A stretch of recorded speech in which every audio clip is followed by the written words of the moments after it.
It is Thursday morning and it is the Roadshow. Finally, it's come to the Roadshow. It's taken us a long time to get here, it would seem. We've been talking about it and planning it and working on it and thinking about it and recording for it, and it's we're now here. Finally, we're here.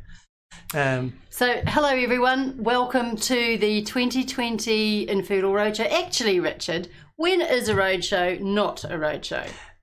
In the case of doing it online is the simple answer. As many of you know, we've been doing roadshows for many years around New Zealand in particular, but we've also done a couple in the UK. So obviously with changes that have occurred, that we all know what they are, we're not able to meet together as much as we could, and we thought we'd take the benefit of online. And this time, so we're able to get to lots more countries, lots more places, and in a time that suits you and a more convenient time that suits us. So yeah, it's going to be not a roadshow in the sense that we're still going to do very similar things, but in this case we're doing it online. So hopefully it works for us. Yeah, I think we've got people in New Zealand and Australia, the UK, the US, maybe even a few other countries that are joining us for these sessions. Yeah. So that's really awesome. It's really cool. So we're going to be going through till about, in New Zealand time, till about 4 o'clock or so this afternoon. And then there's going to be a little bit of a break. And then it will be starting it again at about 9 o'clock in the evening, New Zealand time. But I think that's about 8 o'clock or something like that in the UK, or maybe it's 9 o'clock in the UK in the morning.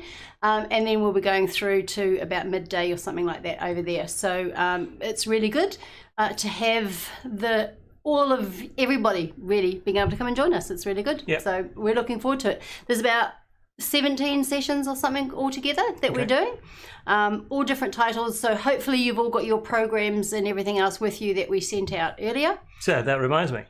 So you talk about the programs, people would have registered for this. Yes. So is there something significant about the registration that they would have got? There is on the when you registered, you would have received an email with a number on it. That's your form ID number. You're going to need to have that ID number because we're drawing prizes. You know, we were going to have some of those samples to show here. We've got prizes. But, Dave, where's the prizes? Just over there. So here's a beautiful box, beautifully wrapped. Here we are. Look, here is one of the prizes anyway as to what we're going to be giving out. So we're going to be drawing. I don't think we're doing paper clips, Dave. No, I don't think that's in the show. So we will draw one of those numbers for each session. So when you have done that, on the chat that is afterwards. So that reminds me. So where's the chat? They need to subscribe. They need to subscribe to on the YouTube, to our channel, and then you can enter the chat, and that's where you would enter your number. Yeah. So the chat will be over there. It'll be over there normally. So you see a bar on the left, just the side of Alkia, on the right. Sorry, on your right. You'll be able to see the chat bar. So at the bottom of it there is a box and you can type your name into that, but you'll need to register through the YouTube thing. So it's just a simple way of being able to communicate that way. So that chat thing I think is going to be quite key. So there'll be somebody around the whole time that this is going on, and we'll be having a chat so you can ask questions as you're going along. Make comments, talk about what it is that you're enjoying or not enjoying. That's really helpful for us as well. So as I say, we'll be on the other side of that, being able to interact with you. And at the end of each session, there's going to be 10 minutes allocated to the Q&A. So that's the time for you to engage. So if you've got particular questions you want to be answered, or maybe that will be the time when we actually catch up with a number of questions that are going through. We'll just have to see how it goes. So yeah, but feel free to use that chat session as much as you want. But also, give us some feedback on there too, because this is the first time that we've done anything like this, live online. Normally when we're at a roadshow, we see you, we can kind of gauge the response of our audience, but having it all online, it's going to be a little bit more difficult to gauge that. So we would really appreciate your feedback on some of that chat, as well as your questions. If some of your questions don't get answered, do send us an email to support@infoodle.com. We'll be able to answer them from there as well. So don't hesitate to do that. Yeah, absolutely. So the people who are going to be doing these presentations, they're all Infoodle staff. Some names you will recognise, some you won't. So you've got Alkia and I are doing some. Obviously, we've been around for a while as being the founders of Infoodle. So yes, we've been here the whole 8 years. Still going on, still trucking on with it. But then we've got Dave as well, who, yes, thank you, Dave, who has done a massive job as far as doing a lot of this recording is concerned and managing the stream for us. So without Dave, we really wouldn't have been able to achieve this. It's great to have skills that are outside of our immediate Infoodle requirements to be able to bring into this. And you've also got Kat. So most of you probably won't know Kat. She's relatively new, but she is a key person on our support team, and you'll get to know her over the course of your time with us. So that's about it, really. One more thing that we need to mention is that after this, all of these sessions are going to be posted online on our website. So if you miss something, or if you want to see something again, or even if you want to pass it on to somebody else, they will be there. Give us, a week maybe just to get them all processed and actually put online. But yeah, let's send out a notification, I guess, when that's been done. But you'll be able to see them there. So cool. I think without any further ado, I think what we need to say is, let's keep calm and infoodle on.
Hi, and welcome to the 2020 Infoodle Roadshow. My name is Alkia, and I'm one of the founders of Infoodle.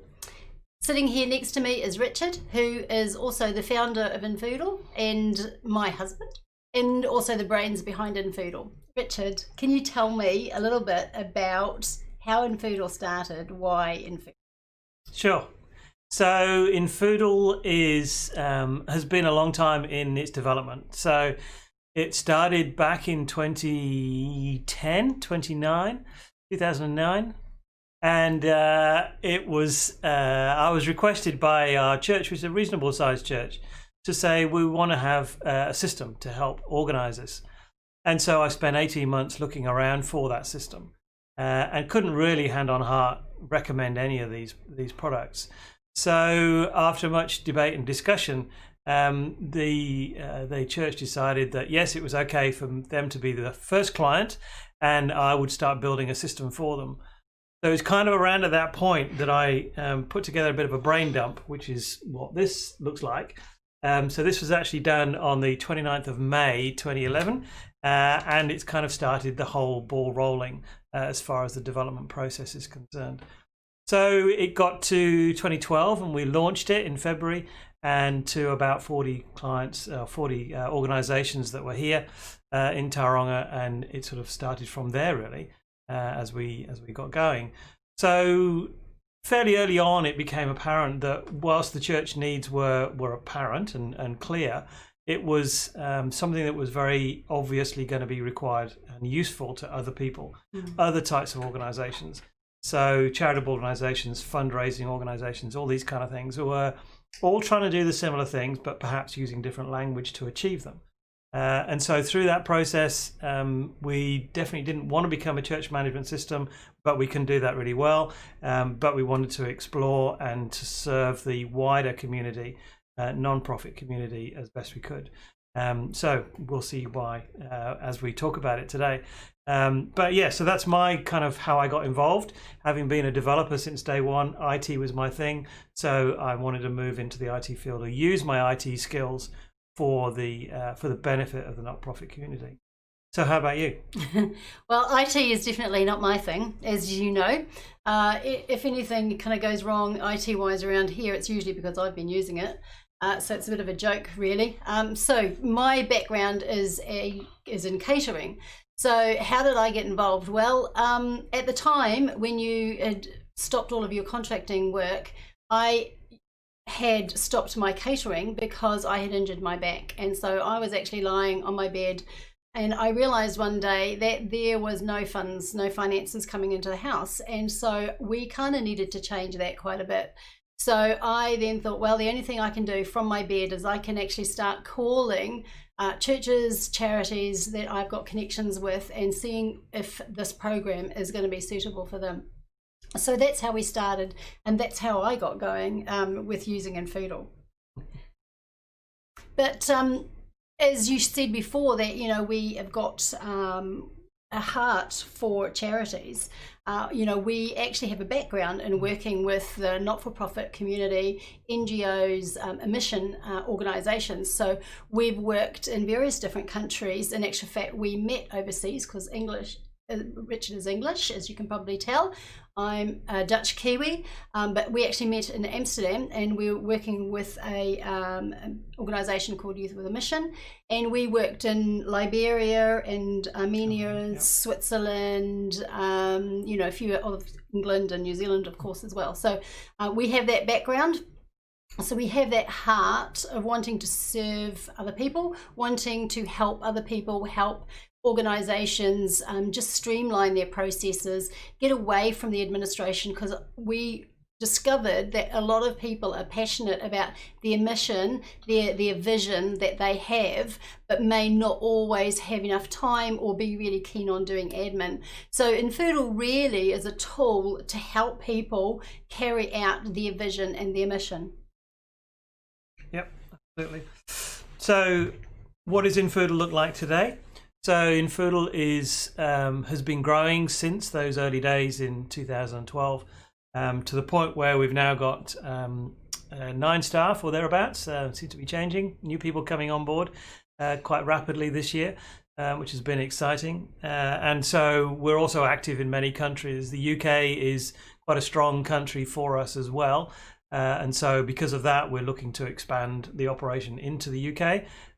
We are quite a long way down that track already. So so it may already be launched by the time we talk about this more. But yeah, we'll be keeping obviously the UK people involved in that. But yeah, very much so. We're looking to provide and support those people all over the place. So what is infoodle? As an oversight, infoodle is as you've picked up, is a tool to be able to help the non-profit community. So it's helping them in practical ways in terms of managing their contacts, managing their community, and managing the administration side of things. So we use the term, and a lot of people refer to it as a CRM. So CRM stands for different things to different people, but effectively C stands for the customer or the contact or the congregation or the community or the client, or there's all sorts of variations, but effectively it's the people that are connected to you as your organization. So we want to be able to record those people and understand who they are. So the relationship side is the R. So relationship is, why are they connected to you? What is their relationship to you as an organization? Are they simply a volunteer? Are they a staff person? Are they a donor? Are they just somebody who wants to receive your newsletter? So all of the people that you have different types of contacts with have a different type of relationship, and you need to be able to understand what that relationship is so that you can better communicate with them, better care for them, better understand them, better understand your organization. And the M part of it is management. So management is managing all of those people. So we think about things like rosters, we think about communication that helps manage your people, certainly in terms of receiving or gift aid. There's all these parts to be able to help your community operate more effectively. So that's really what CRM is, at a very high level. We'll be looking at that more throughout some of these other sessions, but at a very high level, that's what infoodle looks like. But it's a little bit more than just a CRM, because it is also a communications tool. There's also an event management tool. It's also a donor management tool. It's also a document management tool. So it's a lot of those things. It gives you the big picture of your whole organization, of being able to manage everybody and all aspects of your organization through infoodle. Yep. So we're trying to make it, we are making it into a package that will suit lots of different types of organizations. So your language may be slightly different from another organization's language in terms of how you refer to things, like, notes, for instance. Some people will record to them as a pastoral care note. Some people will record them as an interaction. Some people record them as a client note or a customer note. So, a sales note or whatever. So it's just different types of notes that are all doing the same thing. They're all recording a long piece of interaction that has gone on between your organization and that person. But it's a language that's different. So when we talk about fundraising, we talk about donations, we talk about tithes, we talk about fundraising activities. So it's the same function, it's using different language. So we are going to be having a couple of different sessions, specifically for fundraisers and charities, and also specifically for churches, just so that we can use some of those different terminologies later on in these sessions on the Roadshow. Yep. So really this Roadshow brings us onto that, is that we're trying to give you a bit of an insight, an overview on what infoodle is all about. And there is, as you've seen in the program, there are a variety of specific topics to dive into it a bit deeper. Some of them are high level, some of them are a bit deeper. Some of them are more focused on the different sectors, as Alkio mentioned there. But throughout, there's a chance for you to interact with us. So please make sure that you're using the YouTube, and therefore you can chat with us. So there'll be live Q&A, there'll be bits of conversation during the activity as well. So we want to make sure that you're able to get the most out of this Roadshow. So we hope it's going to be useful for you, and we hope that so you can engage with us throughout this process. So infoodle is a cloud-based system. So that means it's access from anywhere. Anybody has got access from any location, whether that be your home, the office, or out on the road. It also means that you've got access to all of the data, and you've got access all to the same data. So there's no more spreadsheets, no more I can't get access because it's at the office. With COVID and the changes that have happened, you've now got access to all of your data in one place. Everyone has access to the same data. It's up to date, it's up to the minute, it's accurate data. You've also got there's less time with for manual entries, so therefore it's more accurate, because there's no with all of the integrations, I should say, that we've got with Xero and the forms and the payment gateways, etc. All of that comes automatically into infoodle, so therefore, you know, it's more accurate, because manual typing doesn't have to take place there. And that you know, for when we were in coming into lockdown here in New Zealand, it was right at the time when it was the end of year receipting. But because everything was able to carry on, everybody was still able to get out all of their end of year tax receipts, so that all of the people could actually make their tax rebate claims. So that was really good. Nothing actually changed for most people. The other thing is that you can control the level of access that everybody has. Everybody has their own individual login. We have security in there for, you know, two-factor authentication, so it's secure, and different permissions are set as to what an individual can see and what they can't see, what they can do. So it's a secure system, also with secure sockets, and you know, when you're entering all of the data, there's also different levels of privacy that you're putting in at the time that you're entering that data, as to who can see it, who can access that, who can view all of that particular data. It's also really customizable. So with all of the changes and everything else that have been happening over this last year, we've been able to go with that and continue to work. Everybody's been able to continue to work because we've been able to customize it, or you've been able to customize it and adapt to the situations as they've changed. Yeah. So that is part of the challenge that we have, is we're dealing with such a diverse. I was thinking the right word. Diverse group of people. Diverse organizations who are trying to do lots of different types of things. The charity sector is such a diverse sector. Some people are doing medical related activities, some people are doing food parcel related activities, some people are fundraising. Fence post is the classic we keep talking about, and other people are looking after kiwis, kiwi birds, that is. Yeah, we've even got one looking after hedgehogs. So there's all kinds of different types of organizations that are trying to do all kinds of types of different things within infoodle. So making it customizable is an absolute key thing. But as part of that, what we're trying to do is create a centralized system that will enable you to do all of the management that you need in a holistic way, in a easy to use way, as best we can.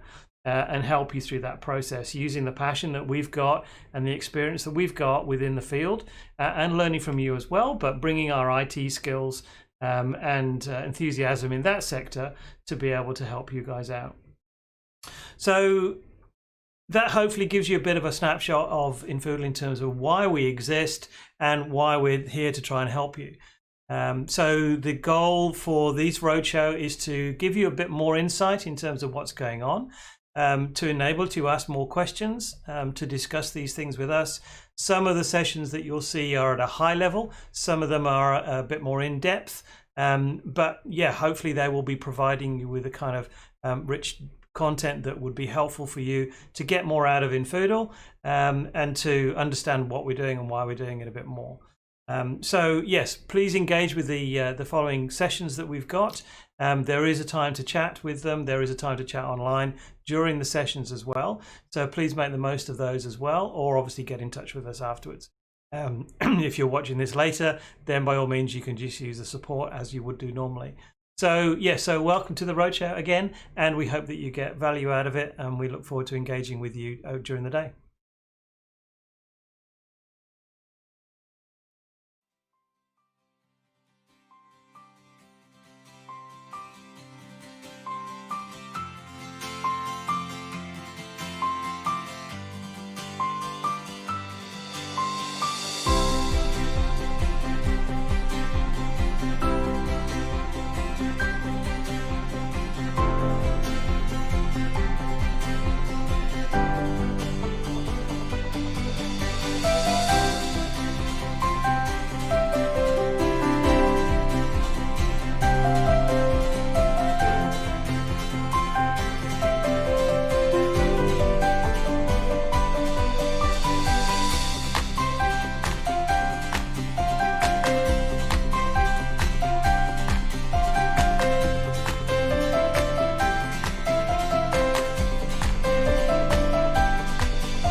Oh, welcome.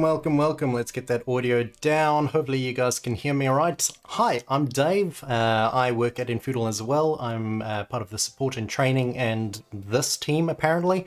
I'll be doing a lot of the Q&A, so you're going to be seeing me throughout the session. It's so cool to have you here. It's different. It's different. Last year we were in place seeing you guys in real life. Right now I am staring at a blank white wall with a tiny little webcam. Very different, very exciting. And behind me, no, I'm not actually in the studio. This is all fake. We did all the recording somewhere else, so that's why I'm a bit buzzy, a bit glowy. Very exciting. So we're going to have a bit of fun today. Hopefully we won't have any technical glitches, but we're going to be answering questions. I'm the one chatting to you in chat. You can be chatting away during these sessions while they're playing out, and we'll be replying. If I need a shoot away, someone else is going to be handling that and helping you as well. If it's something we can't answer in just a single message, then that's what the session time is for here. It's for Q&A, etc. The other, possibly most important part of the session is the giveaway. So we have now, if you saw a little bit earlier, Alkia and Richard were showing it off, but we've got a precious little box down here, and we open it up. Just be aware, it's idiot proof apparently. There we go. No, not idiot proof. And the reveal. Ta-da! Now my green screening is making it a little buzzy. It's not buzzy in real life, it's just a mug, but it's a very nice mug. So we've got a whole bunch of these to give away, and we'll be giving one of these away right now, in fact. So along with that, we've also got, where is it? Okay, this might be a little hard to see, but we've got these nice coasters with the infoodle logo. It's so hard to see that it's upside down. There we go. That's looking a bit better. So a very premium coaster to join your mug. Let's open that up, but it's not just one. That would be just terrible. We have two of them. Okay, there you go. So that's what you're in for. So we better get to it. Let's do this prize draw, and then I'll see if you guys have any questions before we start our next session, which is only a few minutes away. What? That is exciting. Next session, by the way, is same, but different. So that's going to be interesting. I wonder what that's about. Alrighty, so where is my list of winners? Now's not the time to lose the list of winners, Dave. Alrighty, there we go. Okay, do we have a Jane Shakespeare in chat? Jane Shakespeare, are you in chat? If not, it's going to be very quiet. But if you are there, say hi, shout it out. Jane Shakespeare from the Fig Tree Children. Okay. I'm going to get a runner-up. So you've got 10 seconds to reply. Okay, and you need to reply with your form number, please. Okay, the runner-up, we're going to have Karen McCrosty. Do we have a Karen McCrosty in chat? Karen McCrosty. Now, if you reply, you're going to get it. Karen McCrosty. We're going to do one more draw. If that person's not there, the third person's not there as well, then we'll do the draw separately. Be a bit of a whoop, but hopefully we'll find someone on this third go. Okay, and oh, actually I know this person is here, hopefully still here. Margaret Marsh, are you still in chat? I did see your name. I hope I saw your name. Margaret Marsh. Do we have Margaret Marsh here from U3A Tauranga? Hey, there we go. And postage is nice and easy for us because we're in Tauranga as well. Sorry, I'm looking over here because the chat's over there. So I should be looking at you guys. I'm sorry, I'm being totally rude. The chat where you guys are speaking to me, it's like a voice on my shoulder, it's over there. And sorry about the giant headset and the hat and stuff. I can't actually hear what's going on without the headset, so I'll look a little ridiculous when doing these Q&A sessions. Cool. Margaret, hopefully you got your form number as well. If you can track that down and put that in chat, that makes it all official. If not, you can flick us an email to make it official as well, or give us a call or something, but that's cool.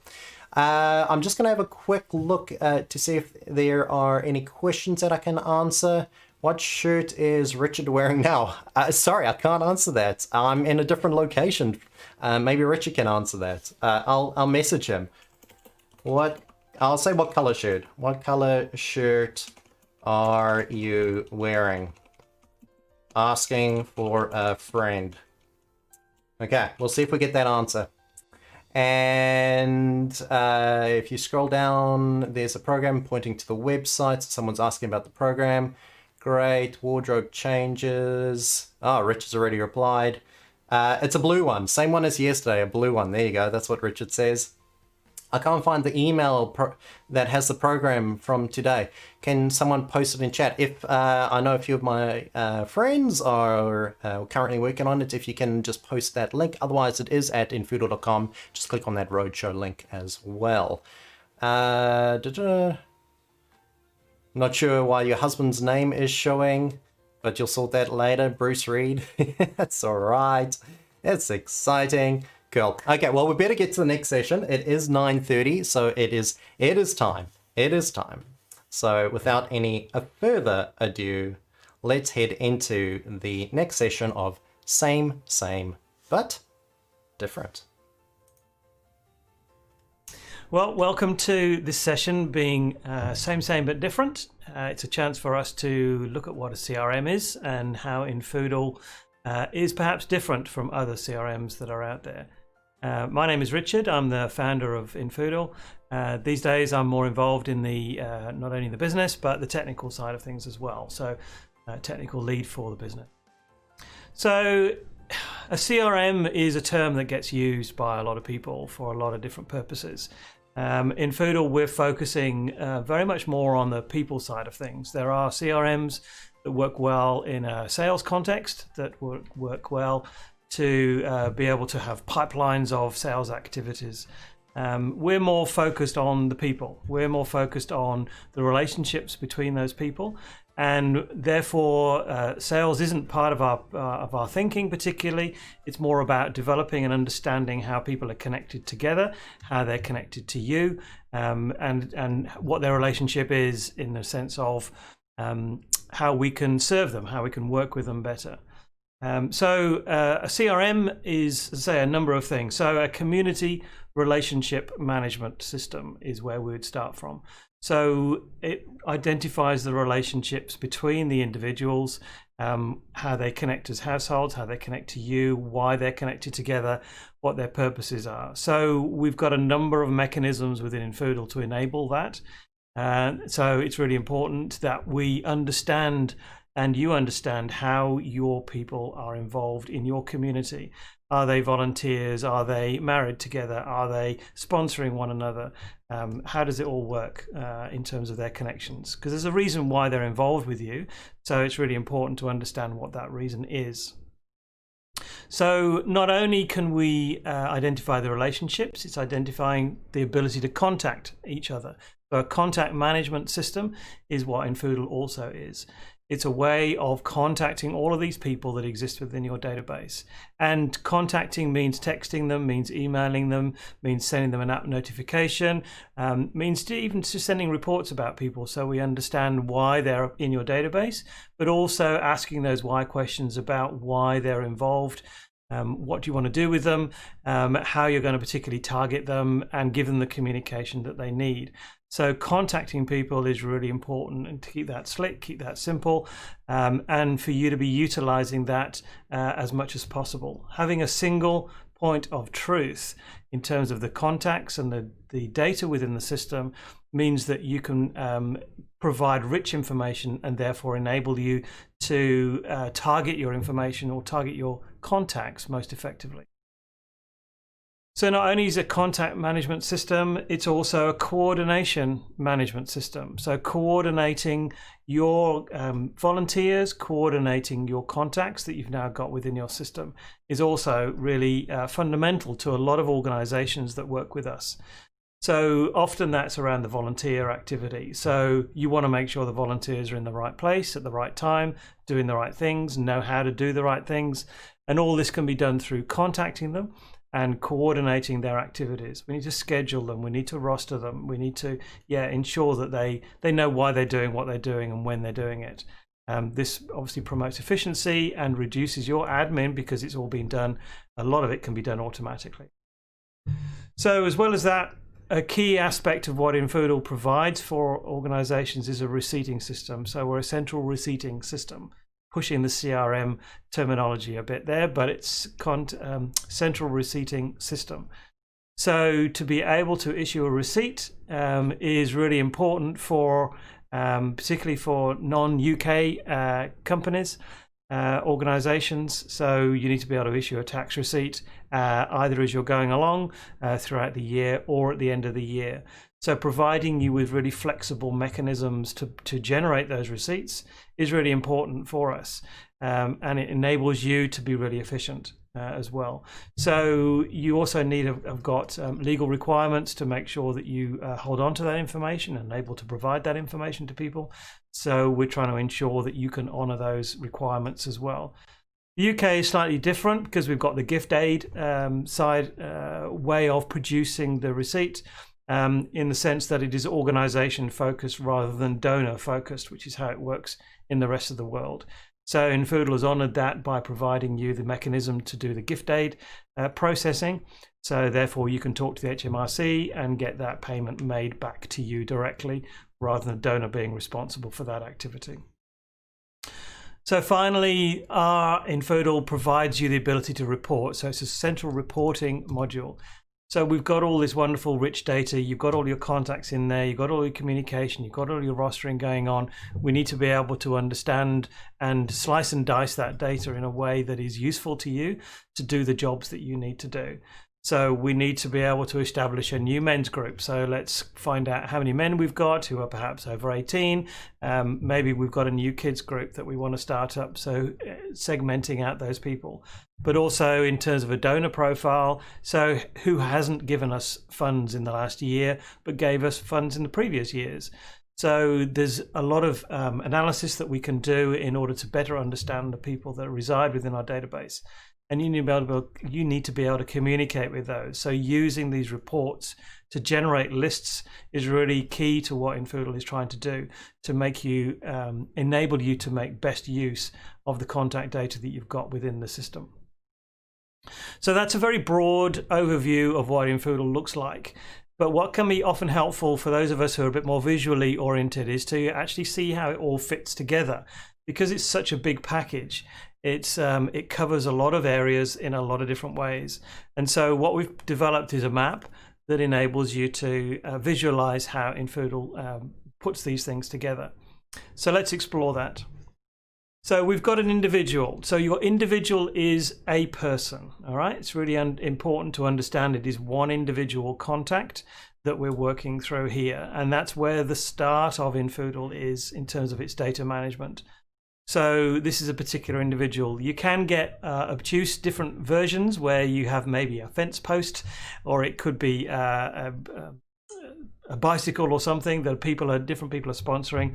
But effectively, it's one individual item, one individual entity that we're talking about here. So that individual can be described. It's got more data that's associated with it. So you can see here we've got email, we've got phone numbers, date of birth, those kind of fields that infoodle provides for you. They're standard fields, names and address, things like that. But also we've got custom fields. So this is where you can go mad. You can actually create all kinds of different fields to store all kinds of different data. So that can be anything about when the first time they got into contact with you, whether they would like to receive a newsletter. That's one approach that people use it for. All kinds of different, what color paint that they have on their fence post. I mean, it's just whatever information you need to store on there is a way of expanding and creating that rich data that you need about your contacts. We can then take that individual and logically they can be connected with other individuals that reside at the same location. So that's a household. In one way of looking at it, it can be an organization. So everybody who works for BP all works within the same office, and therefore you've got a whole bunch of people who are connected at the same place. So that is an organization, or indeed it's a household. You've got the parents, you've got the kids who all connect together. So therefore they are treated as a household. They're treated as a collective. So if you want to send out a letter, postal letter to those that household, then you can do it in one go. Likewise, a household has got custom fields, so you can explore more and provide more rich data about that household. Individuals then are connected together to create groups. So this is outside of your household. It's a way of connecting people together. for other purposes. So they volunteer on a Saturday, they are interested in attending an event, or whatever it happens to be. Newsletter is a common, perhaps a more common way of using groups, how you want to communicate with these people so people can be added and taken off. Home group type activities, those kind of things. Groups can then also be added together to create clusters. So clusters is a way of providing a kind of umbrella over your groups. So you can segment your database into sections so that a person can have a view on just their cluster of groups, whereas they can't see the rest of the database. So that's often used for regionalized organizations. So they work in the north, therefore they've got access to just the people in the north, and they can't see the people in the south, for instance, that kind of thing. From our clusters and our groups, we can then start rostering people through and together with the event side of things. So rostering a group and connecting that event to a roster means that we're now rostering events. Okay, so this is where we start coordinating our volunteers. So you can see then you'd have a group of volunteers, and those volunteers consist of individuals. So you can see how that connection works. From an event, we can also start recording attendance about those who in those individual groups have turned up to that particular event, and we can also do a check-in. So we can register people who've turned up, so who turned up, who didn't turn up. We can run reports based on that information, etc. So that's for producing labels if you wanted to, so it's a separate area that can be connected into infoodle to enable that. So up there on the right, we can see we've also got transactions. So an individual will give you funds in different forms, and you can record the different transactions that they have given to you. That transaction, we record a number of aspects about that transaction. So you can see we've got 5 there. There are more that we do, but that's just to give you an idea that there are different attributes about a specific transaction to identify why they have given that transaction to you. Once we've got transactions, we can start issuing receipts. So again, for those people not in the UK, we can issue receipts. Receipts can also be, even if you don't issue tax receipts, it can be a useful way of being able to communicate back to people that you've received their donation. So it's just a mechanism that you can use for kind of one-off communications about a particular transaction. So that's worth exploring. In addition to transactions, we've got pledges. So these are simply commitments to make a transaction to you. So I'm going to give you £10 a month. I'm going to give you $50 a year. Whether that be a membership, whether that be just a regular donation of some sort, it's up to you as to what that pledge looks like. It's just some kind of regular transactional activity. It can be for specific account codes. It can be for specific campaigns. There's lots of variety that you can have there in terms of your pledges. So once we've got pledges, we've got transactions, then we can analyze that data. So the analysis side of things enables you to track who has been donating, who hasn't been. You've got pledge versus actual as an example there. So that enables you to see, well, these people pledged to give us $50 a month, but in reality, they've only given us 30, or they stopped giving in September. So we can then start exploring that information. So it's analyzing the transactional and the pledge and the contact, and how that contact is connected into a group.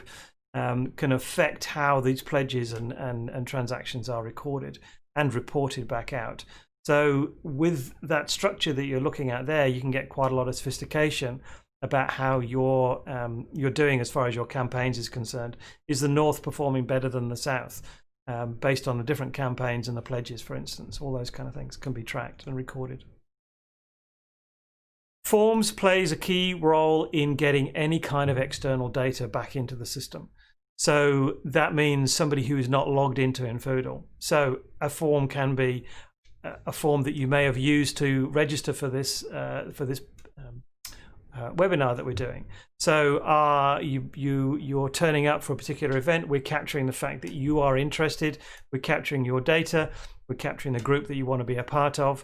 And so therefore we're able to use that within our system to be able to identify who you are and which group you're a part of and what you're going to be attending. Likewise, you can be using forms for identifying a pledge that you're going to give us. So you want to make a donation. So you're going to make a donation either directly or through a pledge. So let's capture that. So all kinds of external, I'm interested in this. I want to sign up for this newsletter. I want to give you money. Here's more of my contact information. Here's the other people that are part of my group.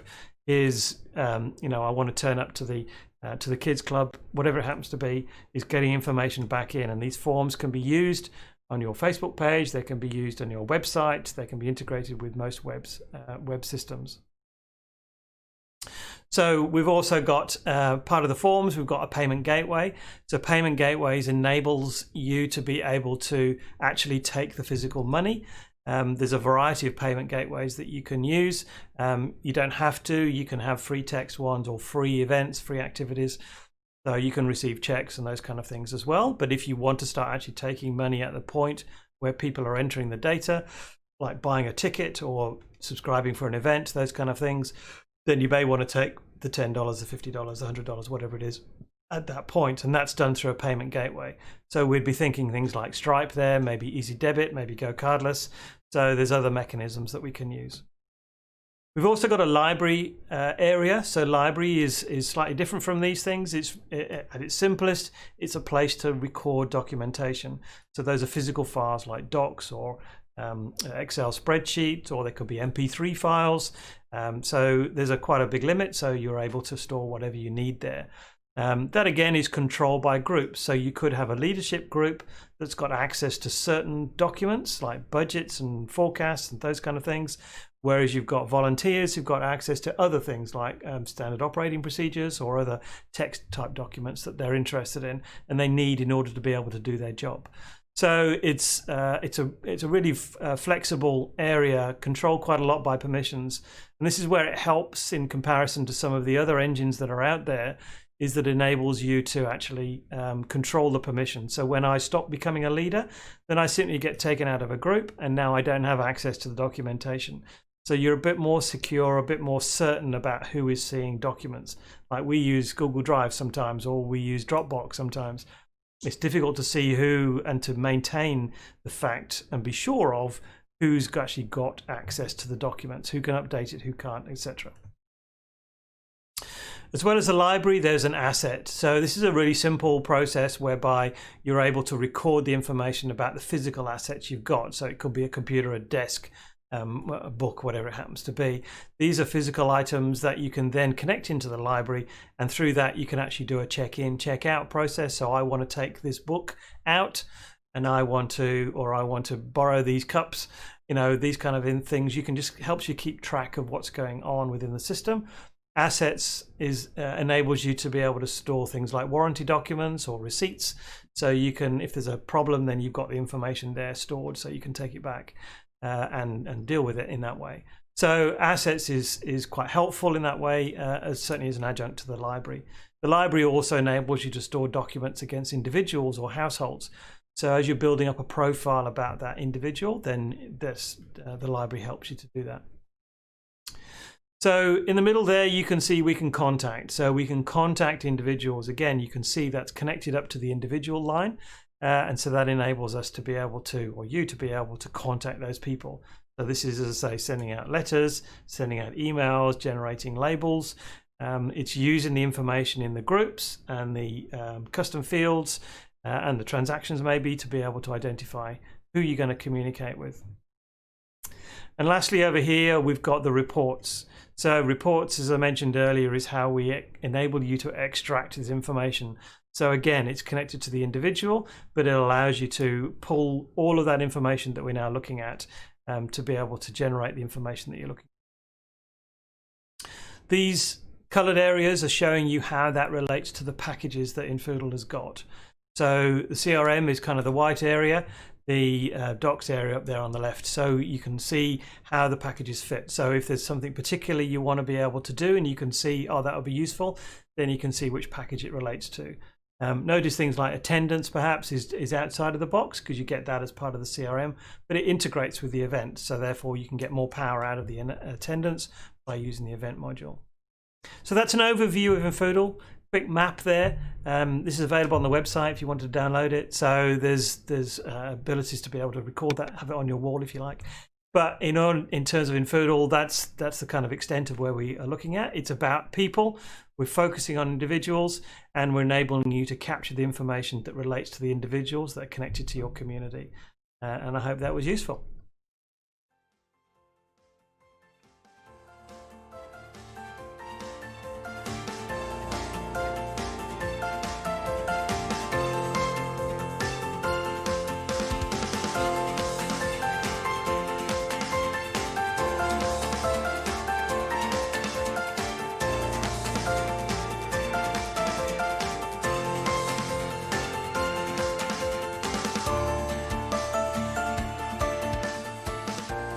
Alrighty.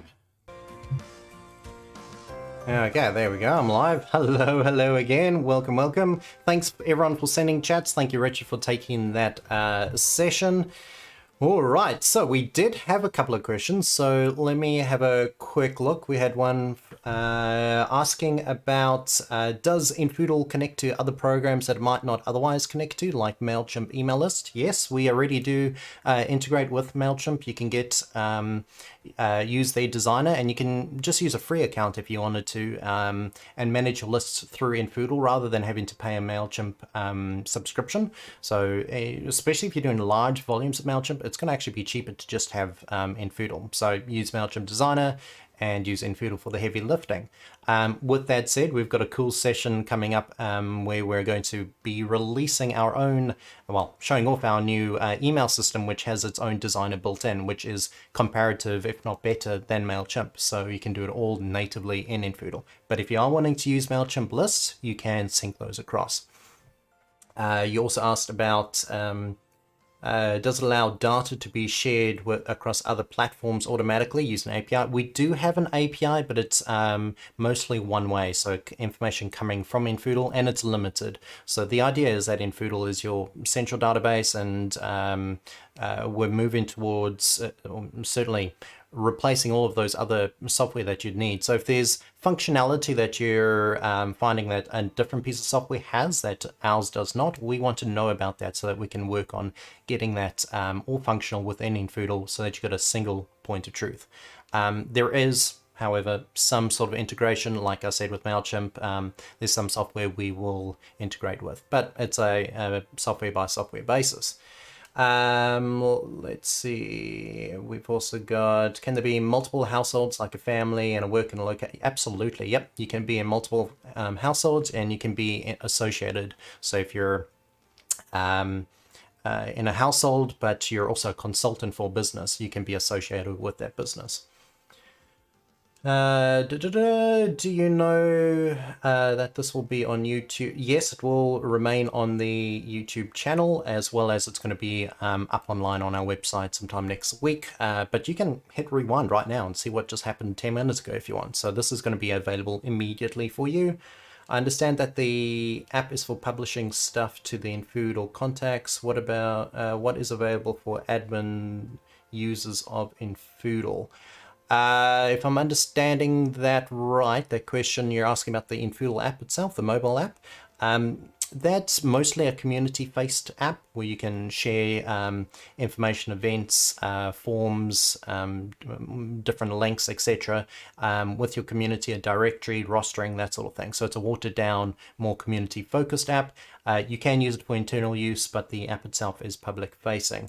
We do have a session called Infoodle in Your Pocket later, where we'll get into that in more detail. Will the chart be available to download? I believe it's on our website at the moment. Hopefully someone else is listening from infoodle that can confirm that, or maybe post a link, but I believe that's on the website. If not, we can get it to you. We will make sure. I've got a note of your name there, so we will get that to you. Okay. All right. I think I've exhausted the questions really quick. Keep them coming if you want. No problem. But right now, there's something really important to do, and that's draw a prize. So, are we ready? Prize draw, prize ball. This is why I'm here today, you know. Alrighty. I see another question come in there, sneaking it in. So, if we were doing a fundraiser, can we set something up to allow online donations? Absolutely. The Infoodle Forms is built for that. Take money through the Infoodle Forms. You can track it with a campaign, see how that's going, respond to them, do analysis and reporting, handle the funds going to different locations if you wanted to. If you're using something like Stripe or Go Cardless, your reconciling process is much faster. You got the receipting. It's a full circle, a full loop there. Good question, Vicky. And again, we'll have some sessions covering this in more detail, but if none of those answer your questions, get in touch. Let's have a chat. Cool. Okay, so we're giving away one of these, and we're giving away a pack of these, which is 2. And it's very freaky because I can make my hand disappear. The wonders of green screens. So, who has won this today? You haven't actually won the one I'm holding. You've won one that I haven't spat all over. So, let's see. We have Ron Bennett. Is Ron Bennett in chat at the moment? Ron Bennett? Andre, you don't get prizes. We gave you one for free because you work for us. Ron Bennett. Okay, I'm going to call the next name, and it's whoever replies first. But whoever was our first winner gets first dibs. So you get a little bit of a head start, about 10 seconds. Next potential person, Simon Dean. Do we have a Simon Dean?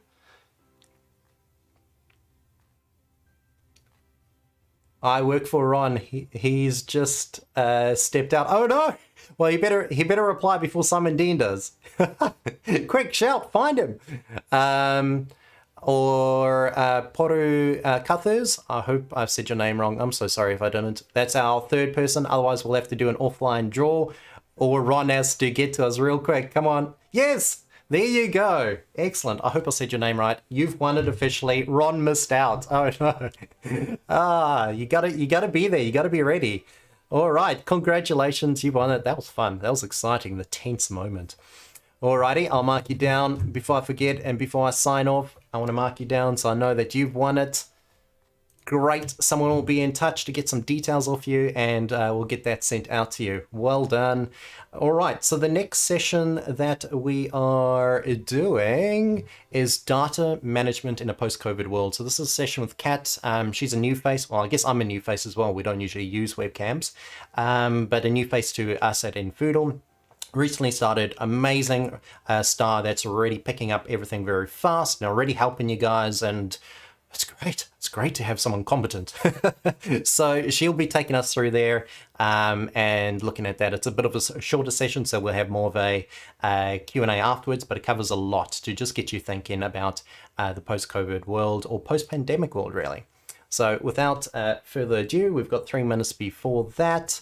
Let's get that rolling. I've lost my mouse. I can't get nothing rolling until I find it. Here we go. Catch you guys soon. There we go. So that's starting in 3 minutes, guys. 3 minutes.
Hi, I'm Kat, and I'm a trainer and technical author and assist with the help desk here at infoodle.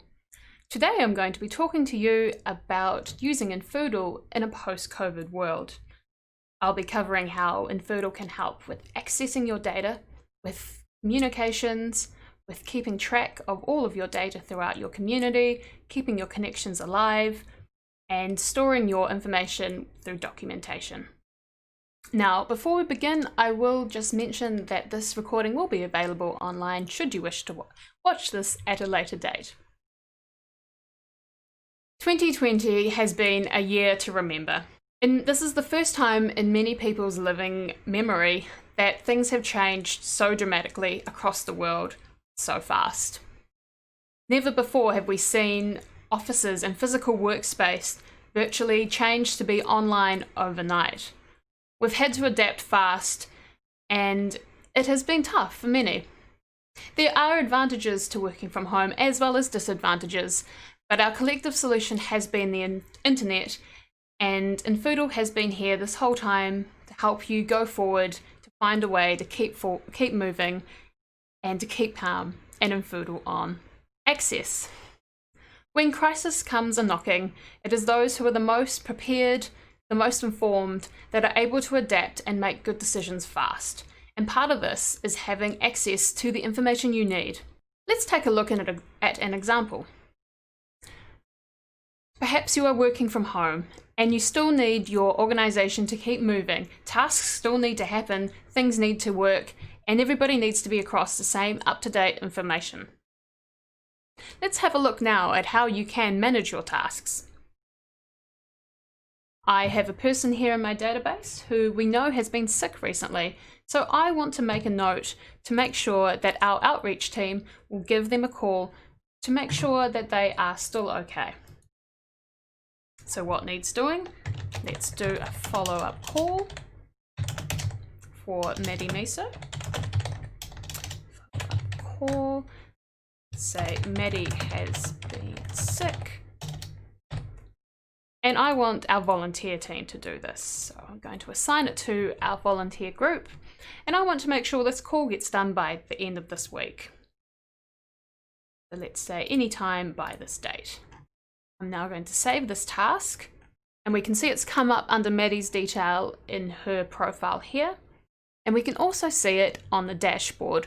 So I can see when I log into infoodle, the first thing I see on the front page widget is that Maddie needs a follow-up call to be done by the volunteer team, and it is due soon. You can also see other tasks that may have also been assigned. So for example, here we have Nigel Neko, who has been meant to send out the newsletter, but it's overdue. So someone is going to have to follow up with him shortly. So this is how infoodle can help manage your data and keep things ticking along, even though you may not be under normal circumstances. Perhaps you are working in different cities and different countries. All of your information can still be in one place, and so things can keep tracking along. Also important is having the right roles set up so people in your organization can see the data they need to do to get these jobs done. For example, you can have multiple roles within an organization. An administrator is of course one of the crucial ones, so you can keep track of everything and make sure everything is running as it should. You can have it set up so you have basic users who may only need to see a limited amount of information. You can have it set up so the people in your finance team can access the information that they need to get their job done. So you can see here they have all of the permissions set for the finance available.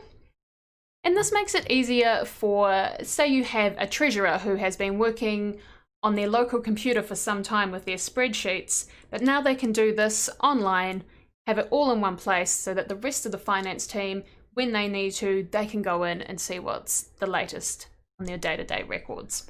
Communication.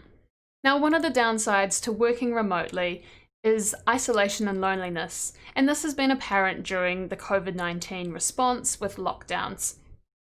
One way infoodle can help mitigate this is by having communications where you can reach out to your community from one place. There's the app, the text, and the app notifications that can help you communicating the important messages and reaching out to those who need it. The importance of communication was made apparent to us in our statistics during New Zealand's first lockdown in March. We saw a huge spike in emails and text communications go out from infoodle users to the organisations that they were in during this time, which just goes to show that in times of crisis, communications are essential. The way that we do funding communication is something that also has been impacted by COVID-19. Traditional ways of raising money for charities may not be safe now. For example, street appeals, door-to-door knocking, charity boxes, letterbox drops. They now need to be considered to be running online. And online campaigns are something that we can do to make sure that charities can keep getting the word out and getting the funding that they need. Having a good CRM to manage your data and to keep things such as your newsletter list clean, your keeping tabs of your pledge drives and your campaigns is really important. Also, being able to still receive those recurring donations during this time may be a crucial help. Things have changed, and we need to be flexible to those changes. Organisations still need to go forward and do the missions that they have always set out to do, just with some differences. infoodle can help with these changes with things such as custom fields. Perhaps you need to change or add to the data that you need from your database. infoodle can change with you to help you capture the information that you might need with these changes. I have here made a COVID test custom field, so perhaps you need to see who in your database and organisation has had a COVID test. I've given it a field type as yes or no, and what I'm going to do now is collect that information through a form. You can see here I have a live form prepared earlier, in which case I have the person's name and crucial contact details, and I can see whether they've had a COVID test or not, and perhaps what date that took place. You can have any information you want on these forms to obtain whatever data you need for your specific needs. You can also report on this data. So, for example, you can go into the reporting section, and I have a report saved here, and I want to bring up all the people in this database who have had a COVID test. I can show these results here, and I can see that yes, these 4 people have had a COVID test, and crucially I have their contact information right there available to me should I need to get in touch with them. Tracking. Contact tracing is a new word that we've had to become familiar with, a concept which means keeping track of who we've been in touch with, who we have connected to, and who in our organisation has been where at a certain time. infoodle can help stay on top of this with our event system.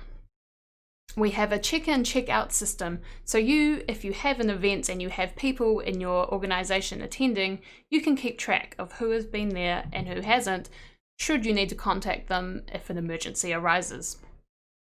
For example, here you can see I have a garden party set for November, was on November 1st. And I'm going to list everybody in my database who may have attended. And see, I have some people checked in here, and I also have some people that have some V's beside them. This means that they are visitors. So not only can you keep on top of who has been attending from your own database, but also who perhaps was a visitor to this event. You can securely take this information, their first name and their contact information, and store this on the system. You can report from this from within the check-in, check-out system. So you can see who was a visitor, what time they checked in, if they checked out, and the duration that they were there for. But you can also report on this information back in the main infoodle system, because this system is a connection directly connected to the infoodle database. So if we go back now, we can see under reporting, we have a way of making a special report, perhaps if we wanted to see who were the visitors to our garden party event. So we're going to have a look under everybody, search up the event, sure we have the correct date. And there we can see that we have 2 visitors to this garden party, and crucially we have their contact information should we need to get in touch with them. Connections. Obviously face-to-face connecting is the best way, but what do we do when we can no longer do that?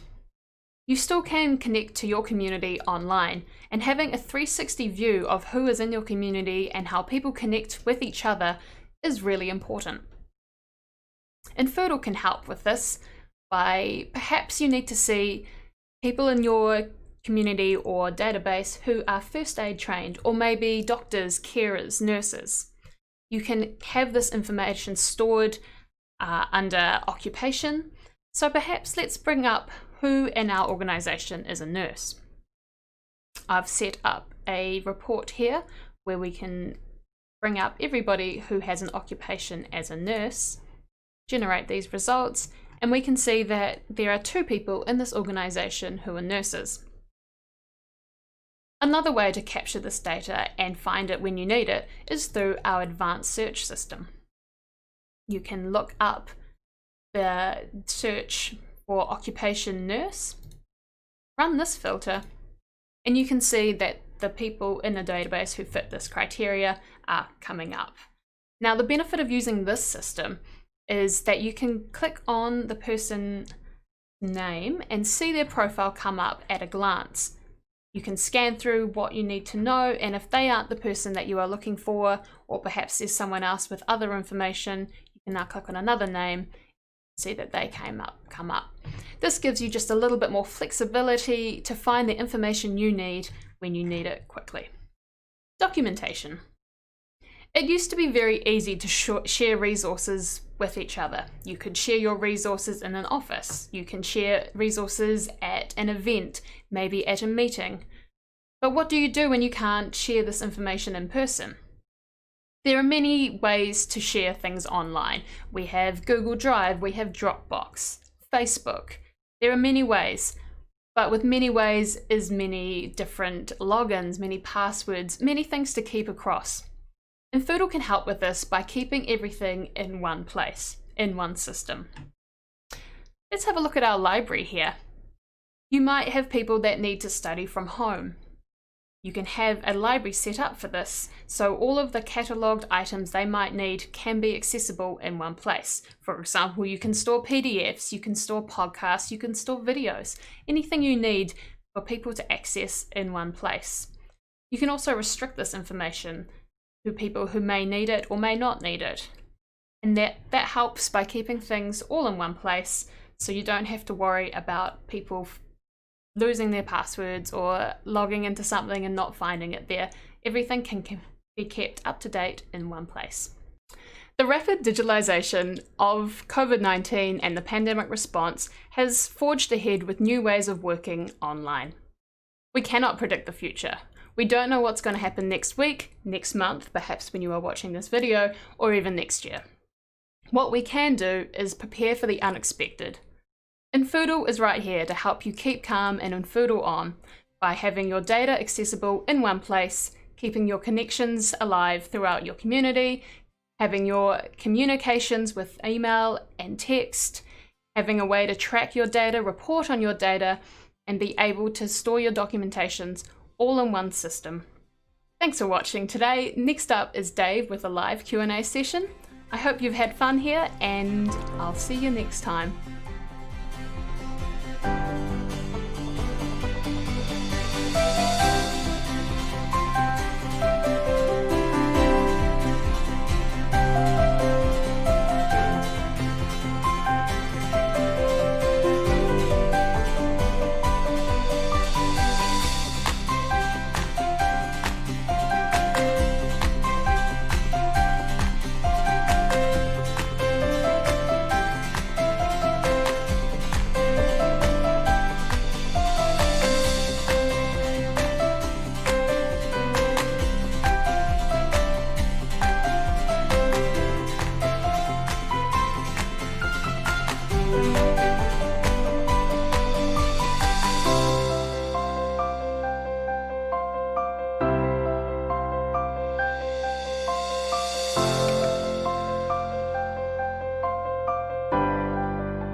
I don't think I can delay the prize draw much longer, can I? Let's go. Hey, welcome back. I'm Dave. If you haven't met me already, I'm the crazy guy at the end of every session. I work here at infoodle. I'm going to say this 100 times today. Support, staff, craziness, and streaming apparently. So, thank you, Kat, for that session. Wow, so much stuff there. Mind blown. Yeah, we've got some serious challenges in our current situation, but thank you that we've got the internet, and thank you that we've got tools like this, and thank you that we can talk to each other at distance like we are right now. Like, we got people from the UK. Welcome. Hi. How's it going? Is it good weather over there? It's sunny over here. Alrighty. Prize draw. While I'm sorting this out, if you got questions, now's the time to start posting them. I'll be reviewing them in a moment. Prizes. Now, also the last session we had a prize draw and someone narrowly missed out because they stepped out. Oh, so be ready. I'm stalling. So be ready. Is everyone ready? You ready? Okay, well, I'm ready. So I'm going to go ahead and call it. Right, we've got, where is it? There it is. Heidi Cave. Do we have Heidi Cave in the chat? Heidi Cave. Okay, so the rules of this is I give you about 10-15 seconds head start, and then I call the next name, another 10 or so seconds, then I call the final name. If no one answers within that time, we go offline and do it, which is kind of boring. So hopefully someone is online. Heidi Cave, do we have Heidi Cave in chat? Okay, next person, it's the first person that answers. Deb McConchie, do we have a Deb McConchie? Just having a look to see if we got a response. No, Deb McConchie. Come on, Deb. You've got this. I believe in you. And I see the questions coming in. I might not have any questions to answer. Richard's on top of the ball. Yay, Deb. Okay, we've got someone celebrating for Deb, but I haven't seen Deb reply yet. Is this another walkout? I'm going to have to call the next name. Come on, Deb. Okay, next person is Miranda Whitwell. Miranda, are you going to beat Deb to this? Or is anyone going to answer? No, I'm just going to stand here. By the way, you don't get the one that I'm holding and sweating and spitting on. You get a brand spanking new one. Yes! Yes! Yes! Okay, because you're posting from an organization name, I'm going to need your form number. Register. Oh, there we go. There we go. You got it. You got it. Ah, that's exciting. Well done, Miranda. Took it away. Ah, Deb lost it. So wait, this is a repeat of that last session. This is exactly what happened. You gotta be there. You gotta be ready. Come on. So on your way, you're gonna get some coasters. You're gonna get a Keep Calm and Infoodle on mug. These are really nice. I don't know where mine went. I've been drinking coffee out of it, but it looks all calm and serene here. But there's a green screen and it's complete technical chaos behind me. So I think my mug's somewhere. It might be inside the computer at the moment. All right, questions. Let me see if there's any other questions. We've got a bit of time before the next session. Next session, by the way, starts in 12 minutes. And that session, I think it's painful. I think it's with me, at least the recorded me. Email for success. Oh, no, that is the me one. All righty. But that is a super exciting one because that's our new email system. Oh, I'm so excited. All right, let's have a look at those questions, see if I've missed any. So I see a thank you. Well, that's good. I like thank yous. We've got Richard answering a question from Donald. We've got lots of yays. Just wondering about your interlude music. Can we just have silence? I keep muting it and then missing the start of the sessions. I'll keep it a little bit lower. It's because we haven't got any moving graphics or anything. It's hard to tell if the stream just stalled or something. So I'll make it less annoying. I guess it's a bit too loud. Sorry about that, but we are starting on the dot. So we're starting each session at 11 exactly, and then 11:30, and then 12. So you can be ready for those as well. Alrighty.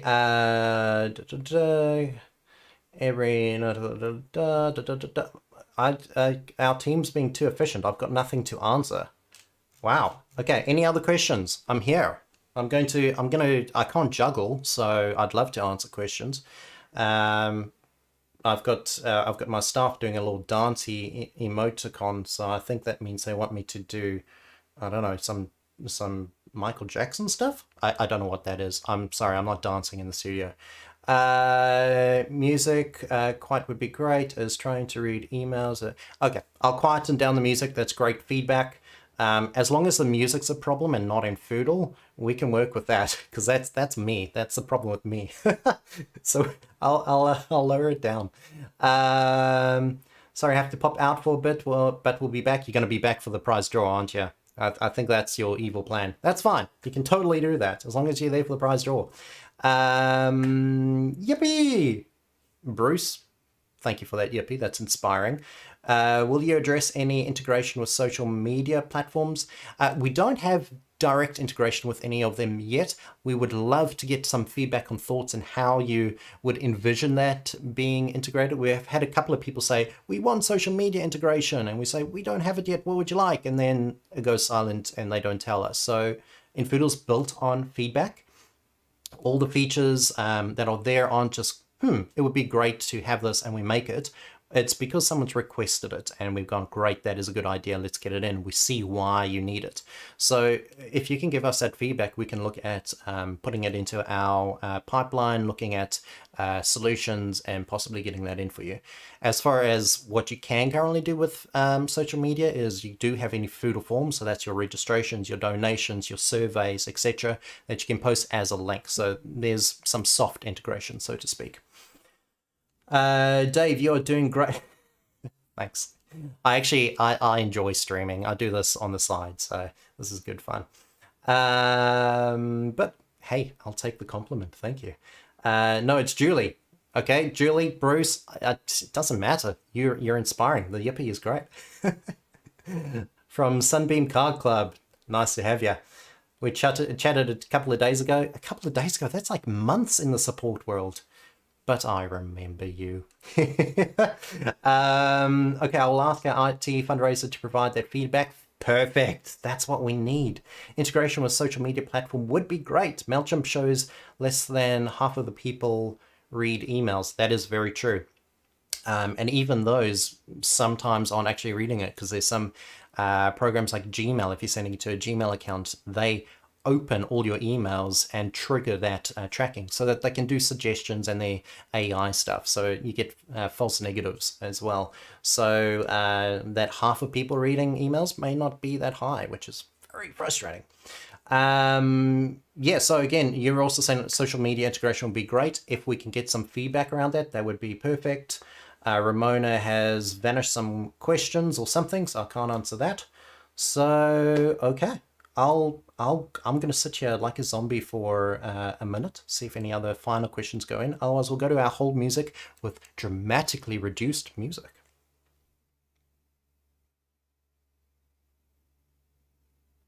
This is the awkward part.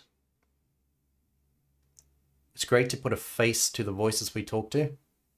You sure? You sure you like this face? Not putting you off infoodle? It shouldn't. My face is not the face of infoodle, don't worry. Social media equals Facebook, Instagram, visitor data and communications with automated messages. Yep. I agree. I hope that's not an I agree to my face putting you off infoodle. I didn't catch that one. I think it's the social media comment. In Australia, for bulk posting of letters, Australia Post uses an address matching approval system, also known as AMOS. That produces barcodes. Oh, okay. Can infoodle integrate with third-party barcode products?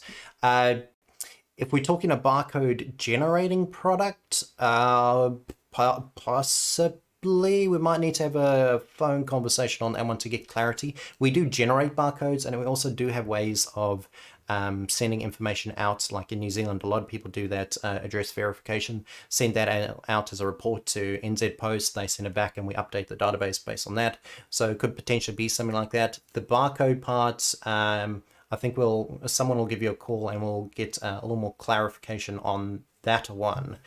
I see one of the staff members is typing away, so they might give me some insight.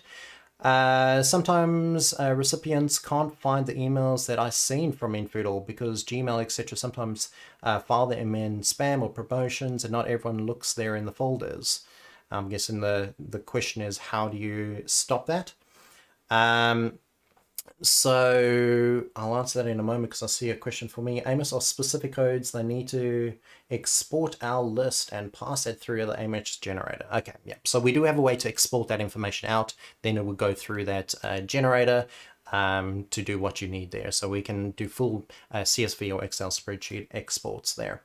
To answer you, Carol, that has many different reasons why that could be. It could be that your email address is not verified with infoodle yet, so you're actually sending from an infoodle address on behalf of yours. That's one of the common things. Could be the sort of the content in the email itself. Could be that you aren't using personalizations or not using them correctly. So I'd love it if not to even today we've got some support in the office, but otherwise give us a call tomorrow or something like that, or let's tee up a support time to have a chat around that and look at your organization specifically. As far as it going into things like the marketing folders that Gmail does, etc., that's just Gmail being really, really too smart for its own good. And it bases it on the content of the email and trends. So there isn't a heck of a lot you can do. It's just the first time you send an email to someone, if it has more of a marketing bent to it, Gmail goes, I think that's marketing, and throws it there.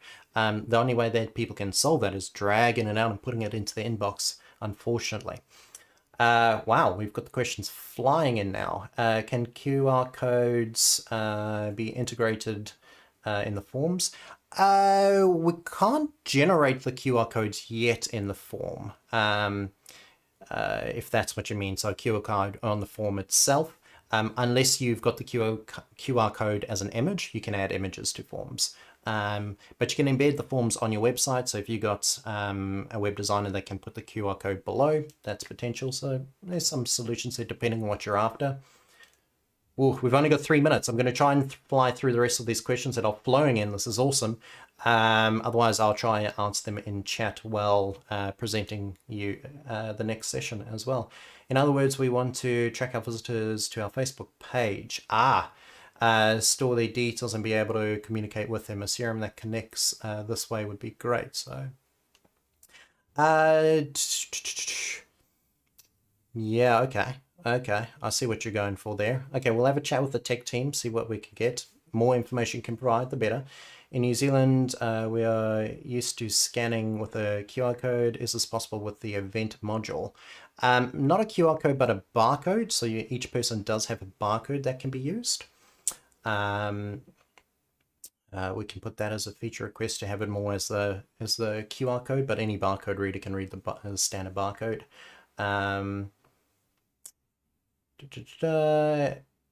Okay, how do I make that my email address is verified? If it isn't verified, when you go to send, there's going to be like a little exclamation mark saying you don't have a verified domain. So that's the most obvious there. If you don't see that, then you're good to go, essentially. Using a tablet for check-in can be problematic as the wrong people tend to also get checked in. Is there a way to reduce the wrongful check-ins?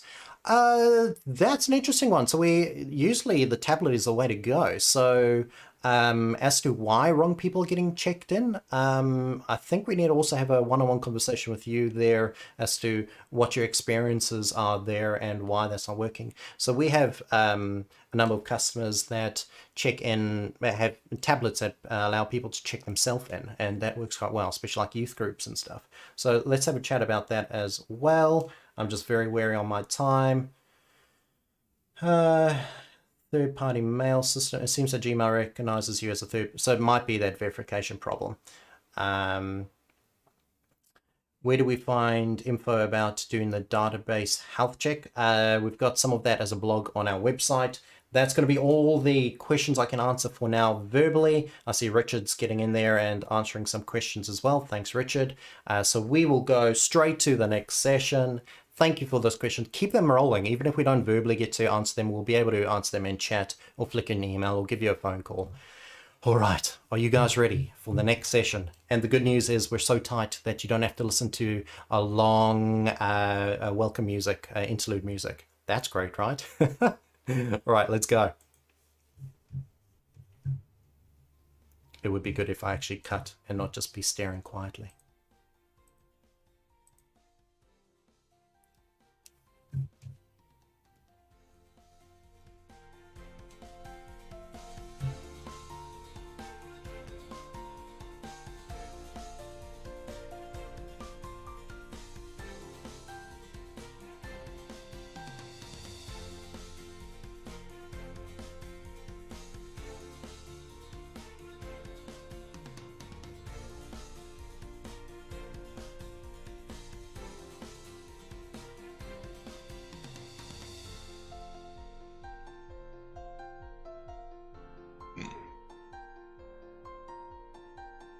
Hi there and welcome to the session. My name is Dave. I'm a trainer and support person here at infoodle. Been with the company a couple of years now. I'll be taking you through this session, Email for Success. And I'm super excited about this session because we're finally getting to reveal our new email system. It's similar in some ways to the previous system, but it's got a lot more enhancements. It's a lot easier to use. We've got things like a new feature for designing straight inside of infoodle, graphical designer, kind of a drag and drop similar to MailChimp. We haven't done away with MailChimp. You still got that if you're a big fan, but now you can do it within infoodle without having to leave, which is super cool. We've also got mail types, which allows you to handle this subscribing and unsubscribing of people from different lists, as well as just a number of quality of life choices that we've made as well to make life easier based on some of the feedback that we've got from you guys. And we love your feedback. Please keep it coming. While you test out this new feature, tell us what's working for you, but also tell us what's not. Tell us the sort of things that are still on your wish list that you would love to see. We aren't done by any measure. We've got a lot more that we want to do with this, but we wanted to get this out in your hands now that it's functional. By the time you watch this, we may still be working on it, getting the final little bugs that we keep finding out so that you don't have to experience them, but it's imminent. It's any day now. It's so close. I'm so excited. So we'll be looking at that. As a result, this isn't the final version, so a couple of things might change. Just be aware of that, but let's have a look and see where we're at. So welcome to our test site. Let's just go straight to it. Go straight to the contact section, okay? So immediately you're going to see a little bit of a change to the design to what you're used to. So just as an example, if I go back to our current system, then you will see we've got the send to here, we've got email, text, label, all of that stuff up there, and you go through this progress of send from, send to, content, attachments, etc. The new one is a little bit cleaner. Yeah, you can straight away go and see your emails, letters, text, labels all on the side here if you're still wanting to get to them. So we've cleaned up that bit of the screen real estate. We can create new emails. We've got templates, a dedicated section for the templates. We've got your inbox, which is similar to what you're used to, your drafts, your sent and scheduled, sending errors, inbox settings, and signatures is a new one here as well. So we'll be looking at those. But the first screen that you come to, we assume you're trying to send a new email. So who you want to send an email to? Okay, this is similar to what we're used to. So we'll find someone. Okay. And we've added them there. You'll also notice that we've got this to/BCC. Now, by definition, BCC is slightly inaccurate, but most people know it as sending an email to multiple people, but no one can see the other person's email address. We don't know who else we sent it to. So technically, BCC stands for blind carbon copy, so all the emails should be identical, which they aren't in infoodle. We allow you to personalize them all. But just for people that are comfortable with that idea of sending multiple emails without people seeing the mailing list, that's why we've combined them here. If you're wanting to do a traditional carbon copy where people do see the emails, you can switch this to CC, but obviously that means your personalizations go out the window. They will all say, "Hi, John." All the text will be identical. So leaving it as default is what we recommend. So how this actually works under the covers, nothing's changed there. This is still your normal emails. We can see who all we're sending our emails to, same sort of thing as what we usually do. In this case, Dan Carter doesn't have an email address. He's kind of protective around his email address. So let's add a group of people, like a newsletter group. Okay, here we can see our list there. But again, to keep things a little more simple, we found that a lot of people don't really refer to that. Only a few people do. So for those people, they can show it and hide it as needed. And then infoodle's going to ask you, what are you actually doing? Are you just creating a blank email? So you guys will be used to this. This is a traditional infoodle email composer. We've got our subjects, we've got our where you're going to reply from. So if you've got more than one email address, you can select that now in a little bit of a cleaner interface. What's your subject, and then the actual design. At the bottom here, we've got the attachments all on the same page. We've got your signatures, which we'll look at in a moment. We've got your mail types. Now, we'll cover that in a moment. That's to handle all of your new subscribing and unsubscribing. Every email that goes out will need a mail type from this point forward. Visibility, those privacy settings. So again, we've got those 3 there, plus you can default to a particular one. So we usually recommend some sort of staff group. It's a good idea. And then we've got a couple of advanced settings. So preview text, this is more for campaigning and that sort of thing if you wanted to get more specific. So some inboxes like Google, you'll see the main heading, the main subject on the line, and then you'll see some text coming afterwards. And that's usually the content of your email, but Gmail and a couple other providers allow you to actually have your own text up there. So you can say summer sales, especially for you. So you probably would have seen that sort of statement on something like One Day or another advertising thing. But you can use it to get a few words snapshot of what the email is about to try and capture people's attention and actually get them to open it. So we give you that. Also, response tracking campaign. So this allows you to start dealing with campaigns and see the effectiveness of these emails. So we've sent out 1,000 emails. How much of a response have we had from that? How much of a financial response have we had, etc. And finally, designs. If you've got a design in place, we can use that. That's the sort of what we use in receipting as well, where you've got that graphical design ahead. And then straight away, we've got Save as Template. You'll notice the box highlights around the edging there. And that's showing you everything that it's going to save. So if you wanted to come back to this, it's going to save that as your template. Or send a test email immediately, or send an email to everyone immediately. So it's all on this one page now. Or we can tick this box and we can actually schedule it for a later stage as well. You'll also notice down here, we've got our draft save. Some of you would have noticed, or some may not have ever noticed, but we used to have just under this block a saving, save now, not saved, etc. We've moved that down to this little taskbar here, so it's got a little bit more of a home. And then personalizations used to be on the right here. That has now moved to the left-hand side. We found that on smaller displays, those personalizations used to drop to the bottom of the screen. So we've moved them all to the left here, so you can always find them now. Okay. Awesome. Okay, so that's what you should be comfortable with, what you're used to using. It's all nice and clean and in one place now, so it should be a little less intimidating, a little less confusing. At least that's our hope, and what we've seen with a few of the people we've been testing this with.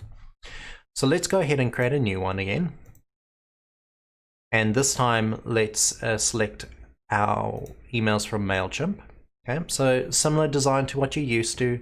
You can still view what they look like and decide if you're going to use them as content email or as a design. So it's all still there, what you're used to there. So from a technical point of view, we haven't changed anything here. We've just, again, got it all on the single page for you there.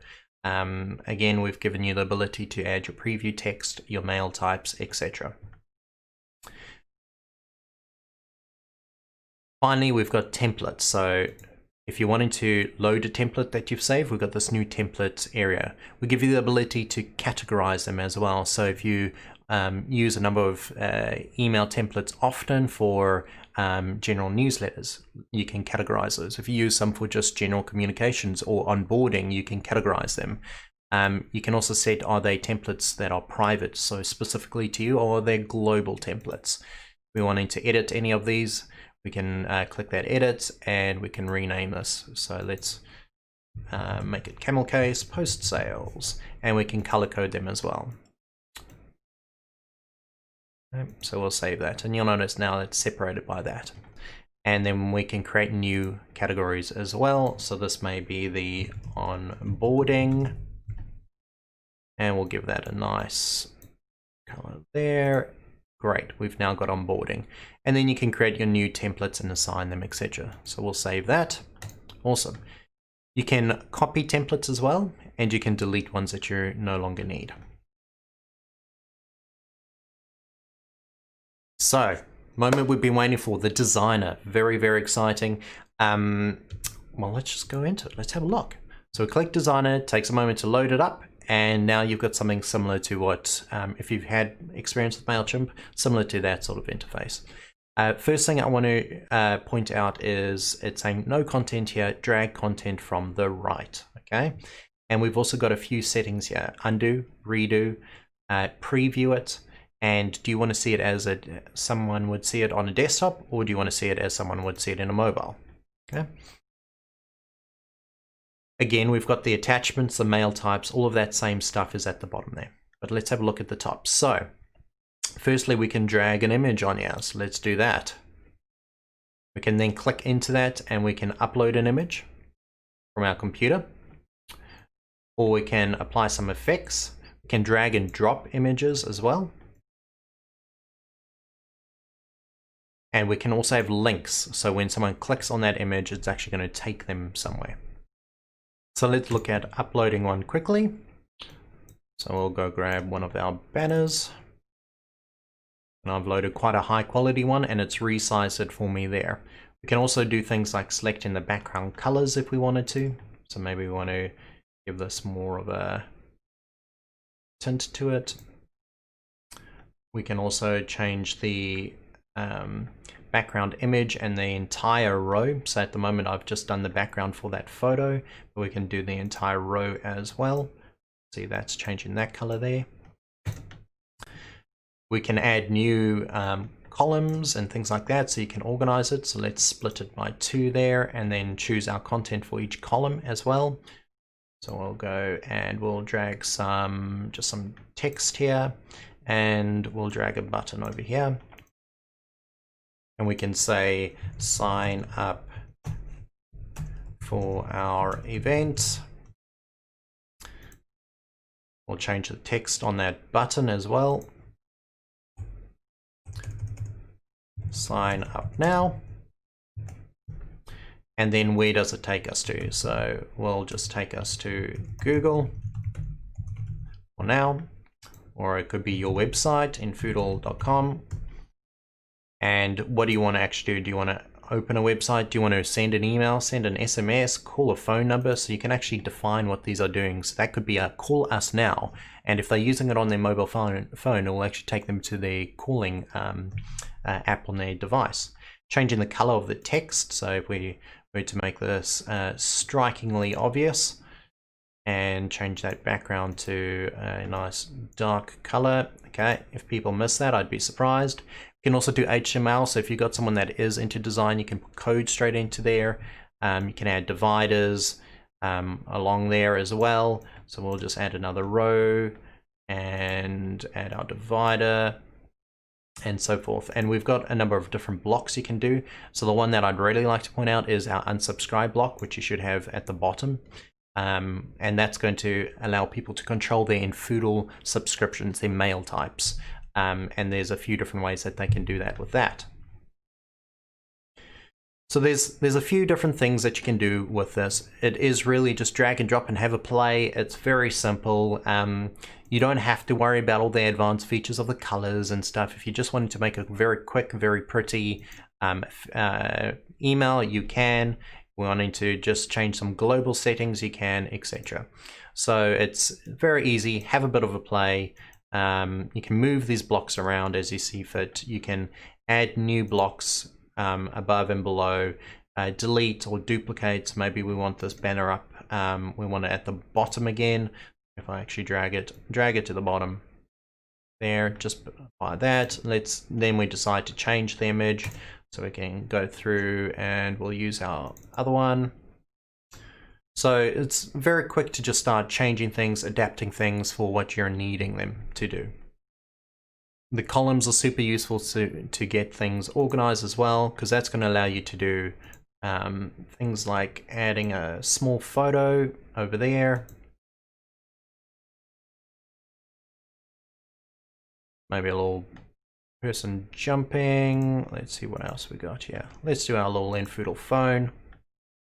And then over here we can add our just general text. Again, so similar to what we were seeing above there, but you could have a whole bit of text relating to some event photos that you've got. And again, you can make these clickable if you wanted to as well. So when someone clicks on that photo, it's going to take them to a blog or something to that effect. So very quick and easy. To show you an example of one that's been created for us, let's have a look. So we'll click into one. So there's one that's been created already. Let's have a look to see if we can find any other ones.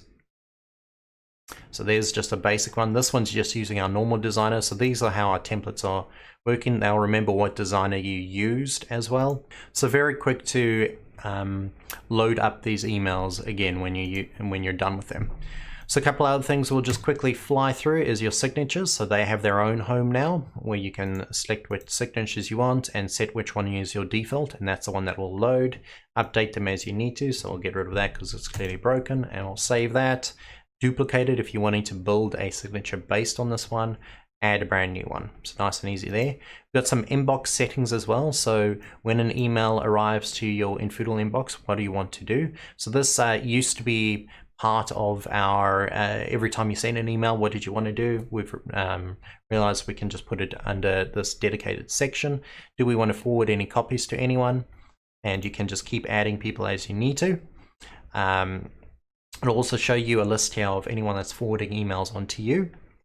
And we have an out of office feature. So if you are going out of office, you can set which date. So maybe we're going to be taking all of December off to travel overseas to the islands. What's our email subject? Scuba diving. Sorry. And then whatever your message is, and that will show you that message when someone emails in. It will show them the message rather. We've also got it so if they're sending an email to you every single day, we're not going to reply every single time. We don't want to spam them. So what's going to happen is we'll send it once every 7 days to them, just to remind them, no, I'm still out of the office. I'm still out of the office.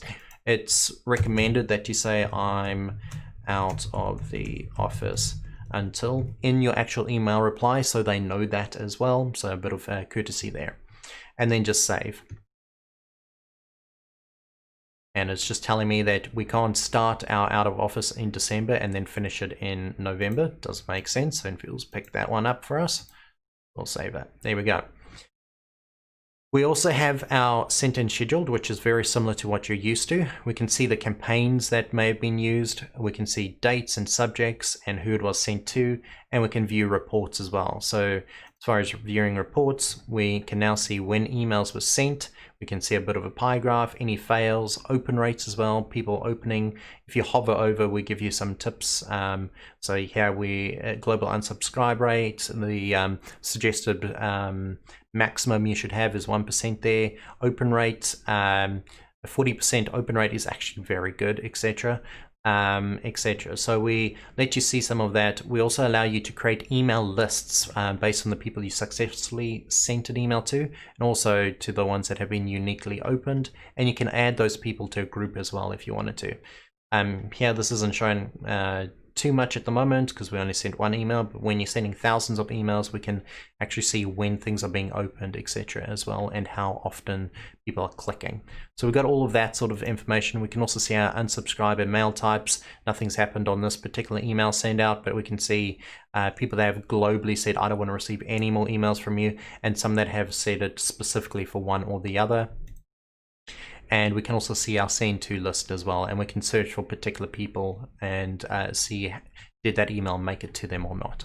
So a few different upgrades there as well. Your inbox, very similar to what you're used to. These are emails coming in, so nothing too dramatic there. So the final thing that I wanted to just re-highlight or bring up is mail type. So how do these work? So traditionally, in Infoodle, if you were handling who subscribed to some emails and who hasn't, you would have a group, and the group is who you want to email, and if they're not in that group, you can assume they've unsubscribed. Or some people handle it both. So we want all of these people to be in our mailing list, and these people have explicitly unsubscribed. So you would have a separate group for that. So going forward, how does this all work? We still have a group for who you want to email, because you may have some complicated lists. You may sometimes mix and match. So you still want to use groups for who you want to email, your email list. So as an example, we've got our new contacts, new member invites, newcomers lunch. So at times you're going to be sending out targeted emails. They aren't just a subscription list. We don't want to have to create a subscription list or mail type for every single different type of email communication you send out. So you'd have that sort of thing. You would have newsletter groups, so Christmas newsletter, quarterly newsletter, etc. You'll still have your groups. If they're in the group, the intention is to send them an email. However, then we've got our unsubscribe list, or our mail type. So every email that's going to be sent out of infoodle is going to be sent using a mail type. So if we just create a new blank email, we'll see down here mail types, and at the moment we've got 3 there. System notifications, so that's things like new login details, notifications from the system like pre-generated reports, etc. General communication, so most of your email communication will probably be sent from this. By default, that's where they're going to be sent from. And then finally, financial information, so things like receipts, etc. So you want to be able to receive your receipts. You might not care about any other email communication, but receipts you do. So in Foodle, we actually force those emails to go to people even if they've unsubscribed from the other lists, because financial information is that one the one thing that is acceptable communication, even if you've said you don't want communication. So we are sending a welcome email, so that's some general communication, welcome whoever. So that email will now go through that. You can also set this as a default if that's the main thing you're using. And a lot of you out there will be only using this, and you don't need to get any fancier than that, and that's great. But some of you are doing more targeted campaigns. You've got emails going out for particular ventures, one for building fund, one for a particular rescue project, one for some missionaries, and they're all different streams. And some people just don't care about 90% of it, but that mission project, that's important to them. So creating those mail types for that is very useful. When people unsubscribe to these or edit their preferences, they will see all of the available mail types so that they can pick and choose what's appropriate for them. To administer these, it's all under administration, and you'll see mail types over here. So it's nothing complicated. You can reorder them. So what's should be at the top. We can see our unsubscribed list here, and we can add new ones. When you're adding a new one, internally what is the name, externally what is the name, so that when they're unsubscribing, what do they see? What is the purpose of this mailing type? And if we're no longer using this mailing type, maybe it was a temporary campaign, we can archive that. And the reason for that is because we only allow you 10 different mail types, so that it doesn't get too complicated and so that it's not too onerous on the system. So just be aware of that. If we wanted to edit any of these, we can just click that edit and we can see those settings there again. Cool. Well, this was a high-level look at the new mailing system. I'm super excited to get it in your hands. I can't wait. I hope you guys are excited. If you've got any questions, please send us an email. Use our support section over here. Our help's got a ton of help videos, help documentation. Hopefully we'll have our help video on that section up pretty soon as well. And we've also got a Q&A with me in a moment, as well as our prize draw. So we'll see you then. Thank you for joining me. See you later.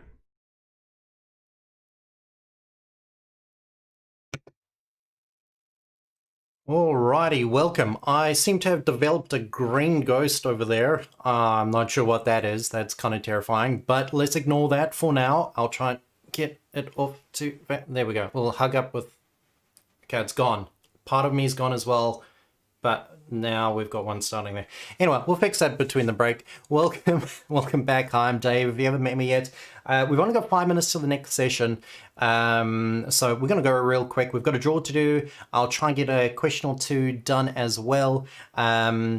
There's a lot of excitement that we're seeing in chat as well. I'm certainly excited about the new email system. It is just so much more enjoyable to use, and you can get so much more out of it as well. All of those features that you're seeing are from requests that we've heard from you guys. So from your initial view of seeing it, we'd love to get some feedback via email, via phone, via in the chat right now. We're all looking at all of that stuff. Go away, Green Ghost. Go, shoot. So we want to know that sort of information. If there's some stuff that you did not see in there that you're hoping will be in there, might not make it for the first iteration, but we want to know about it because we're going to continue to make some extra changes. There's still more stuff we want to add to this, so do make sure to let us know. Alrighty, okay, let's get to the draw. Let me find my winner list. Oh, here we go. Okay, so the rules again. I'm going to be calling out a name. I'm going to give it about 10 or 15 seconds, and I'm going to call out another name, and then another 10 or so, 15 seconds, and call out another name. And it's whoever replies first. If no one replies out of the first 3, then, hey, the green ghost is gone. That's wonderful. If no one replies out of the first 3, then we're going to have to do it offline, and that's a bit boring. So, hopefully you're ready. Are we ready? I hope so. All right, what you're winning is this infoodle mug, and a pack of 2 infoodle coasters, a little bit hard to see and currently upside down. There we go. All right, and our first winner, or first person to potentially win, is Rose Leopard. Do we have a Rose Leopard in chat? I'm so glad the green ghost is gone. Thank you, technology, for fixing yourself. That never happens. Do we have Rose Leopard? I'm excited. Come on. Anyone? No? Okay, next name. Rose, you're still in it, so if you reply before the next person, you get it. Vicky Ray. Do we have a Vicky Ray in chat? Vicky Ray. Come on. Chat's over there. That's why I'm looking. You're seeing the side of my face, by the way. We've got another monitor in the studio. Next to you. Okay, well, we need proof. We need Vicky's form number. Oh, there it is. And we have a winner. Vicky has won. There you go. Congratulations. Whew, that was getting tight. I was worrying we were going to get down to the last person again. This will be sent your way. Someone will be in touch at some point to get some details from you. Congratulations. That's exciting. Next session, guys, you can tell that I had an influence in naming this one. It's called May the Forms Be With You. It's with me again.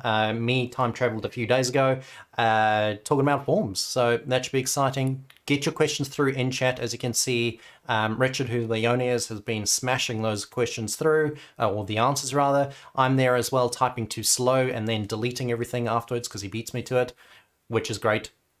So we'll see you there. Did Andre just dab? That's terrifying. All right. On that note, I'm gonna cut away. A dab from Andre. Oh my goodness. Andre works for us, by the way. I'm not just dissing a random customer. Okay. All right. Let's go. May the forms be with you. Please.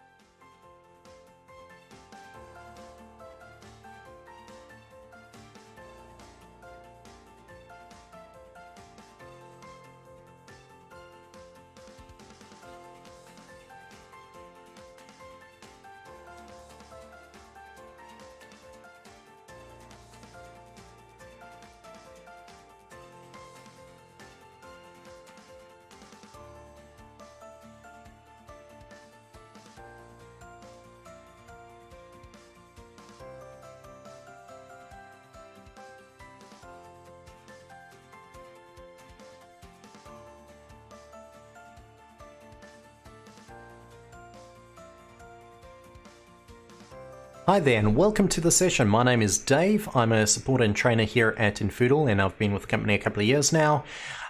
This session is called May the Forms Be With You, and I'm excited to take you guys through it. We're going to be looking at what is an infoodle form, how you can use it and save yourself some time, some of the techniques that you can use, and what forms are good for using as well. So things like newsletter signups, updating contact details, registering for an event, giving feedback from maybe different events or just general surveys. It could be taking payments, whether it's a one-off donation or a recurring donation or tithe.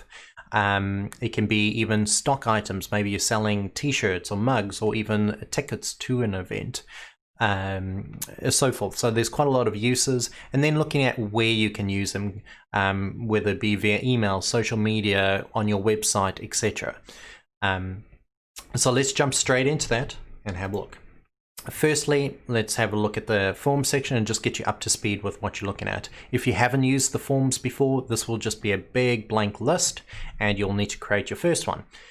Here we've got a few examples already. So we've got the add here, we've got recent entries. So adding new forms, recent entries is forms that have been filled out by people. And then we've got the form names, a description to help you remember what that form's about. Is the form currently active? So can people fill it out? And when is the active period? So why you'd have an active period is maybe you're registering for an event. Registration's open on Monday, but close on Friday. If you don't register within that, sorry, tough luck. Our number of responses in total, and how many currently need processing. So there is a step to these. We don't have someone fill out a form and it automatically update your database, because a bored teenager could get their hands on this and fill your database with random rubbish, or someone could accidentally type in their name wrong or their organization name or their email wrong and update your database and mess that up. Also, spam bots could get a hold of the link potentially and also add a whole load of rubbish into your database. So we do have a manual processing of those to prevent that sort of interaction from happening and ruining your database. So here we can see how many are waiting to be processed, and then we've got some general information. So one has been processed, two have been approved, one's been deleted, possibly because it was some rubbish. We can see any email fails. So if someone typed in the email wrong and we've got an automatic email response saying thank you for filling this out, here's some more information, we can see those errors. We've got a link to the live form, so this will actually show us a form that we can fill in. We've got our edit, which is how we make all of our changes. We've got a copy form, so if we are wanting to reuse a form as a template and then just make some tweaks, we can do that as well. And finally, the entries. So this is where you go to actually see what has been filled out. So that's the quick interface of the form list. Let's also have a look at the forms themselves. So we're just going to add a new one. So at the top here, we've got form name. So what is your form about? So it's update my details, perhaps. We've got privacy settings as well. So if other people shouldn't be able to see and edit these, you can select groups that can and restrict it to them. On the left hand side here is all of the stuff you can add to your form. So it's drag and drop. So if we want to add a heading, we can add it to here. So this is the form builder section. What's our heading? So update your details, and then you can drag and drop it. Up top, you'll notice generic. This is generic fields. So these are fields that the information is going to be on the form and the form alone. If you're wanting to do reporting on it, it's not going to happen because it's been stored only on the form. Even when you move the form to a person, the form belongs to that person, but the data stays on the form. So that's useful sometimes when, like when we do a roadshow, we'll be sending you out a survey. We just want to know initially the feedback and we make notes about that and highlight certain things. But we're not going to 6 months down the track run a report on that and say, find me all of the 3s and 4s and then people that are our clients and things like that. We don't need to drill down. So it's acceptable that it's on the form and the form alone. We can export all of our forms as an Excel spreadsheet. So if we didn't need that data for something, we still got access. So generic fields only live on the form. Very important to remember. And then we've got people fields. So these are the fields that are actually on a person's profile. you'll see here we've got personal, person data, application data, information. Now if I just open up a new tab here and we look at a person, a real person preferably. Dan Carter, great, thanks Dan. We can see these tabs along here. So there's that person data, application data, etc, etc. So that's what these are, and if I click into any one of these, I see the fields that are under those tabs as well. So drag in one of these, maybe we want to see the allergies of this person. That's going to come up on the form, and it means whatever they select there will actually update the field on their profile when we approve this form. So anything you want updating there on the profile, you need to use as a person field or custom field. Very important to know that distinction. This information, as I say, when it gets approved, will then update, and then we can do our reporting on that information. We can do see it at a glance when we go to a person's profile, etc. So very important. We also have organizational fields, or if you're in the household view, the household field. So again, infoodle understands mum, dad, and the kids in a household, but also understands the boss, the CEO, the HR, the coffee runner in an organization. So that term is interchangeable. So if you got some fields relating to the organization or the household that they're in, you can add those as well. You can also add people directly to a group. So this is great for instance, on our website, when you sign up to our free training sessions, the different training sessions are different groups in infoodle, so that we can see how many people have actually registered. So you'll see here, please book me into, and you select which training session you want to book into. If you checked forms training, that's going to add you to that group immediately. So much easier for us to manage. We can then send emails to everyone in that group saying, don't forget, you're in the forms training. It's not as exciting as the Roadshow forms training, but it's still the forms training, so don't forget. So very useful in that sense. We've got financial items. If you don't have the finance section, you won't have this, and it's not important, but this is where you can add stock items, tickets, mugs, t-shirts, whatever you want. Those stock items are added in the finance section. You can add that there. You can add campaigns and total stock items added and account codes, giving numbers, all sorts of fun things around that. And then payment methods as well. So these payment methods you'll get even if you don't have the finance section. You'll be able to take one-off payments if you don't have the finance. If you do have the finance section, then you can take multiple recurring payments. So that's using a payment gateway like Stripe, which is our recommended, but we integrate with a few others as well. The recurring is great for things like monthly payments, recurring tithes, memberships, etc. And we allow you to choose the period that you want to use as well. So by default, we give all of the options, but you could give only one time and annually. Perhaps it's an annual membership that you're getting people to sign up to. With all of these, they've all got settings. So by clicking on any one of these, we'll be seeing the applicable settings for each. There's a couple of common things for each of these as well. So if I just look at allergies, for example, we've got a label, so you can relabel what people are seeing. Help message, which will add a little eye there to give them a little more detail when they hover over it. Mandatory, so they have to fill out this information or the form doesn't get submitted. Is it only on the approval form? So that is kind of like an office use only, except people don't get to see it, only you do. Only you, the admins, approve in the form. So that's useful for when you're wanting to add people in a group that you've got, but you don't want to expose people to those group names. You don't want them to see that they've been added to particular groups, or you don't want them to make that decision themselves because they don't know how you are managing your database. So you may have 5 different types of newcomer groups. The one is you're just a general newcomer, so if you fill out this form, we're going to put you in that automatically. It may be a welcome lunch. So they've indicated they want to go into lunch, so we will put them into that.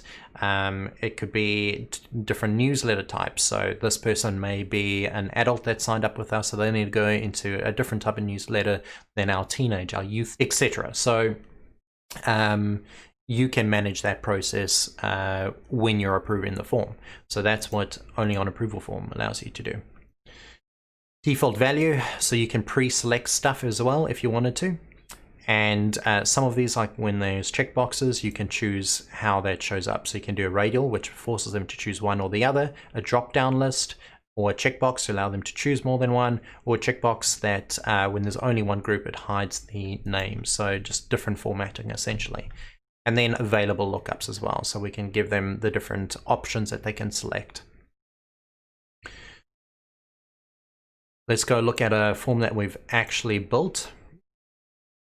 So we'll look at our registration for an alpha event, for example. So let's just look at the actual form itself. Yeah, we've added a picture. That picture's got what looks like our links, but this is just a flat picture.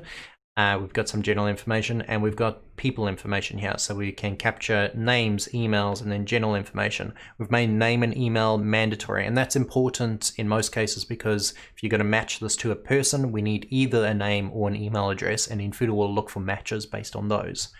And then the rest has been made optional, and because this is an event, we can sign up for a number of tickets as well.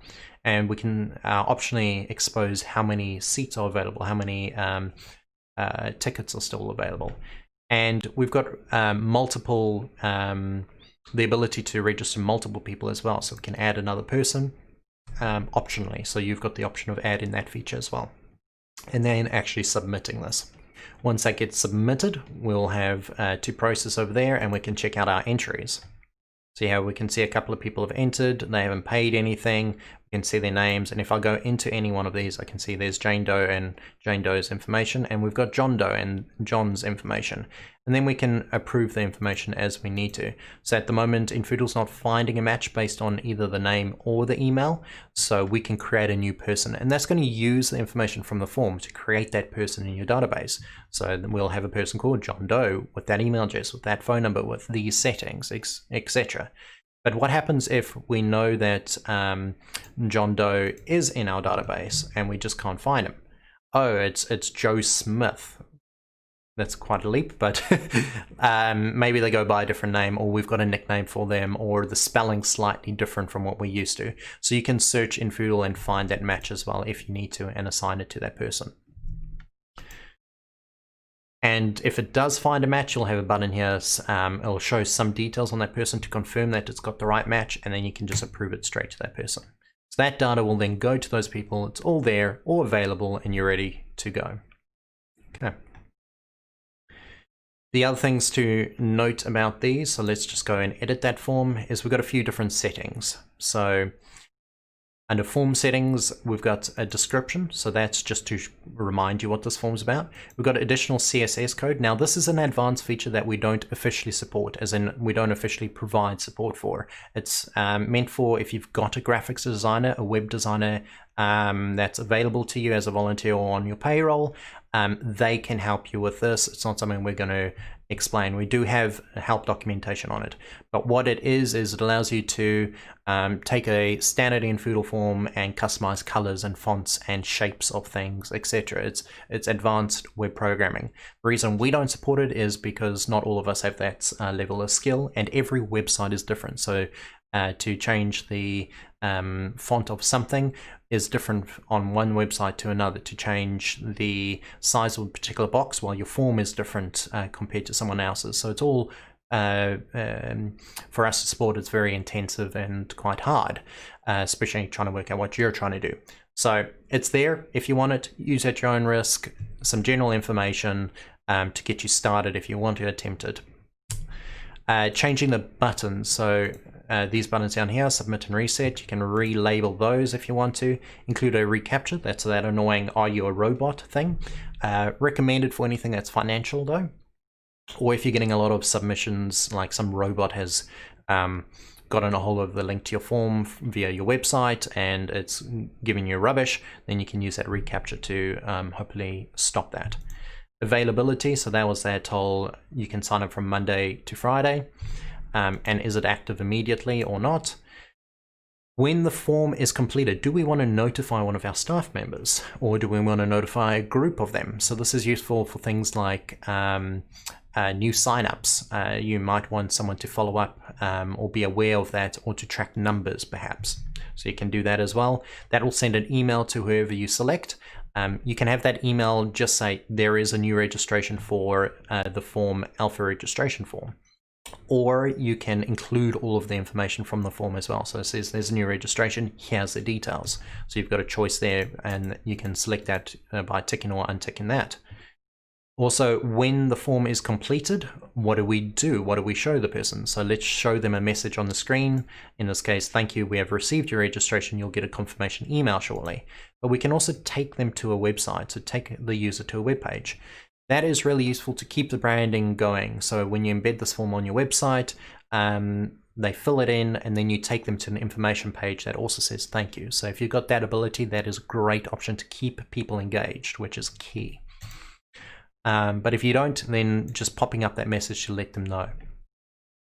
Stay on the form after the message. So this is the form gets filled out.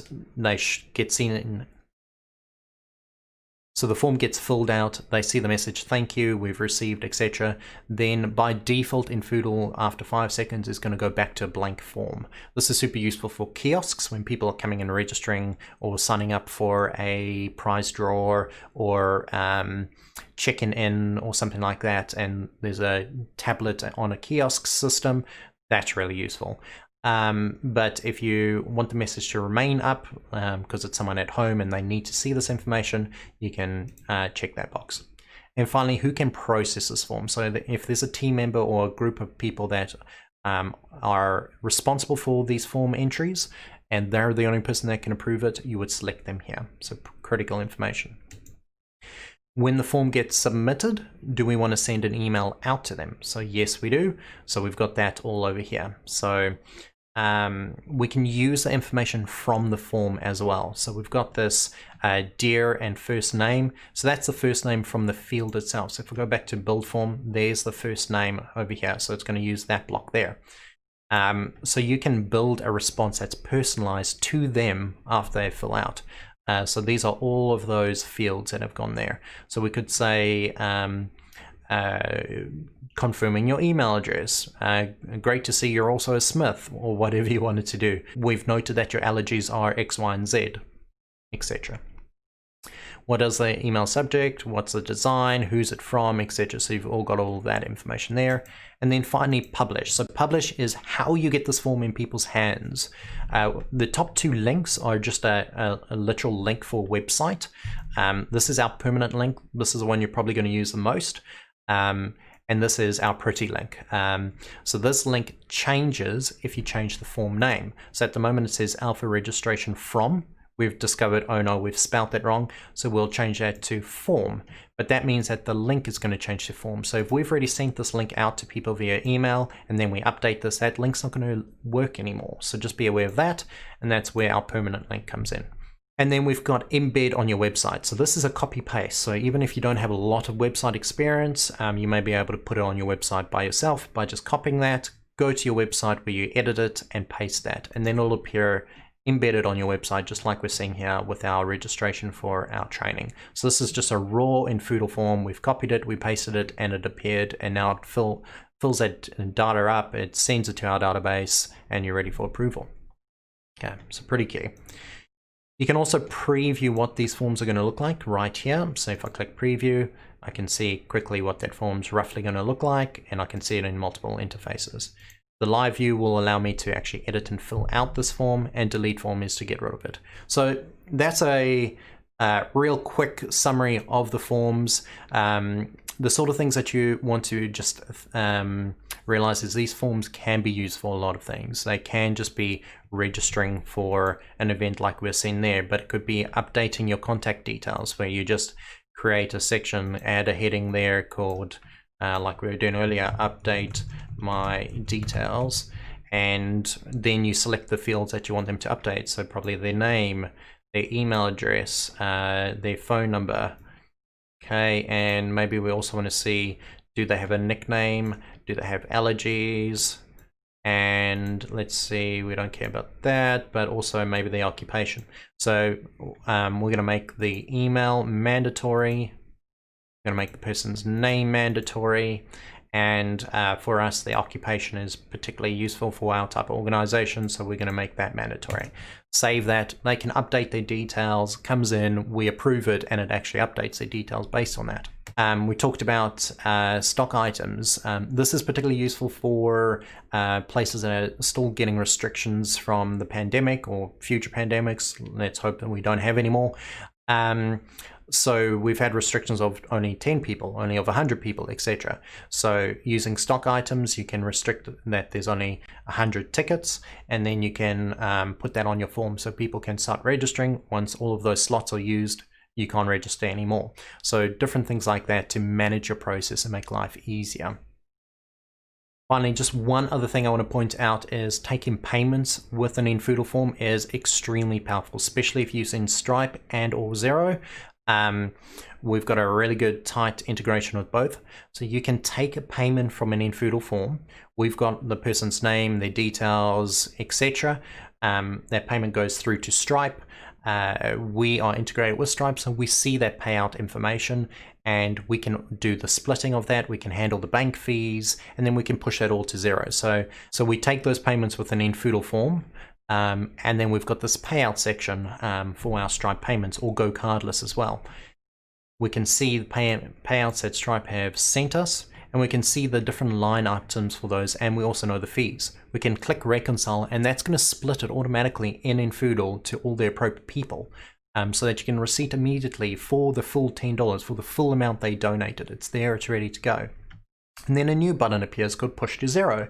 So we can send that up, split up with the bank fees and the line items with the people's names. So when that money eventually does reach Xero, all you're doing is ticking off on a list, basically. You're reconciling automatically. You don't have to manually be searching for people. It's very, very quick, and it turns a otherwise slow and onerous process into a very quick and easy process that's accurate. So that's something that's super powerful with the infoodle forms, that if you are taking payments, this is something you should be considering and thinking about, because it's going to save a lot of time and prevent a lot of errors. Thank you for joining me for this session. May the forms be with you. I'm going to be doing a Q&A with you now, as well as a draw. So have your form numbers ready, your registration form numbers. If you do have any questions or want any more information, we do have the support button in the bottom left that you can click to send us an email. At the top right, we've got the help, which gives you a lot of help videos. We have a full training session on forms, which goes into a lot more detail. And we've got a ton of help documents, so do use those. We encourage that you have a bit of a play, but don't let yourself get to the banging your head against the wall stage. Rather get in touch with us before you're at that stage, and we totally want to help you, get you through this process and guide you. Thanks again for joining me, and I'll see you in the next session.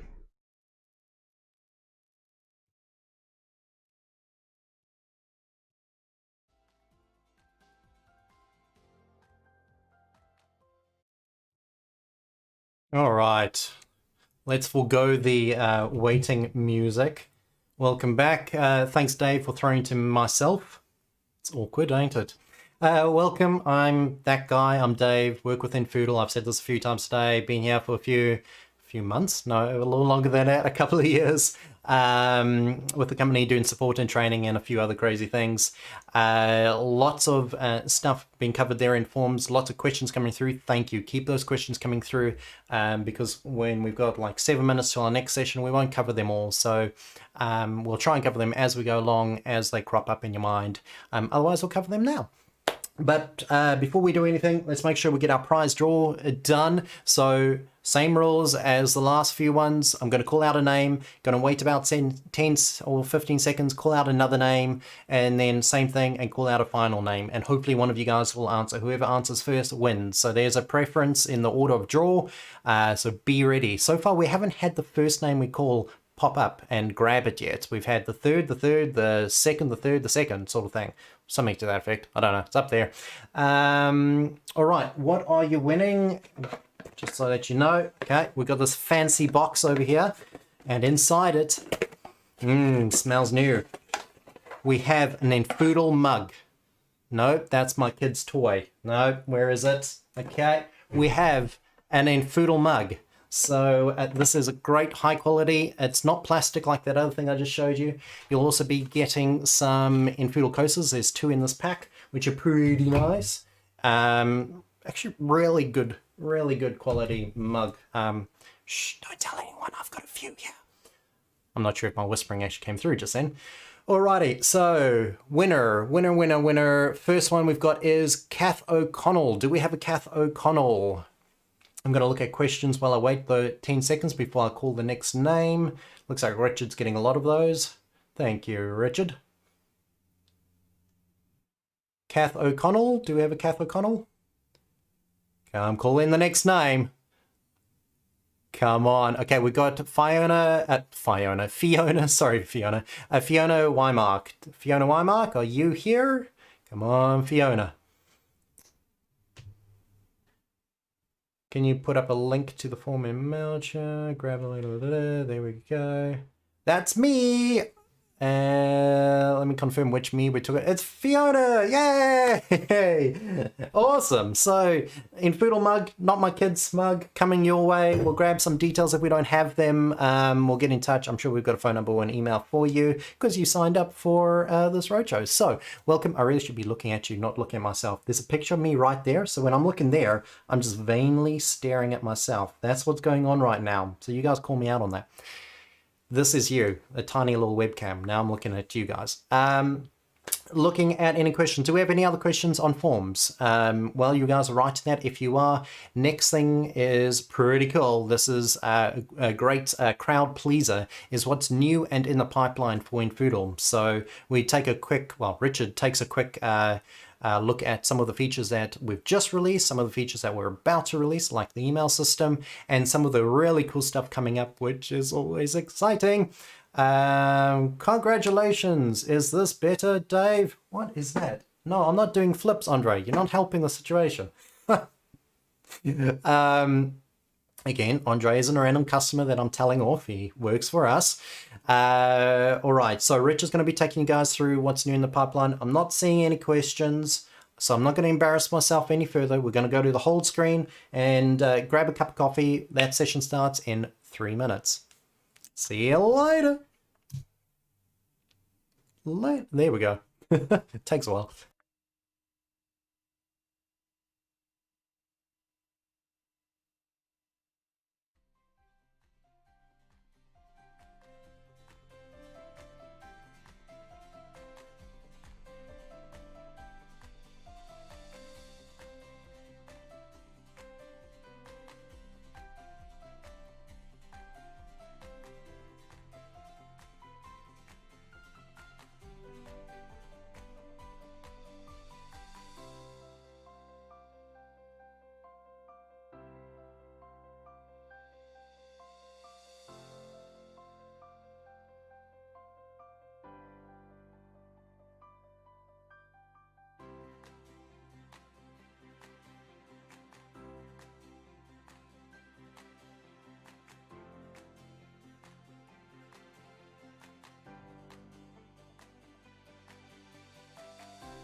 Welcome to this next session with me, Richard. I'm the founder of infoodle, and I'm looking after the technical side of what's going on with the product.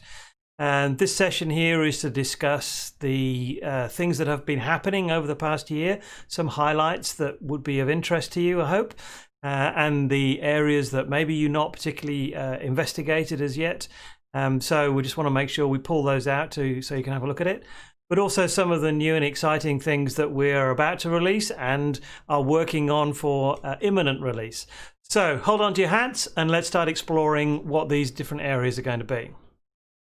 One key aspect of infoodle is customization.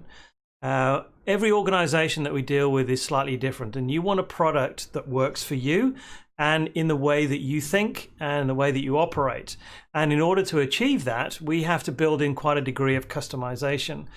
So we work very hard on that area. With customization comes a bit of complexity, but the goal is to make it simple and straightforward to use and logical for you, depending upon which type of organization that you're in. So you're going to be using different types of customization depending upon your organization. So not all of these will be useful for you, but we just want to highlight them so you can start your brain thinking about how it could work. So one of those is contact types. So contact types is a way of identifying the different types of contacts that you've got within your database. It's flexible, so you can do it in any particular way you want. Contact type is just a term that we've come up with that's hopefully generic enough. So it could be a donor, it could be a beneficiary, it could be a organization, it could be a person who works for that organization, it could be a trustee member, or it could be a volunteer.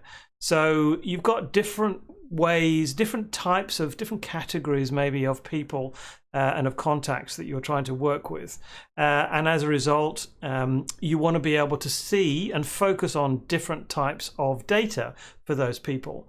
So what we've done is enabled you to create a view based on each of the types of people that you've got within your database. So as you can see on this screen, we've got 4 different types of contacts that have been particularly named, and you've got a default. So anybody who hasn't got a particular type configured. So you can see here on the left, we've got things that can be shown to the user, can be the personal areas, photos, history, those kind of things. And yet when you come over to a grant application type organization, then we're only looking at personal and history. Within that, there are different fields that we can capture. So Dave will go into this in more detail so you can explore that. But just to get your ideas thinking, this is how different contacts are viewed within infoodle, and you can customize it or not use it depending on what you're doing. So in one of our other sessions, you'll be able to explore this in more detail. Obviously, there's information on the help system as well. So just to give you an idea how this could operate within the system, let's go across to our infoodle support contact, and you can see we've got information here, how the tabs are all organized across the top, and we've got a contact type here across the top here. So if I edit that, I can change that to a grant application member. I can save that, and the layout has refreshed, changed, tabs have disappeared. The layout is now focused more on that grant application.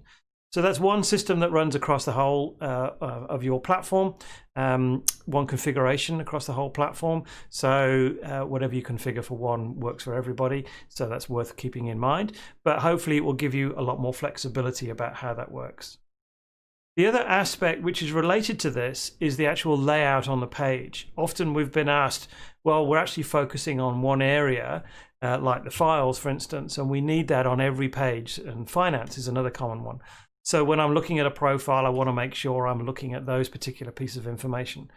So we've enabled this functionality within the profile layout. So under administration, we've got profile layout, and you can see here, these are the different types of blocks that you're able to put on the profile page. So those that are blue with an eye that is showing means that they are visible, as opposed to these that are not visible. And we can move those around. We can make them visible or not, depending upon what it is that we're doing. Some exist on both sides, like connections does.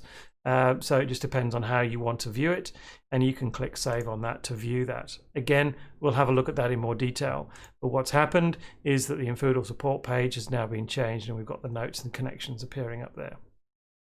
You can also personalize it to your own view. So you as a treasurer may be looking at it differently from a fundraiser, for instance, and so you want to be looking at different types of information. So you can configure it in your own page layout, and you can see we've got the standard structure, but I can actually have groups showing on this page as well, because that's the way I like to look at it, or I can restore it back to the default if I've made a mistake. So customized views, customized views of the data that you're looking at, depending upon the contact type and depending on who you are. Likewise, we can customize the type of data that you're storing. So in addition to things like date fields, text fields, sort of some of the regular fields that you've been used to, we've also got the ability to be able to store multiple select fields. So a multiple select field is a field that enables you to be able to select more than one item at a time, depending upon how that data works. So we can see here allergy, for instance. When I edit allergy, then I've got a different type here. You can see there's a pencil mark over on the side, and I can choose not only one of those, but I can also choose peanuts as well, and horses. So I've got lots of allergies, so I can record that and we can report against that as well. So it's just a quick way of being able to have multiple items, multiple data values against a particular contact for whatever purpose suits you. Okay, so with that, I'm showing the detail. Lastly, there is the ability to be able to recognize the relationships between your contacts. So we've got households or organizations. As you're aware, we've also got groups where we can connect people outside of their household. We've also, for a number of years, had the idea of a person link field. And a person link field means that one individual contact can be linked to another individual contact from any other part in the database, but this is linked in a one-to-many relationship. So one sponsor may sponsor multiple beneficiaries. Okay, so that's a fairly common. A teacher may look after multiple pupils. All right, so we've got different one-to-many scenarios. However, it becomes increasingly clear that I could have a many-to-many relationship. So a teacher can look after multiple pupils, but that pupil can be looked after multiple teachers. So it becomes a many-many relationship, and so we needed to enhance that. So what we built is a connections process. So a connection screen enables you to have multiple relationships with different people.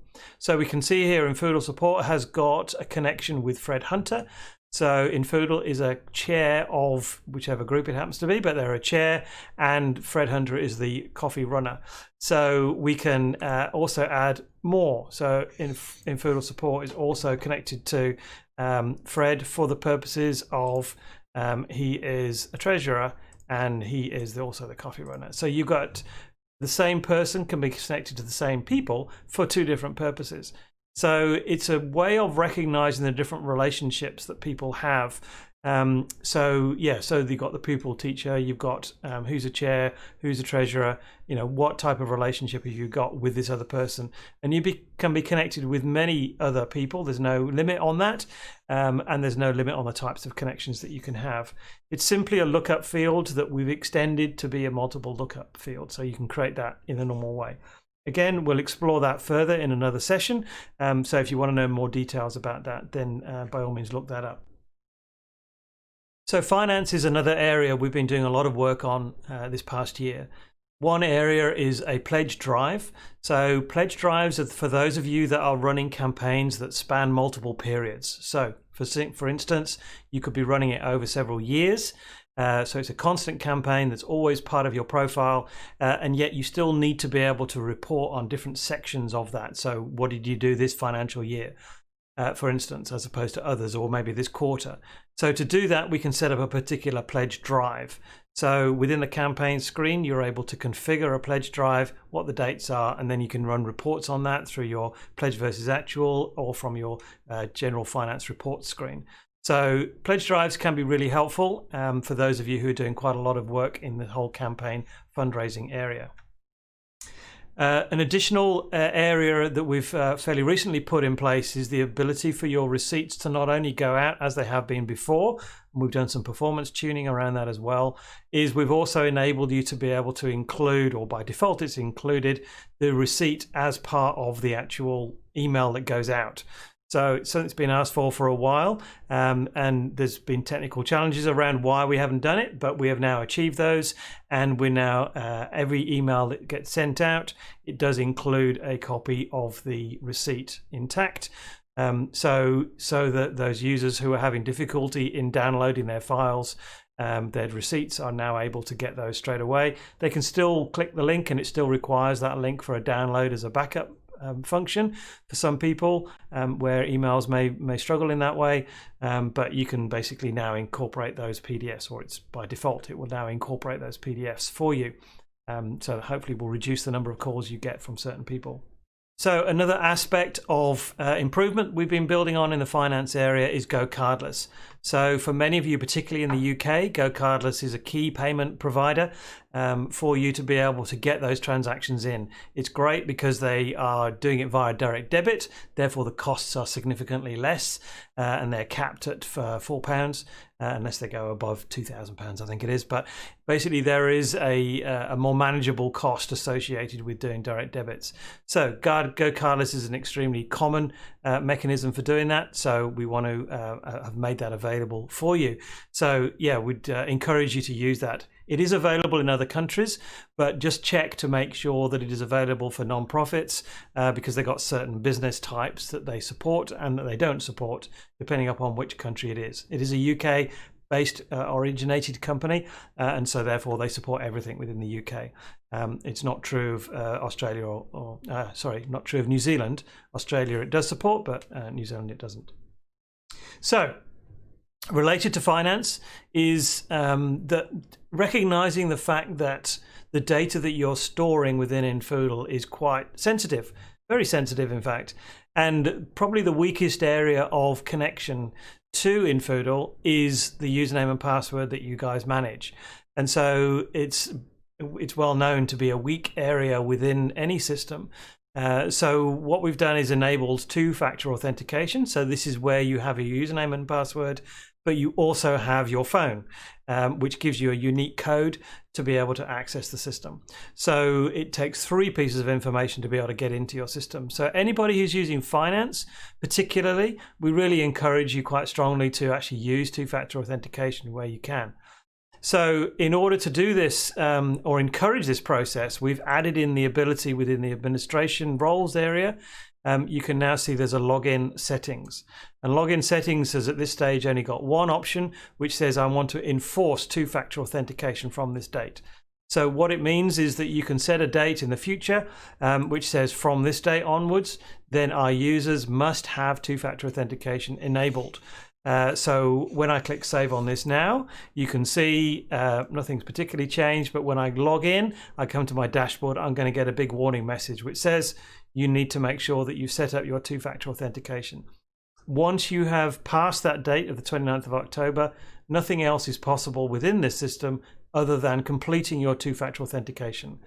So that's a key thing we want to encourage you to use, and to give you protection over the data that you're working on. So that's two-factor authentication. Finally, in terms of things that have already been implemented, is cascading workflows. So some of you have been working on workflows and started to incorporate those within your processes, and that's great to try and automate some of the aspects that you're doing. Some you will find I've actually got multiple workflows and I'm duplicating the work that I'm doing here as far as setting them up. And so if I make a change, I've got to make a change in multiple places and things like that. So what we've enabled is the ability to have cascading workflows. So when you've got more than one workflows and you want to repeat it, then when I edit that particular workflow, you can see one of the steps that I've got available to me is that I can add to a workflow. So clicking on that means I can choose the other workflow to fall onto. So it will trigger in the normal way that this workflow has. It will go through the various steps, and then it will be passed on to the in this case the welcome email workflow that I could then also be referencing from other workflows. So hopefully it's an efficiency thing for you, makes it clearer to manage and maintain your various workflows. All right. There's been plenty of other changes, but those are the ones we particularly want to highlight to you. So now comes some of the exciting stuff as to what it is that we're actually going to be working on in the future. And so some of these will be done on slides, some of them we'll be able to show you. So Starting off is data management. So data management is an area that, for those of you who've been with us for a while, we've been working with and trying to produce a system that is workable for you. We've actually had 3 iterations of this, but we're confident we're on the right lines now. So we're working through the process to release this to you before the end of the year. So in order to do that, it's going to have quite a lot of sophistication around it. It's certainly going to enable you to be able to add new contacts, manage your add new contacts, to update in bulk new contacts. So it's going to help with deduplication as well. So it's going to present to you the likelihood of duplicate contacts in a much more friendly way, and do it in real time, certainly within your regular day-to-day activities as well. So it's going to be quite a powerful solution to this more bulk area of data management. A lot of what we do, whilst we've got workarounds that you've been working with using workflows and the like, this ability to be able to manage bulk changes is a key thing we want to do. And a lot of you are going to be able to add bulk people because you get them from other areas.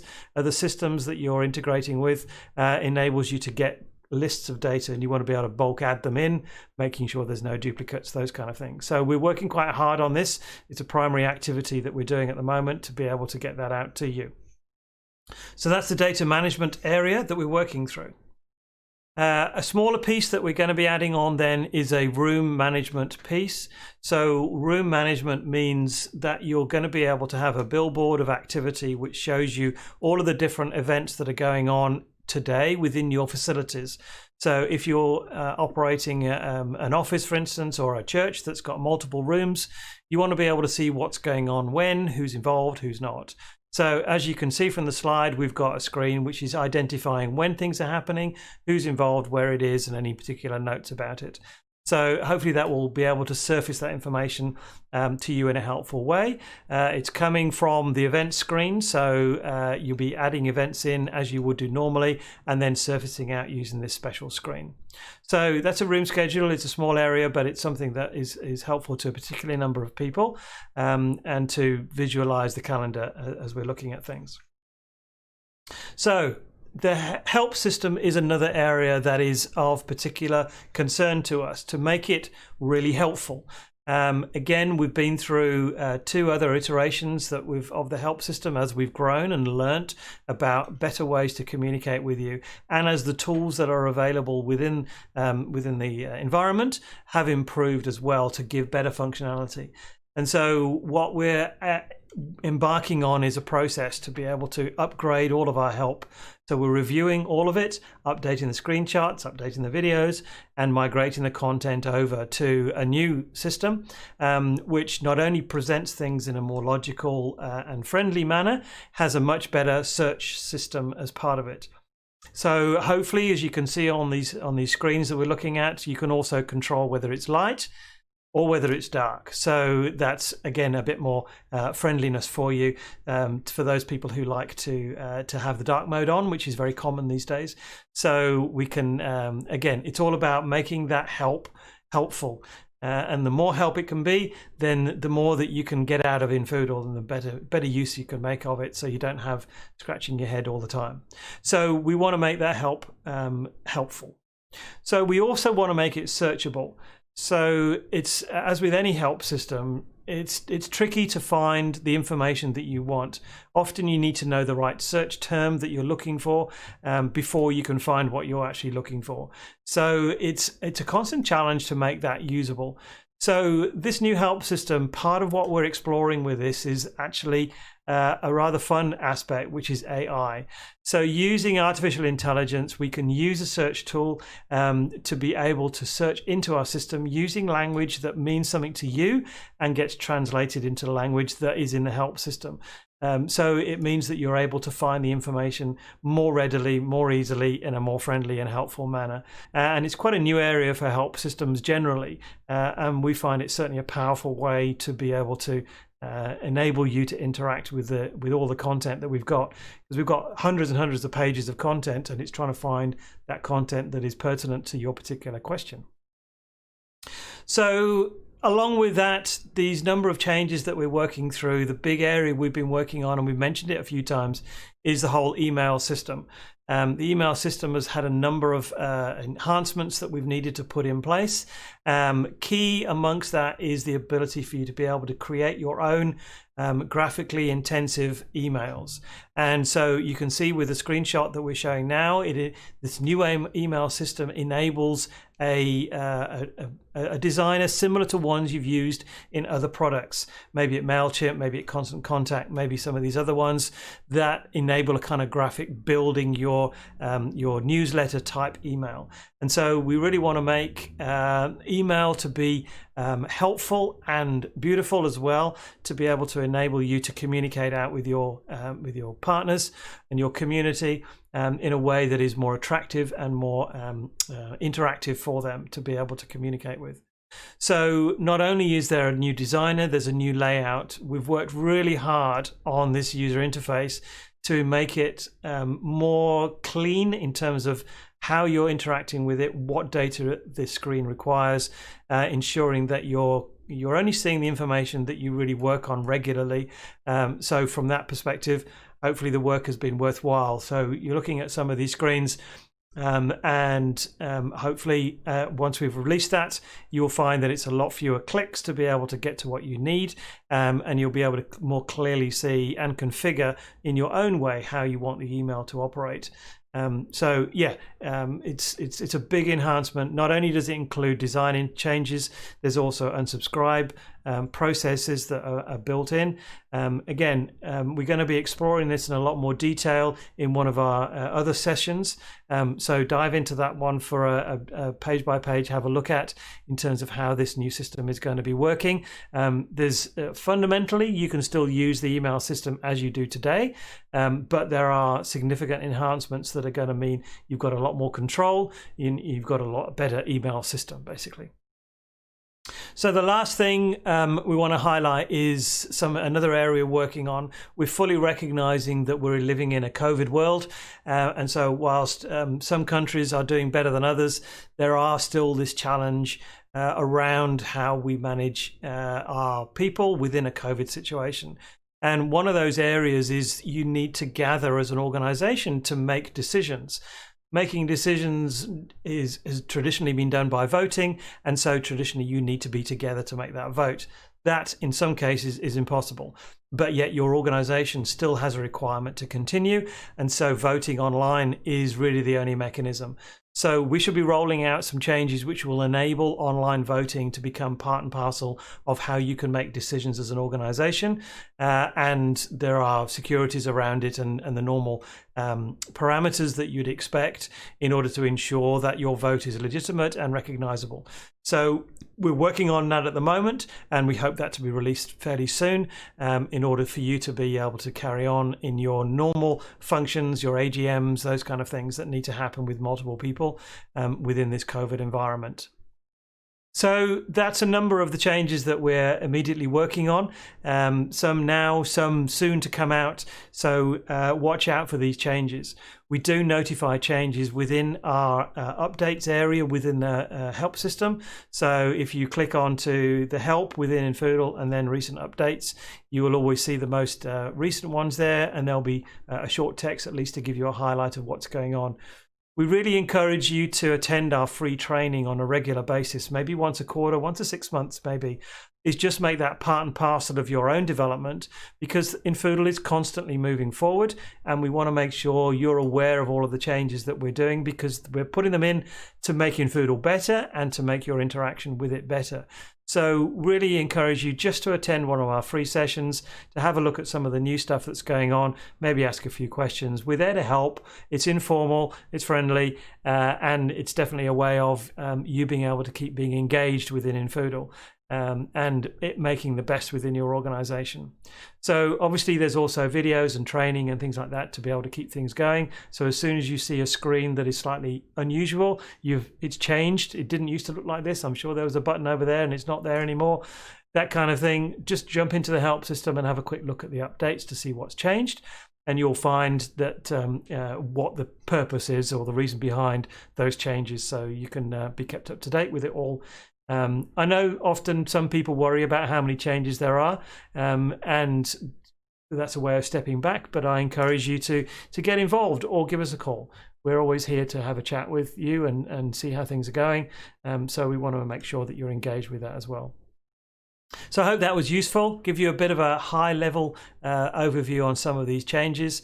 As we said, there are more in-depth sessions to have a look at some of these things in more detail. So jump into those and have a look at those. Otherwise, I hope you enjoyed it. Ooh, right. Who is ready for some Q&A and a prize draw? Hey there, welcome to anyone that's just joined. I'm Dave. I've been with the company for a couple of years doing support training. You would have heard my voice lots and seen me on tickets.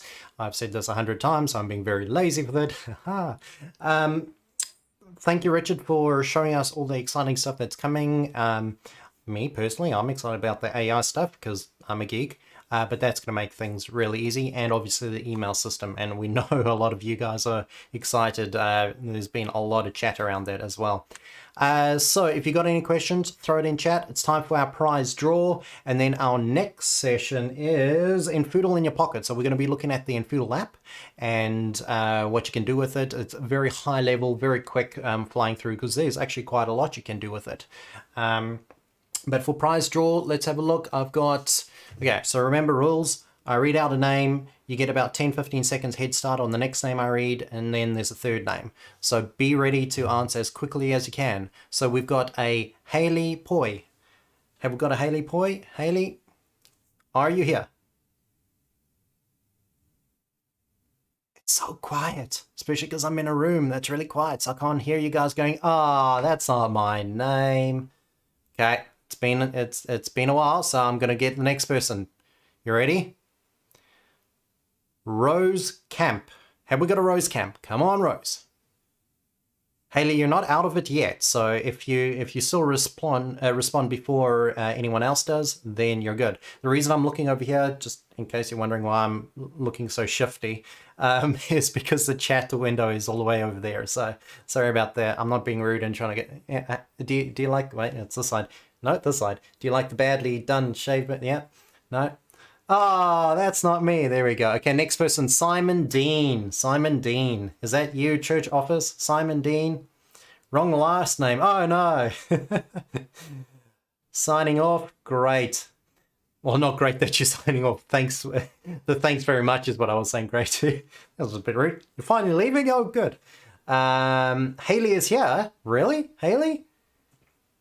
Okay, I do need the form number though, because yours says Phil and Cat. So, Haley, do you have your form number ready? I hope it's boy. So I just need that form number to confirm, Haley. Otherwise, Rose Camp or Simon Dean, anyone? How do you find it? It would have been on the email that was sent when you registered. There would have been a number on the form. I'm going to earmark Haley for now because no one else has replied. But if you can send us through that form number, we can make it official. All right, we'll get in contact with you anyway, assuming that it's all yours. Alrighty, next session starts in 2 minutes. It looks like all the questions have been answered. Something very, very long just came through. New to infoodle, welcome. Our beneficiaries are required to acknowledge funds that have been received and used as designated. Do you have a feature whereby a receipt can be generated, can generate a pre-filled forms for beneficiaries? A receipt can generate pre-filled forms for not in the term of infoodle forms, but you can have receipts that are specific to different types of funds that are coming in, different campaigns, different groups, different locations, etc. So you can target your receipts for the appropriate thing, and reports are very flexible. We'll cover that in a later session as well. You can't find the number? That's all right. I'm sure we can prove that it was you. We'll get in touch. It's on there you go. Thank you. Okay, we got 1 minute. I'm going to go to the slide. Do ask questions. As many of you have throughout the sessions as well. We'll be there to answer questions. But off we go to infoodle in your pocket.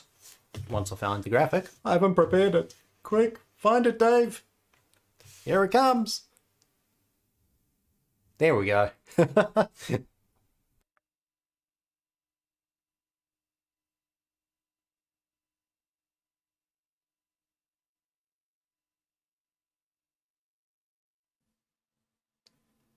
Hi there, my name is Dave. I am a trainer and support person here at infoodle. I've been with the company a couple of years, and I'll be taking you through this session, infoodle in your pocket. This is going to be covering the infoodle app and what you can do with it.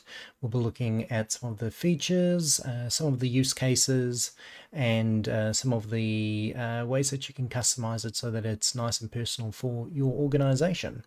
So let's have a look.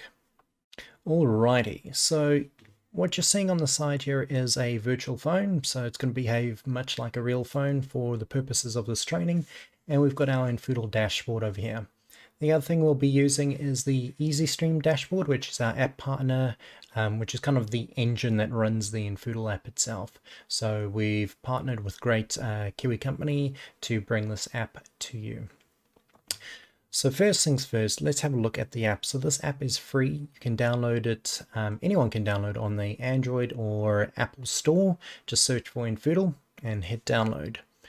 Then when you run it, it's going to take a moment to load all of the background stuff, and then it's going to ask you for your organization. Now, if you haven't set up the infoodle app yet, you can explore some of the other organizations around by just starting to type. Things are going to start popping up as you start typing letters. And these are the other customers of ours that are using the infoodle app. So while we're showing these, it highlights firstly that your app is a public facing app.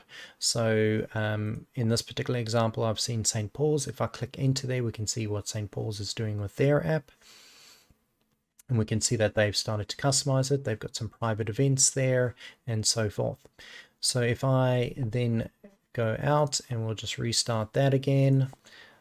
So I'm just telling the infoodle app to pretend that it has just been installed, and I can look for our other app. So we're going to go to this demo app for now to have a look there.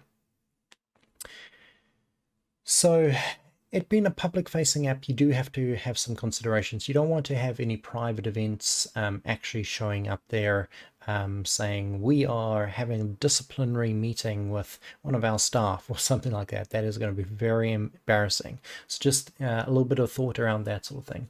The intentions around the infoodle app was to have a very quick and a very watered down version of the main infoodle product in your hand, but customer facing. Being able to show your community what sort of events are coming up, to get them to fill out some forms and update their details, to be able to look up other people's information that has been made public. There's some more advanced features where you can upload videos as well, or podcasts as well. And any sort of link on your website you can put into this app. Any sort of form that you're using from infoodle you can put on this app. You can take donations. You can do rostering from this app, which is super, super powerful for your community if you're handling that sort of stuff. You can have your Facebook or your Twitter or your Instagram linked straight into this as well, your newsletters and so forth. So very, very powerful. Lots of things that you can do with it. And you can obviously change all of the colors so that it suits the branding of your organization. At its core, it's driving off the CRM, and there's a few changes in the CRM that you can make that will allow you to see certain things, like for instance these events. And then the rest of it is happening through this EasyStream dashboard. Now, please be aware that most of these changes that you're making will not be visible immediately on the app. You do need to close the app completely. So in this case, on Android, I'll swipe that away and then open it up again to see those changes. And the reason for that is because your app is caching or storing the last known settings so that the app can run a bit faster. The next person that opens up the app or downloads the app, they're going to see those changes immediately. But if you haven't closed your app, you're going to be seeing the same old stuff. So it's not that it's not working, it's just you need to refresh essentially. And that goes with even just changing the colors. So first things first, let's have a look at that. How do we customize colors on our infoodle app? So we've got these little blocks or panels, and these are the different features in infoodle for your app. Now, don't be alarmed if you don't have all of these. This is the demo sites and we've activated all the add-on packages. So if you scroll down to the bottom, you're going to see a number of packages and the cost per month that EasyStreams is charging for those to give you a bit of extra use out of them. So we're going to change the logos and colors though for now. You'll notice firstly your logo itself. So that's this logo up here. It's also the logo when you're searching for an app, it'll come up. Then we've got primary colors, secondary colors, tertiary colors, alternative menu colors, and alternative menu text color. So you'll already spot that the alternative menu text color is coming up over there. We can see this color over here for the menu itself. Then we've got our primary color, our tertiary color, etc. So you can see where these are all starting to show up, where we can see them. Okay. If we wanted to change this banner over here, we'll just close this window here, and this can be changed here with the app banner. Configure that. It's just going to ask you to upload the new image. Now it also recommends the size that you should be doing. So this is so that it will look best on every single phone that's out there. So if you can get it exactly at 2000 by 800 pixels, you're doing well. If it is smaller, that's fine. Do what you can, but the higher the quality, the better it's going to look on your app and the more optimized it will be. So if you wanted to change your image, if it exists already, you can just click on the image that's there and you can select what you want to use. If you don't have it there, then it'll have a button waiting for you to upload. Okay.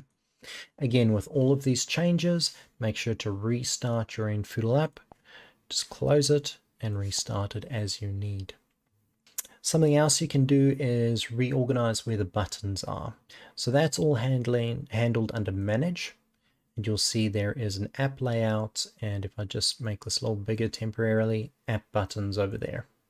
Okay. Also load up all the buttons you currently have access to and allow you to move them around. So we'll see we've got the events there, the media, and the directory. So the events, media, directory. If we wanted to move these around, we can just click and drag. Perhaps we want to encourage people going to our Facebook, so we'll move that to the top. So events, our directory isn't as important, we'll hide that one away. However, our rostering we do want made very, very easily accessible. So we'll submit that. It says success, great, I'll close this window. But now again, no changes have actually happened here. If I go in and out, nothing's happening. So I'll need to restart this app. It's sensing a theme yet. Restart your app when you make the changes. And then the new changes are now here. So we see now events, our social, and our rostering. And the nice thing about the social button, since how we've got it there, is you can embed your Facebook or whatever it may be right inside the app. So you've still got all the control around your app itself, but you've got access to, in this case, Facebook right in here. Okay, very cool. You will also notice that there is a casting button here. So this is for when you're playing out audio, podcasts, or videos, you can actually cast it to any Chromecast capable device as well. Some of the other features that you get is infoodle tools. This is very, very powerful.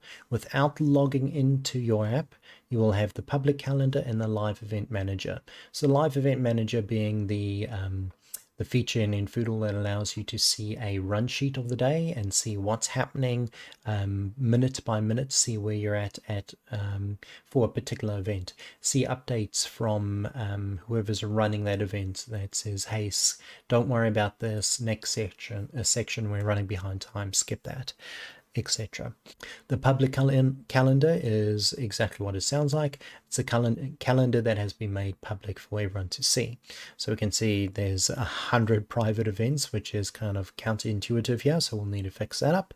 And we've got some staff meetings, which again, I'm surprised that that is a public event. So that's something we're going to want to fix. So how do we fix those?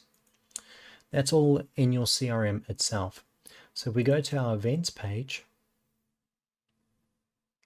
we'll see we've got these hundreds of reoccurring private events and we've got our staff meetings. So first things first, let's edit the series. And this setting over here, visible on the internet, that's essentially what's making it public. Now, it doesn't mean because this is set to yes, anyone on the internet will magically be seeing this event. They do have to have access to it in some way. For instance, like the infoodle app, or if you're embedding this calendar on your website. So it's not just someone could stumble across it necessarily. But in this case, we want to say no, because it is a private event, and that's going to update all of those. And then these staff meetings, we don't want those public either, so I'm going to set that to no as well. Okay. Now for our example, let's get some actual events. So maybe tomorrow night is a gingerbread house making workshop. Right? We do want this public because we want to invite people along. It is for our youth specifically, so we can color code them. And just remember, this isn't relating to the app, but you can organize and change your color codes by clicking this little icon up here. Event status is confirmed in this case, and a bit of a description. Come have fun with your rascal youths making sweet, we'll add a couple of A's and a couple of U's, treats, because that's totally a treats. That's totally how the youth would spell that, right? And what date is it? So we're going to say it's tomorrow. That's fantastic. And what time is it going to start? So we'll say 6 p.m. and it's going to run till 7 p.m. Just a short one. Location. Now this is really important with your events, especially with your infoodle app. So we're going to say that it is at the cafeteria at Henry and Ted's. People involved, so this is who's responsible and any attendees. We'll leave that blank for this time around. Any questions relating to the location, also not applicable, and finance not applicable for showing you the app. So we're just going to save that. It's demanding that I answer that, so I'm just going to say no. And now we've got our gingerbread house making workshop. I'm going to restart the app. Great, and now you'll notice, oh no, we've still got our private events there. And if I go to our dedicated events section, it's just a whole bunch of private events. So this is another little gotcha that you just need to be aware of. Due to some restrictions with syncing abilities, this is not immediate, so it can take a couple of hours for this sort of data to sync across. You can try your luck on the dashboard to force a sync across. So there is this events button up here.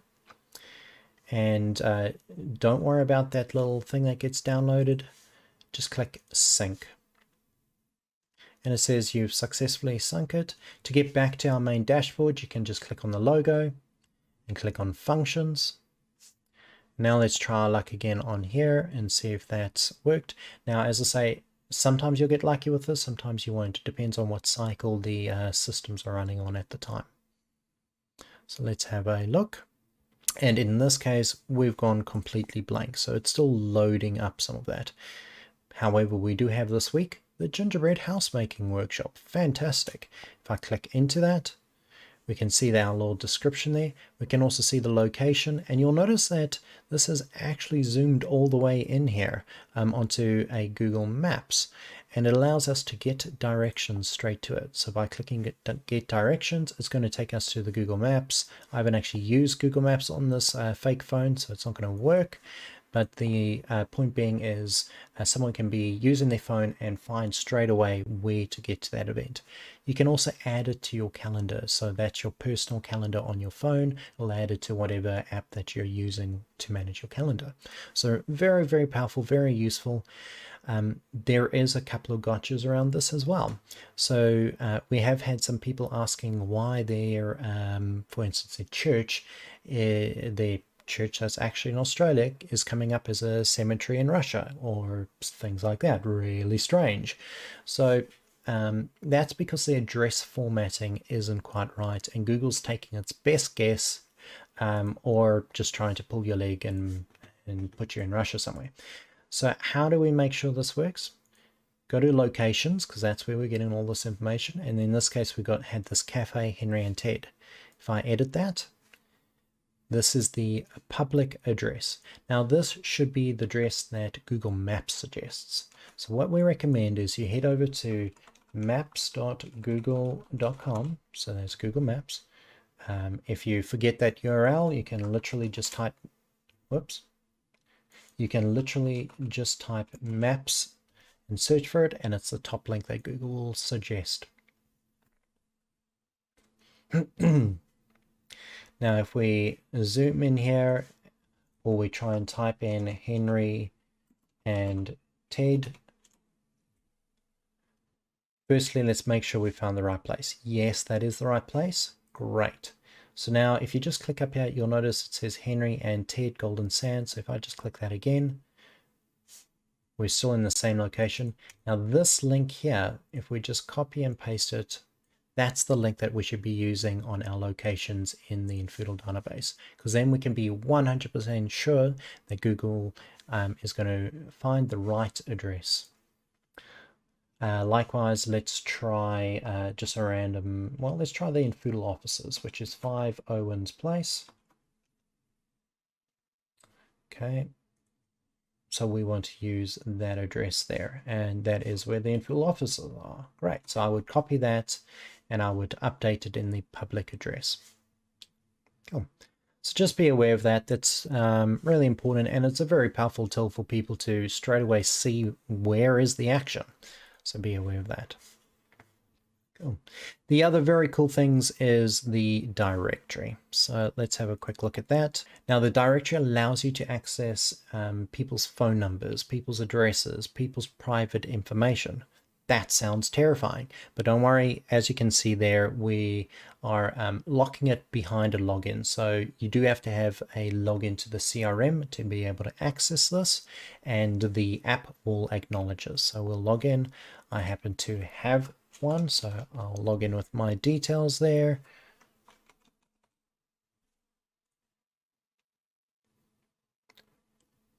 And now it's logging me in. You may get another pop-up, which I haven't in this case, that will ask you to confirm that you're happy for the infoodle CRM to link to the app. Just say yes to that and you'll be fine. So let's head back to our directory. This is that pop-up that I was saying. So please make sure that you're happy to do this. We are. And now it's allowing me to search for information. So if I just start typing here, there we go. So we're getting a few people, including Dan Carter. So I click in there, I can see Dan Carter's information. Fantastic. We can also, if we scroll down, we can add them to workflows, we can add notes, and we can get directions if we've got the address here. So adding notes is super great. We can add notes just like you would through the CRM, what type of note it is, color coded if you want to. Who is the note for? It's for Dan specifically. Who can see this note? So there's your privacy settings again. And what is the note? Dan is great. Okay. And then we can actually save that note. So very powerful. But now let's go to Dan's page and see why we could actually see all of that information, because that was a lot of information on Dan. So firstly is the roles. So let's check the roles here. I'm a basic admin. So if I check here members, there I am there. And if we look at my settings, I can search people. I can't create new accounts and roles, but I can do a lot of this stuff. I am not restricted to the online directory. So this setting here is magic. If you are wanting people to be locked down to what they can see, as this is particularly useful for churches that have an online directory where people do share their phone numbers, but also for people like lifeguards that want certain phone numbers, key people to have that information available. Different clubs, same thing, certain key people or key locations, key information, we want that public. But we don't want to make the rest of the database public. That's a terrible plan. So setting online directory is critical here. That will restrict what you can actually see. So if I head over to Dan Carter, let's have a look at what it's following there. So you'll see here we've got this visible and private. Dan Carter's account as a whole is set to private right now. If I just add some phone numbers in here quickly, and some email addresses. That's now both private as well. If I made one visible, and we'll just save that. And actually, let's make Dan visible as well, because if he's not visible, then I'm not going to see that information no matter what. I'm going to head back to my role. I'm going to just edit that again, and let's do some restricting. And we'll save that. Now, again, I'm going to restart my app. Give it a moment to breathe. And here we go. That's all logged in. So let's head back to our directory and search for our friend Dan Carter. Great. So now I'm seeing a lot less information. I'm seeing a phone number, and I'm seeing a phone number. Just one phone number. No emails, no nothing else, just a phone number. If I try and see who else is in the family, I do see that information, and that's because they are currently set to visible. But I don't see anything beyond that point. So very, very important is making sure that your privacy settings are set up correctly, especially if you're going to be giving public access to the directory like this. Alrighty, other things to note is the rosters.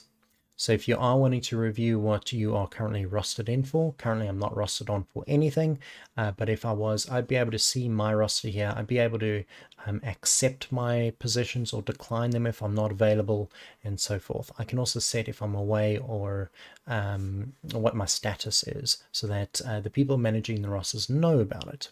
So that's really, really powerful and important as well.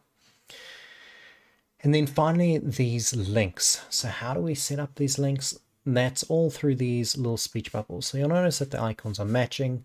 The web embeds are links that are shown inside of your app. There are also these external links which take you outside of the app to your phone's browser. So if you are wanting that option, you've got that. But the app web embeds are very, very powerful and keep it all branded nicely. So there's actually quite a few of them. There's 1, 2, this one that says blog is actually the same thing, 3.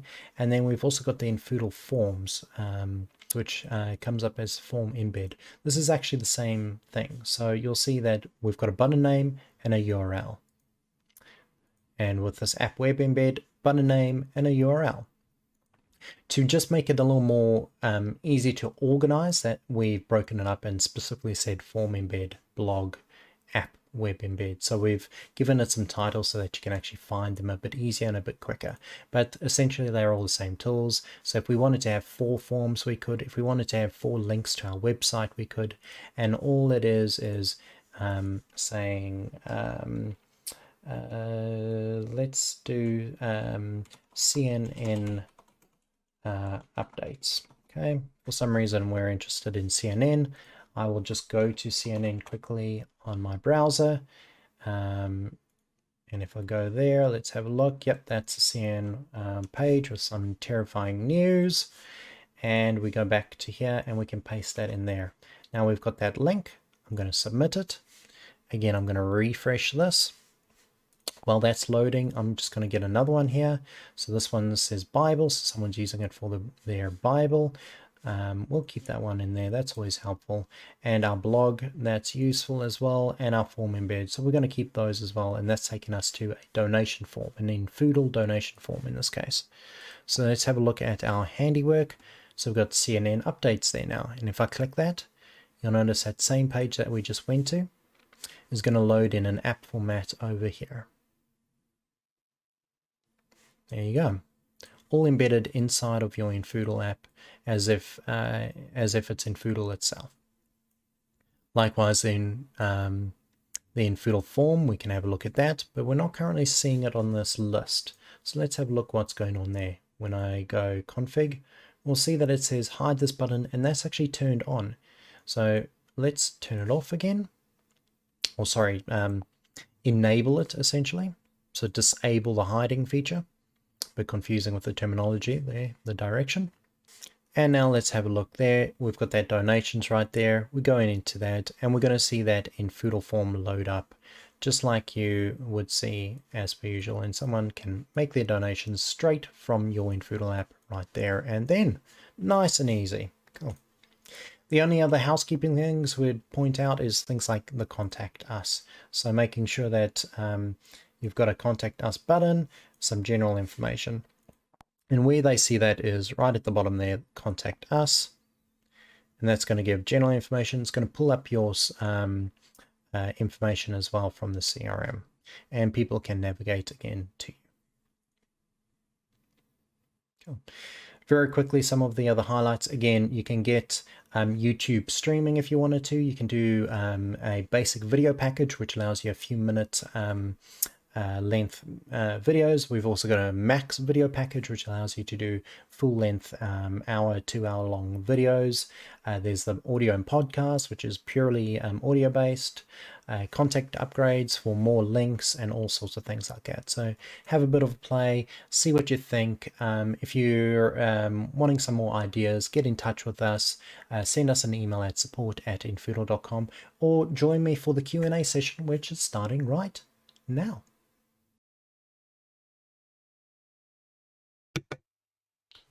Alrighty. Welcome back. Interesting app, lots of cool stuff you can do. That guy though, he was a bit quiet, a bit slow, wasn't he? I'll let you know on a secret. If anyone looked at the clock on that app, it said 2:30 or 2:40 or somewhere around there. There were some technical problems and that got recorded this morning, so excuse that fella being so slow and mumbly. Secret of the show, and the show must go on, and I just chopped my head off on the green screen. That's terrible. So welcome back. I'm Dave. If you haven't already met me, do support and training and this stuff for infoodle. We're going to be doing a prize draw now and answering some questions. Not too many questions coming through in the chat. But let's jump into that prize draw now while you guys think of any questions you've got. So again, rules. I'll read out 3 names with a gap of about 10-15 seconds between each, and it's first come, first serve. So first name is Andrew Cowell, or Cowell, if you want to put a weird accent on it. If that is how you pronounce your surname, I'm sorry. So Andrew Cowell, if you're in chat, let us know, send us a message. Hey, there we go. Did I get your name right the first time or the second time when I butchered it? Well, or maybe I didn't butcher it. Cool. You are the first person that's actually won straight out without me having to call any other names. The last session, the first person won as well, but that's awesome. That's exciting. We've got a question there. Will the demo on the app be available at all times? Will the demo on the app be available? So that infoodle app, yeah, you can access that anytime, as well as accessing other people's ones as well, because again, they are public. So if you wanted to look through them and switch between them, you can go to the More button at the bottom and then click Settings and then click Reset Organization Preferences. That's not going to like delete your infoodle or anything. That's just setting your infoodle app itself on your phone back to as if it's just been installed. So yes, you can have a play at that demo. You won't be able to change any settings or anything, but you can see what it's currently looks like based on the end of that video, in fact. Andrew, just so that you know, you've got yourself a mug coming your way and a pack of 2 coasters as well. So congratulations. Got 2 more minutes. If you've got any other questions, throw them in. The next session is the power of change, which is going to be dealing with customizing infoodle and bending it to your will so that you can capture the stuff that you care about and actually do useful things. So let's see if we've got any other questions. We've got a thank you. My pleasure. We've got, is having the app additional payment to the top? No. Okay, so the app itself is free. It comes stock standard with the base infoodle CRM. You can have it for free and roll it out to your community. There's some stuff inside of the app, like the video packages, etc., etc. The stuff that I said, scroll down to the bottom and you can see the pricing. So those are the additional packages, but the app itself, the base package, which you can do a heck of a lot with, that's free. Enjoy it. We don't turn it on automatically. You do need to apply because of server costs, etc. Not everyone wants an app. So if you do want that, do apply for that and we can get it set up for you. Cool. Yay, that was my question too. My pleasure. Can you add a to-do via the app? I think you can only add notes. That's an interesting question. Maybe someone else can pipe in. Richard! I believe it's only no. I feel like I'm going to bite my tongue. I think it's only no. I'll answer that shortly. Look, if someone doesn't answer that in the next 30 seconds, I'll get back to you. Only notes, there you go, look at that. But you can use workflows. That is true. That is true. So you can create a workflow and that can create a note. So there you go. Thanks, Richard. It's 12:30. I'm talking too long. Let's get straight into the next session, which is the power of change, which is this one. See you in a moment. I teleported. You're live, Dave. You're live. Yes, it's you. You're live. There you go. This is when you say hi.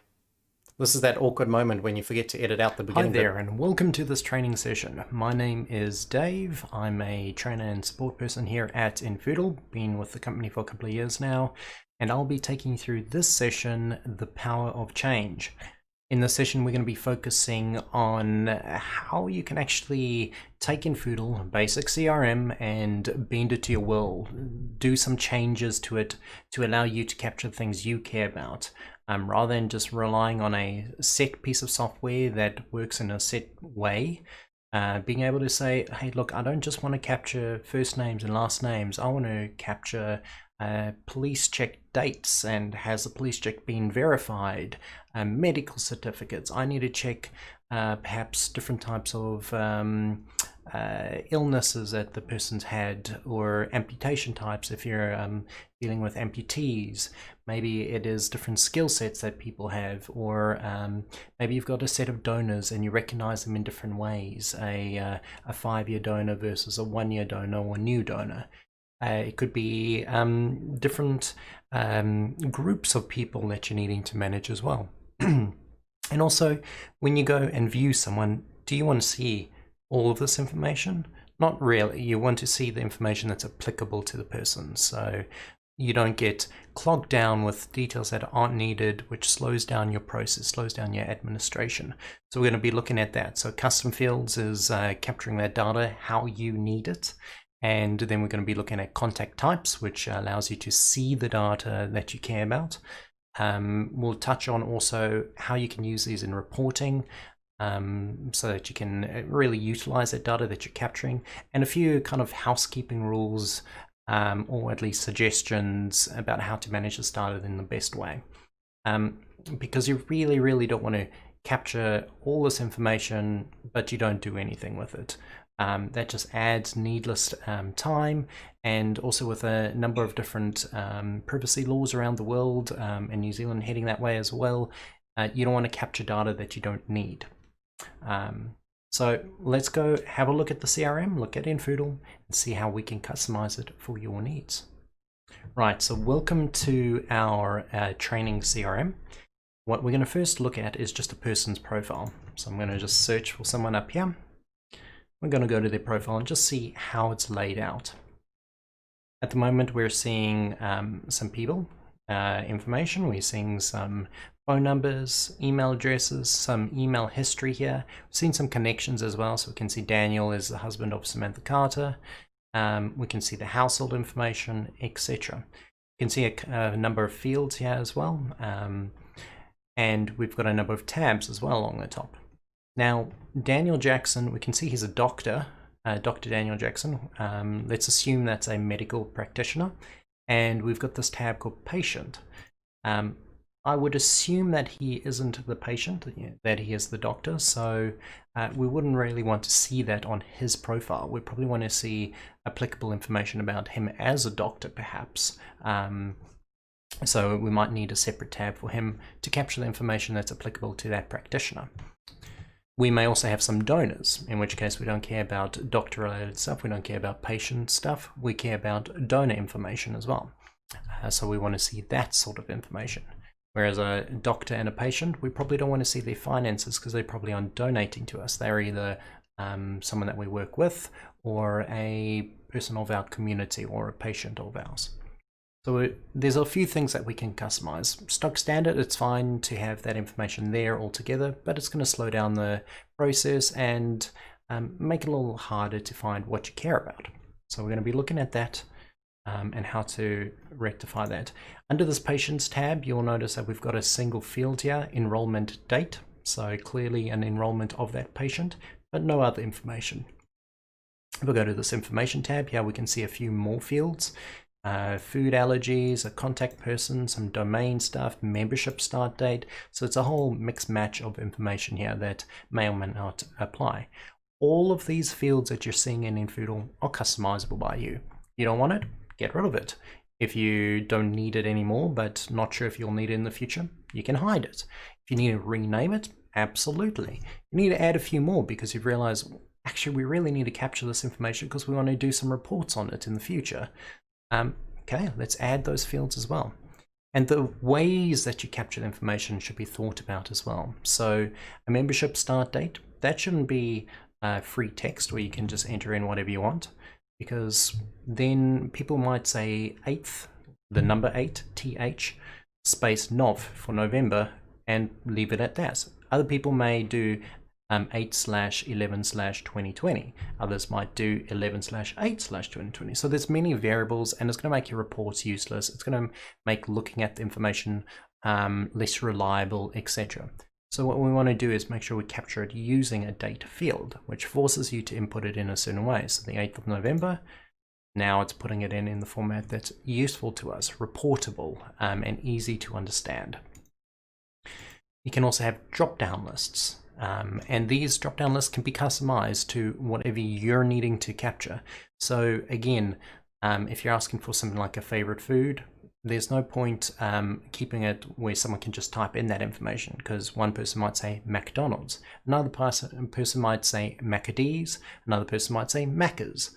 When you go to do some reporting on that and say, find me everyone that loves McDonald's, you're suddenly going to have a very different report. You're going to get information and numbers that are not accurate and not helping you in the least. So creating your own drop-down list means that people are putting in that information how you like it.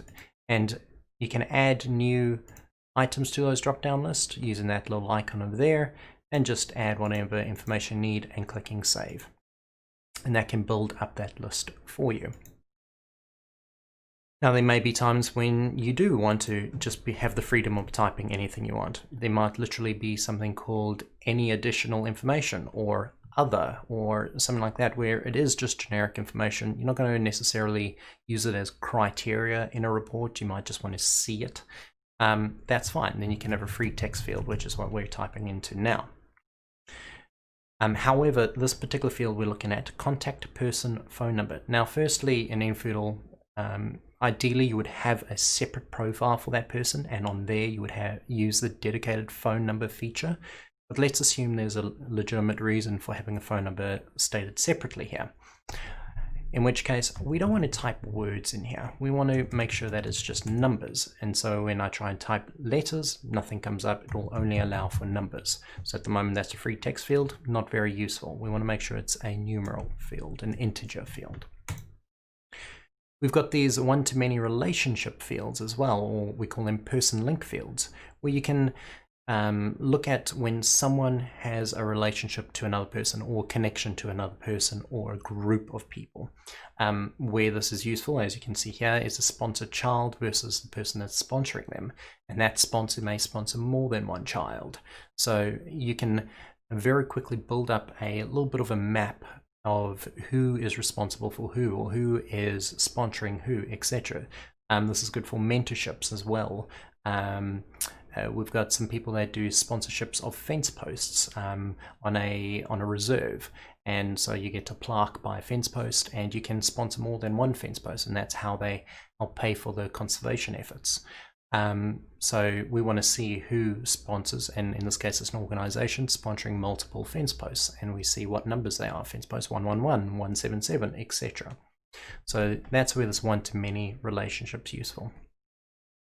We do have that connections field that you saw earlier, and that works very similar, but it gives you more of a multi-dimensional view of things. So the case of a sponsor versus a sponsee, that's very this relationship and this person with more than one. Okay. Whereas a connection allows you to say Daniel Jackson in this case is a husband to Samantha Carter, but we'll see here that there's other people in this household. So we could add another relationship there. So Daniel Jackson to, let's see, do we have a Jack in the database? We do. So to Jack O'Neill. So Daniel is perhaps the father and Jack is hopefully not the daughter. We'll say Jack is the son. We can save that. So now we're starting to build up multiple different relationships or different connections within. Daniel may also have a business connection with someone, in which case Daniel is the boss and they are the subordinates, they are the staff member. And you can have that all in that connection and see that sort of dynamic relationship and how people relate to each other. And if I go to any one of these profiles by clicking the name, so now we're on Samantha Carter, I can see that Samantha is the wife of Daniel Jackson. So you get the other side of it as well. So how do we go about customizing these fields? Let's have a look at that. So under administration, we have the custom fields. Now the custom fields have a number of different things that you can work with. There's the custom fields around people, the custom fields around household, groups, and then the connections, which we were just talking about. So people, the main part is the fields themselves. So we'll just go to manage fields and have a look at those. Here we can see all of the fields in our database for a person. You'll notice that a number of them have a little lock and the word infoodle field by them. And they are lacking the delete option. And that's because they are tied to critical data with the database. So deleting that would break infoodle. Not entirely useful doing that. So we just remove the delete option to avoid that happening. However, we do give you the ability to hide that information. And I'll show you how we can do that shortly. And we also give you the ability to edit any one of these, so change names. So instead of allergies, we could change that to allergy, etc. So let's just save that for now, and we'll see in that field now it's called allergy. We can see the type of field it is as well. So that allergy is a text, a free text field where you can type whatever you want. We have these yes, no's, which is purely a drop down that only gives you two options, yes or no, nice and simple. We've got lookup, so that was that drop down list where you could select from a predetermined input of McDonald's, KFC, and Burger King, and Domino's. We've got date fields. If we've got some examples, we've got multiple lookups as well. So a standard lookup is useful for selecting just one option. A multi-lookup would be in the case of where have you eaten in the last year? Well, I've eaten at KFC and Domino's.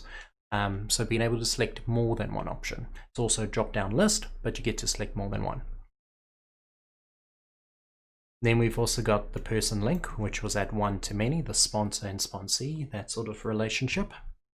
And we haven't got any examples here, but we've got the integer as well. So if I just go to add one now, we could say highest ranking, or might be a score or something like that. It might be a position or a tier that they've reached with their training. We've got the tab that it's going to be on. So these tabs, if I just go back to our friend Daniel Jackson, that's these tabs along the top here. So we'll put that under just general information for now. And what type of information is it? What is the field type? So in this case, we're going to call it an integer. We only want a number to be put in. Do we want to show it as a search option? Now this is really useful. You don't want to say yes to everything on this. This is relating to is searching by people over here. So at the moment, we give you a few default ones, name, household name, or if you are using organization view, it'll say people and organization. So that'll say organization name, email address, etc. But then all of these fields that you're using, you can search by as well if you would like to. So by setting yes, we will be able to search by highest ranking up top here as well. We'll leave that no for now. This allow a user to update related people. If you're given a user access to infoodle purely to update their own information, or maybe a few other things, and they can update their own information, but they overall restricted. This allowing the user to update related people allows them to update other people in their household or organization. So I may be able to update my name and my credentials, my address, etc. But what about my wife? I see there's a spelling error in her name, or she's changed phone numbers. Can I update that? So say we've got some options here. You can update the spouse, or you can update everyone in the household. So spouse being someone that shares a marital status with you, a combining marital status. Okay. In most cases, you're probably going to be saying no to this. Only a few organizations do allow this sort of interaction with their database. If you are one of them, then this would be useful for you. Ask for this data when adding a new person. So if we were to go and add a new person to the database here, we get asked a number of fields. The basic stuff, first name, last name, email, phone, etc. Then we could have some other things, like this case, type of funding, current challenges, sales decline reason, etc. So information that you very commonly will always want to add, you can have show up on this list. You could have every one of those fields, but then it's going to slow down your process because you have to try and find the field you want to enter. So you just have the key stuff that you very commonly are adding onto this list. So in that case, you would be setting yes to this. This field is mandatory. Now this is should be used very, very sparingly. Should only be used when it's critical data that every single person in your database should have. Because if that isn't the case, when you go to edit someone that doesn't need that information, infoodle is not going to let you update their details until you answer that question, because it's mandatory. And that can be annoying. It can make you enter in false information just so that you can get the page to save. So only have that for really critical information.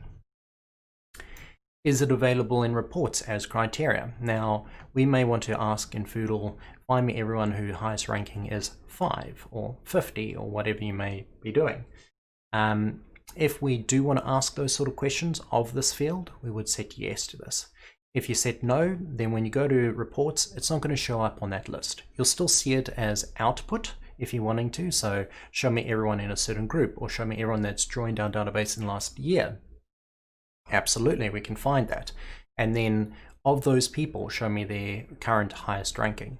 No problem. You can see that anyway. This is purely if you want to use it as criteria, as filtering criteria. Find me rank 5 to 7, etc. Show on a person's header. Now that relates, if we go back to our friend Daniel, that's relating to this little section here. So the information is going to be under a tab somewhere or on the main person's profile. But if it's certain information that is super critical and should always be sort of pinned and referenced very quickly, you can have it on the person page here. So here we can see a membership status, which is critical to see at a glance. We also would have it under a membership tab perhaps, but for now we're having it under the membership status, and we can see it's pinned over there. We can see what that is. We're also seeing the date of birth there, membership date, occupation, are they archived, etc. Are they a doctor? This should really say yes if someone hasn't filled in the information correctly. So if you're wanting to pin it, you can absolutely do it through here as well. So you would be setting yes to that. And then finally, show on the household list block. So here we can see the people in this household. So this is that household list block. Again, if you are using the organization view, that would say people in this organization. And here we can see those people that are in the organization and the people that are associated with the organization. So what we're seeing here is sort of like a spreadsheet grid. We've got the people's names, and then we've got these categories or field custom fields. And then we can see on each line the information of that person that's applicable. So Daniel is a regular attender, and the first contact was the 1st of April. Samantha, we've got no information except for first contact, and everyone else we don't have information. So at a glance we can see information across the household, across the organization that's critical for all of them, so you can get a quick global overview of what's happening in that organization, in that household. So very, very useful.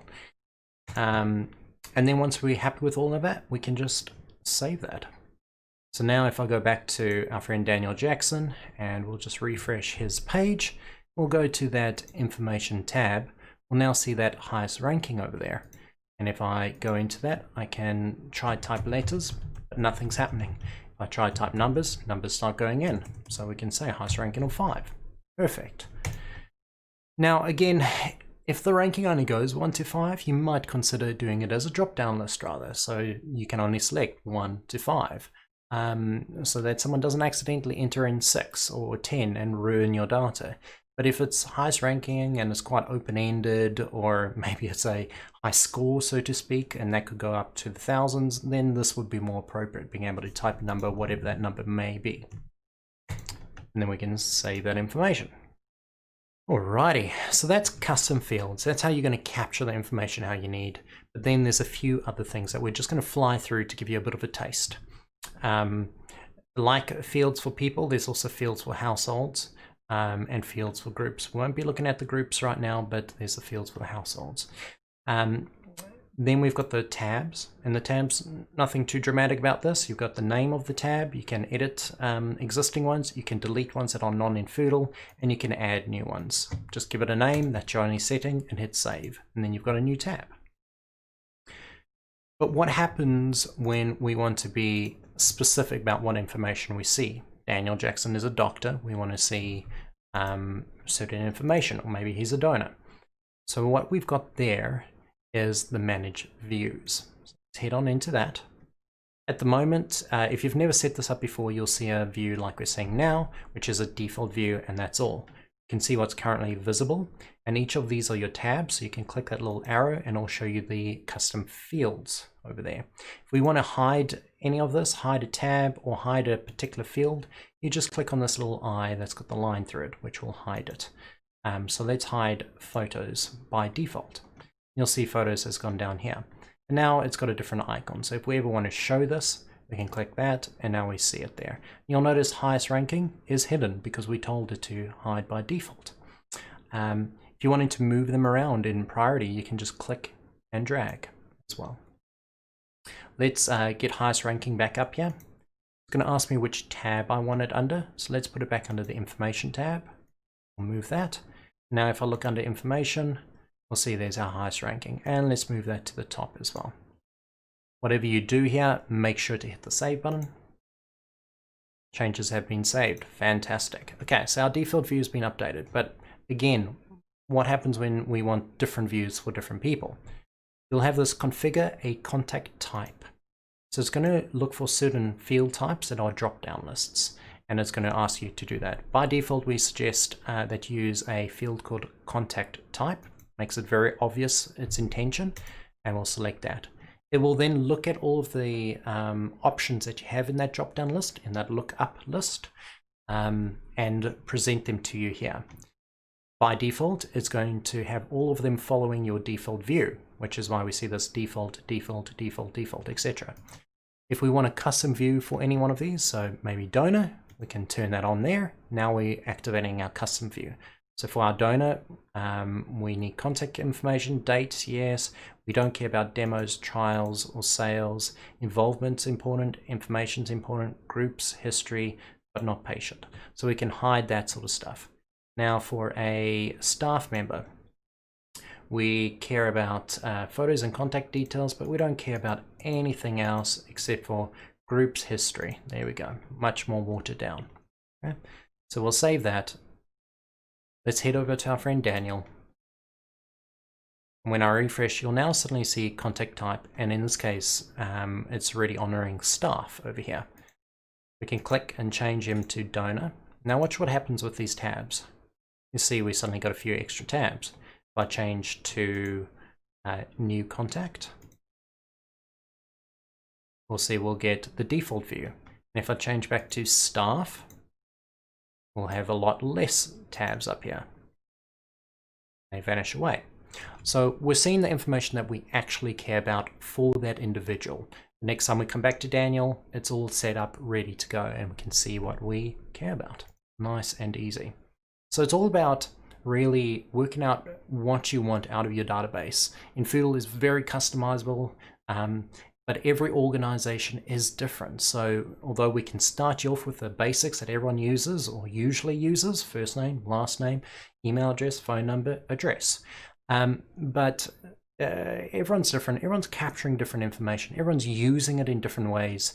Even Church A from Church B doing different things. Every hospice is doing a different thing, etc. So every organization has their own ways, their own workflows, their own processes, and infoodle gives you the ability to customize those to your needs so that you can do it.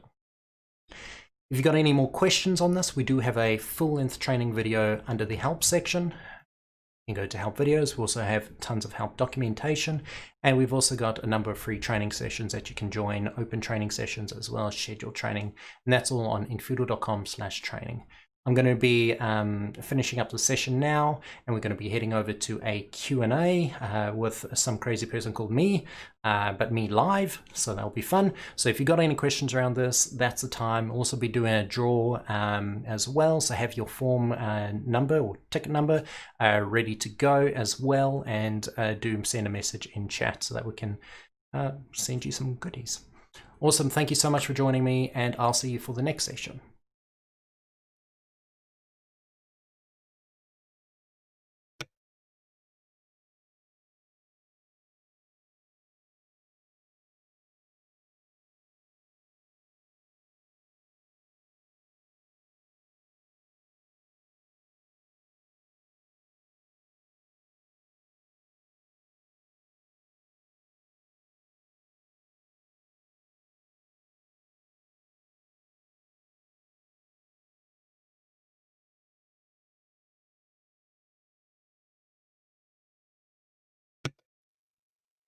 It's all right. I was just saying my name and praising myself, so you guys didn't miss out on anything there. Clearly sleep deprived. I was also talking about how we have to hurry because the next session is starting, so we don't have time to diddly-dally, you know, so... All right, so get those questions through. I hope I'm not going red. I feel like I'm going red. We've got a prize draw to do, so let's get that out the way real quick. Again, we're going to read first names, then next name, next name, next name. So let's see who we got. And oh, okay. These are randomly drawn, but the first name is Andrew Cowell, which won the previous one. Are you still here, Andrew? Because you've just won a second time if you are. Otherwise, I'm going to say very quickly the next name, which is Patricia Akujidu. I'm so sorry. I've really butchered that one. I should have stuck with Andrew and hoped. Yep, Andrew's there. You're rigging the election. Yeah, too soon. So you're going to get yourself another mug, another 2-pack of coasters, much to the displeasure of many other people, I suspect. Great. Do we have any questions? I do have 1,000 people complaining that they couldn't hear me, so that's all good. It was totally random, says the official random drawer. I should stop talking, shouldn't I? It's just going downhill. Just scouring. I think there was one more question. Tana Reynolds would love to see an option where you could customize which tabs you see based on your assigned role as well. Not everyone in our church needs to be able to view every tab. That is a good feature request. We'll put that one through.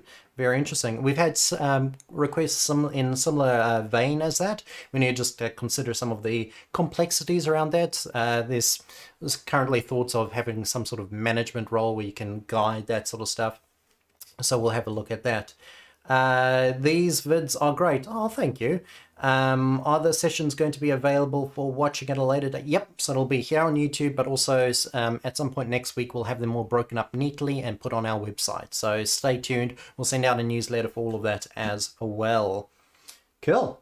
2 more minutes. Anyone else want to embarrass me in any way or got any useful questions about infoodle itself? Are view changes organization-wide or just for the individual? Okay, so if you're using contact types, that is global. However, you do have the ability to change for your own preferences as well. So global takes precedence, and then if you want to change for yourself and make some amendments, you can as well. Good question. Cool, fab, thank you. My pleasure. Our view changer, wait, I've already answered that one. Awesome, thanks. Andrew is cheating. Oh no, just asking for cool stuff. All right. 20 seconds till the next session. I'm going to leave you with the slide, if I can find it. Who knows with how the rest of the day's been going. So that's definitely not the next session. The next session is looking after your valuable volunteers. I don't even have a slide for that. So I'm just going to talk for 9 seconds and then just play it. Just like that. Here it comes. Hello everyone, and welcome to this session of the Infoodle Roadshow. My name is Alkia Smith, and I am one of the founders of Infoodle and been here since 2012 along with my husband. My role is mostly admin and sales, but I have done all of the other jobs that have been a part of Infoodle as well, so I'm quite familiar with it all. I'm going to be talking to you today about taking care of your valuable volunteers. The session is number 9 in this series. Normally we take this on the road, but we're going to be doing this online this year. Because we've got lots of different sessions, some of these sessions are pre-recorded, but the end of each session will be a live chat. In order to ask your questions, you will need to type in your questions into the chat as you go along, and we'll be answering them all at the end. We'll also be drawing a prize, so for those of you who registered, there will be a prize drawn. So you will need to type in your form ID, so hopefully you've got all of those to hand as well. Okay, so this session is about managing your valuable volunteers. You may be aware 5th of December is not that far away, and the 5th of December is International Volunteers Day. Also actually happens to be St. Nicholas. I'm Dutch, my heritage, and St. Nicholas in Dutch is Sinterklaas, and he's probably a little bit like the Father Christmas kind of figure who comes and brings sweets and candies and chocolates. He comes from Spain, he was a bishop, and he gave gifts to all of the children. So it's probably a little bit fitting having Volunteers Day on a day of giving gifts. If you watched the beginning of the session today, so right at the very first one, you may have heard me speaking along with my husband Richard how we founded Infoodle and how we started it. And it's not necessarily my background, technology. I'm not a techie at all. In actual fact, probably everybody in the office would laugh, because if there's anything techie that's going to go wrong, it's probably because I've been using it. My background is in actual fact in catering. I left school when I was 16, and I was then involved in various different charities as well as doing catering. One of the things that I did was I worked with street kids in my hometown up in the far north, and we had kind of a cafe drop-in centre for them, and all of this was also worked with volunteers, managing that. I've also been involved with other charities and missions and NGOs, one of them being in YWAM Amsterdam. One of the things that I was doing there was managing the kitchen. It's a 200-bed facility training centre, so doing breakfast, lunch and dinner, and all using volunteer staff. So there's no paid staff at all. So all teams from all around the world. I think this is a picture of a typical team of volunteers. All kind of coming in and helping out in order to keep costs down. So explaining this just to let you know that I have actually been involved with volunteers and working with volunteers for quite some time, so it's not just a new thing for me. During that time, I have learned a lot about working with volunteers, and I look back on it now as one of the the really enjoyable times of my life, the most valuable times of my life. Recently, I've also been involved doing a similar, well, but maybe slightly different thing with volunteering myself in a new setup locally. A new organisation has come and is using rescued food and is providing meals in our community, probably for the socially disadvantaged, but also anybody can come. It's an organisation called Everybody Eats, and so anybody can come and have a meal there, and it's all using recycle or rescued food, and it's all done through volunteers. And so, not having been involved in anything like that for a while, I was quite nervous about having to go back into catering, as it's been 8 years when I've been doing anything like that, or hospitality I should say. But they were really, really good, and they really knew how to handle their volunteers. And so I want to share a little bit of some of the things that they did really well, as these are things that you can all learn in managing your volunteers. So I think this is a slide of Everybody Eats and what we've been doing there. So they really looked after their volunteers very well. Not having done anything for a while, I was quite nervous. So they, right from the beginning, made me feel welcome. They showed me exactly what to do. They kept checking in with me. They demonstrated what I needed to do. They provided us with the tools that we needed. They even fed us at the end of the evening. So what they did was really, really good. And so these are things that we can learn. We can learn that when we're having volunteers coming in and working with us, you know, we need to check in with them. We need to encourage them. We need to compliment them. And we need to recognize that many of them have given up their own time to come in. They could be, you know, doing something else that evening. Maybe they've even given up a day work. So, you know, we need to respect them and the time that they are given.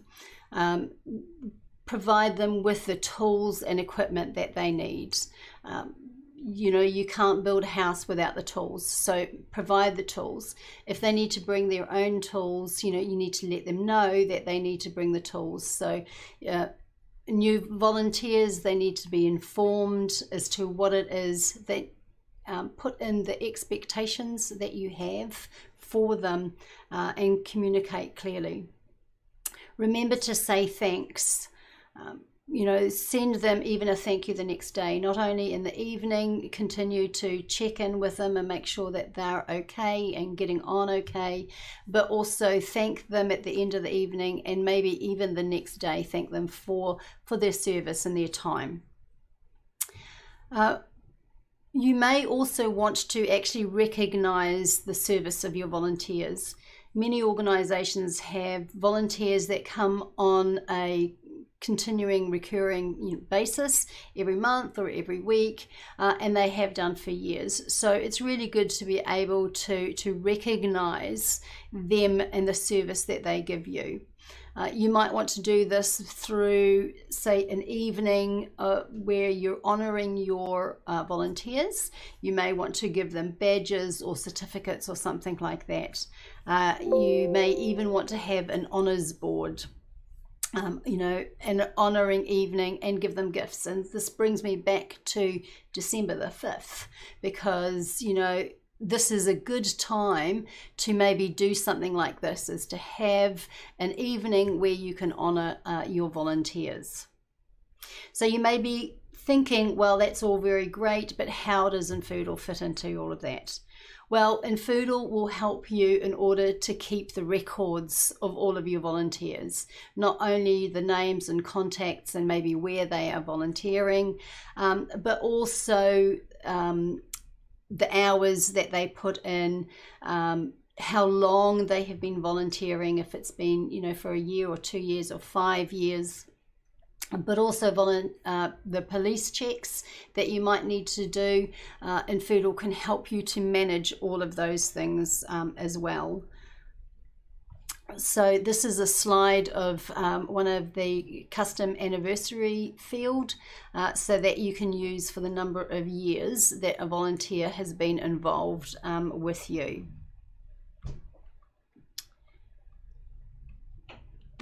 When I was at this evening with Everybody Eats, I was actually quite surprised by the number of people. This is a brand new event, the first time it was on, and there must have been over 30 volunteers that were involved with this on the first night.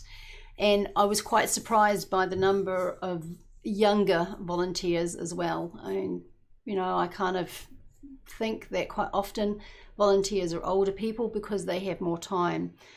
Since then, I was speaking to a number of our clients, and they have recently had a higher uptake in their volunteers.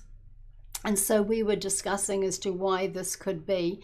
And we realized that COVID has in actual fact also had a positive effect, because now a lot of people are not able to go overseas anymore, and so they're wanting to have something to do with their time, and so they're volunteering in the community. Some of them may have been re-evaluating what they do, and so are wanting to do something that gives them a little bit more of a sense of worth, and so are giving back into the community. I mentioned that there was quite a lot of young people. You know, Gen Zers strive for a sense of belonging and worth. And so volunteering in the community will give them that. They like to fight for a cause that they believe in. You know, so Gen Zers want to have a voice and to be included. So, you know, when you're doing things with your volunteers, don't forget to get feedback from them and get information from them and ask them their opinions as well. So clear communication. So from the moment a volunteer shows an interest, they will judge you in whether or not your cause is of value to be involved in. So you need to have good, clear communication with them. You know, together with infoodle, you can make it easier for people to volunteer. So how can you do this? Make it easy to sign up. This is via an email link or a registration form. Emailing, you may have been in one of our earlier sessions where Dave was talking about emails and, you know, clear communication through an email. Important information is that you need to communicate things like a start time, finish time, expectations, you know, maybe job description, what to bring and what to wear. So all of this can be put into an email or a notebook. I think this is a slide of one of our organizations who work with us, and just some of the things that they ask their volunteers to bring in order to be ready for the event. Registration form. When you want people maybe to volunteer, you can have a link on your website from a form that's built in infoodle, so that they can then just click on that link, fill in all of their details, and that comes directly into infoodle. There's an example of a registration form here. So when that comes into infoodle, you can then promptly respond. You can process that form. You can do this by an auto email that gets sent out through infoodle once that form is submitted.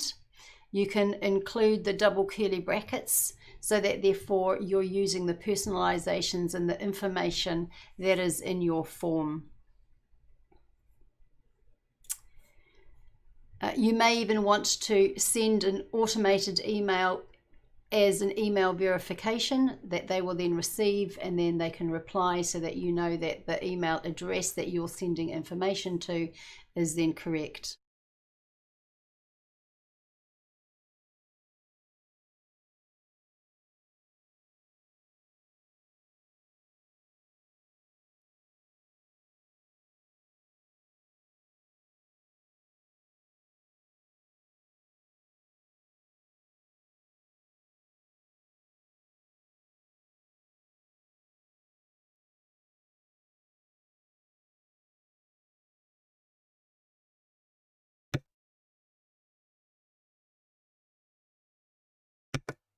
All right, I'm sorry, people, if you were enjoying that. Some technical difficulties, some slides were missing. Tried to get those slides up, the videos cut out, they were stuttering. Unfortunately, that session is a bust. We will have the actual recorded session up for you next week as soon as we had. I'm so sorry if you were really looking forward to that. Technology is being technology at the moment. If you want to get notified of when that video's up, just put your name in chat. We'll make a note of anyone that specifically was here for that one and is wanting us to send a link to that. We'll get that to you as a matter of priority. But it does mean that what time are we at? We're at 1:15, so we can take questions for the next 15 minutes. We've got a yes please there. So the events package costs extra. Yes, the events package itself does add more to the base CRM. So we have 3 packages: the events package, the docs package, and the finance package. We've got a few yes pleases. Hey, again, I'm so sorry about what happened there. We'll review, try to work out what's going on. But hey, technology. Okay, let's see what questions I can answer. However, this has become an impromptu training session. Exciting. Can we make it so that we can see photos on the directory via the app? I don't think so as of yet. Not to my knowledge. Richard might be able to pipe up on that one. No problem, don't worry. Oh, I'm worrying. I'm the one that put it together. I like a clean and controlled session, as you can tell by my controlled mannerisms. Eh? We are working on it. Great. Yep, so it's coming. Awesome. Thanks, Richard.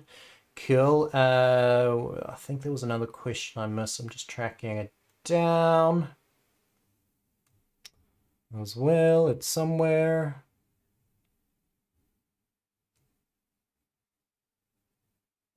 Nope, lost all those questions as well.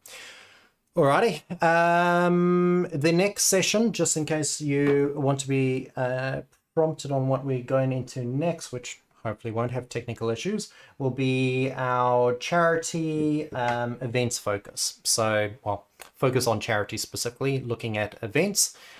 So this is the time to this is definitely the time to get the coffee. Have you not had a coffee yet? Or are you not on your 6th cup? I certainly am. Yes, this is a great time to get a coffee. Yes, please send the link. Great, got your name there, Donald, as well. Awesome. Okay, I am going to leave our slide with some very annoying music, as I've so discovered, for a few minutes. Do put through all of your questions, and then I'll come back and we'll have another Q&A session, and we'll get to the prize draw, which hopefully is ready for us. Not sure why my messages are not going through. 3rd try. Yes, please send the link. Great, we got it that time, Lindsay. And prize. Oh, you want to do the prize now? Okay, yeah, absolutely. Sure, let's do it. Okay, so where's our list? There it is. Prize draw. Everyone excited for the prizes? YouTube seems to have a glitch with messages. Yeah, good old YouTube. So here it comes. The prize is for let's turn around. There we go. For an infoodle mug and a set of 2 infoodle coasters. And our winner is Deborah McConaughey.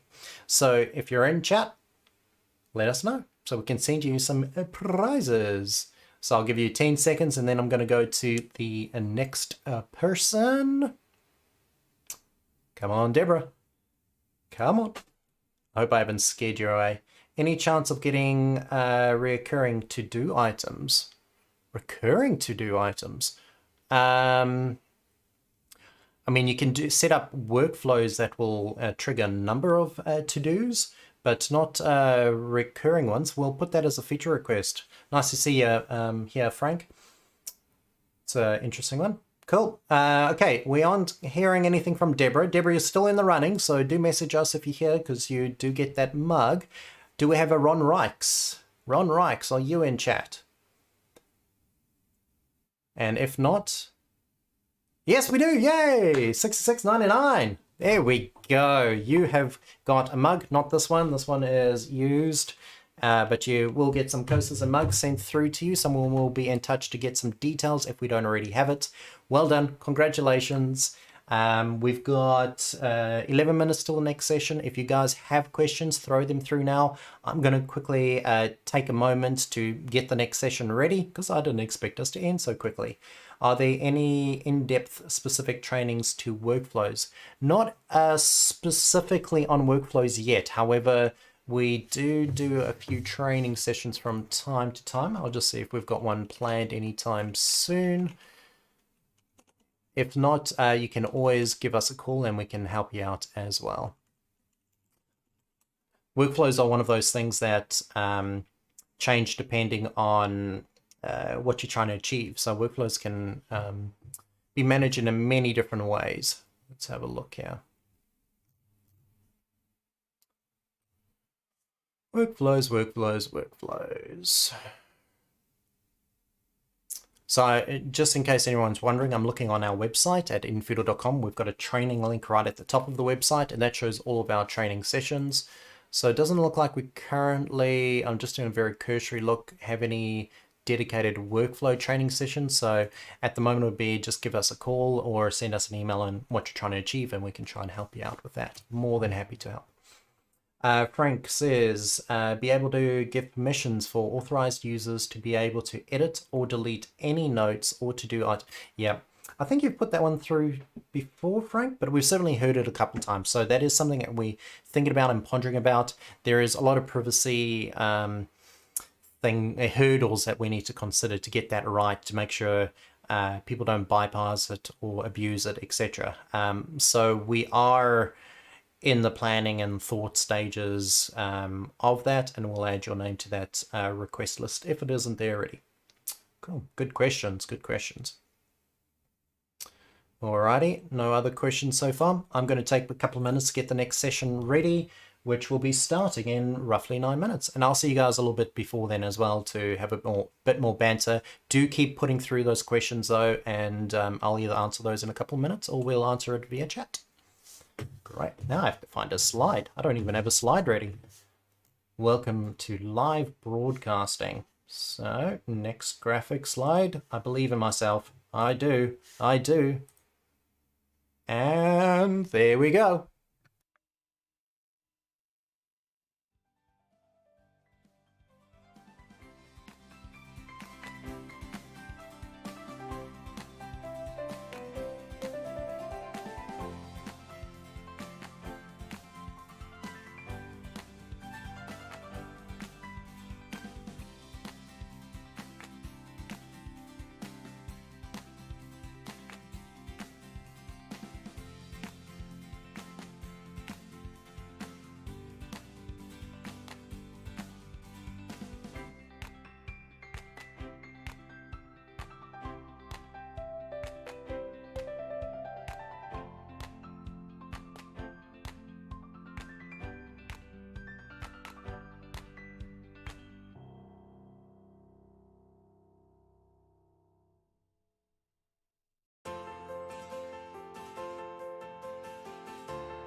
Let's see, where am I hiding?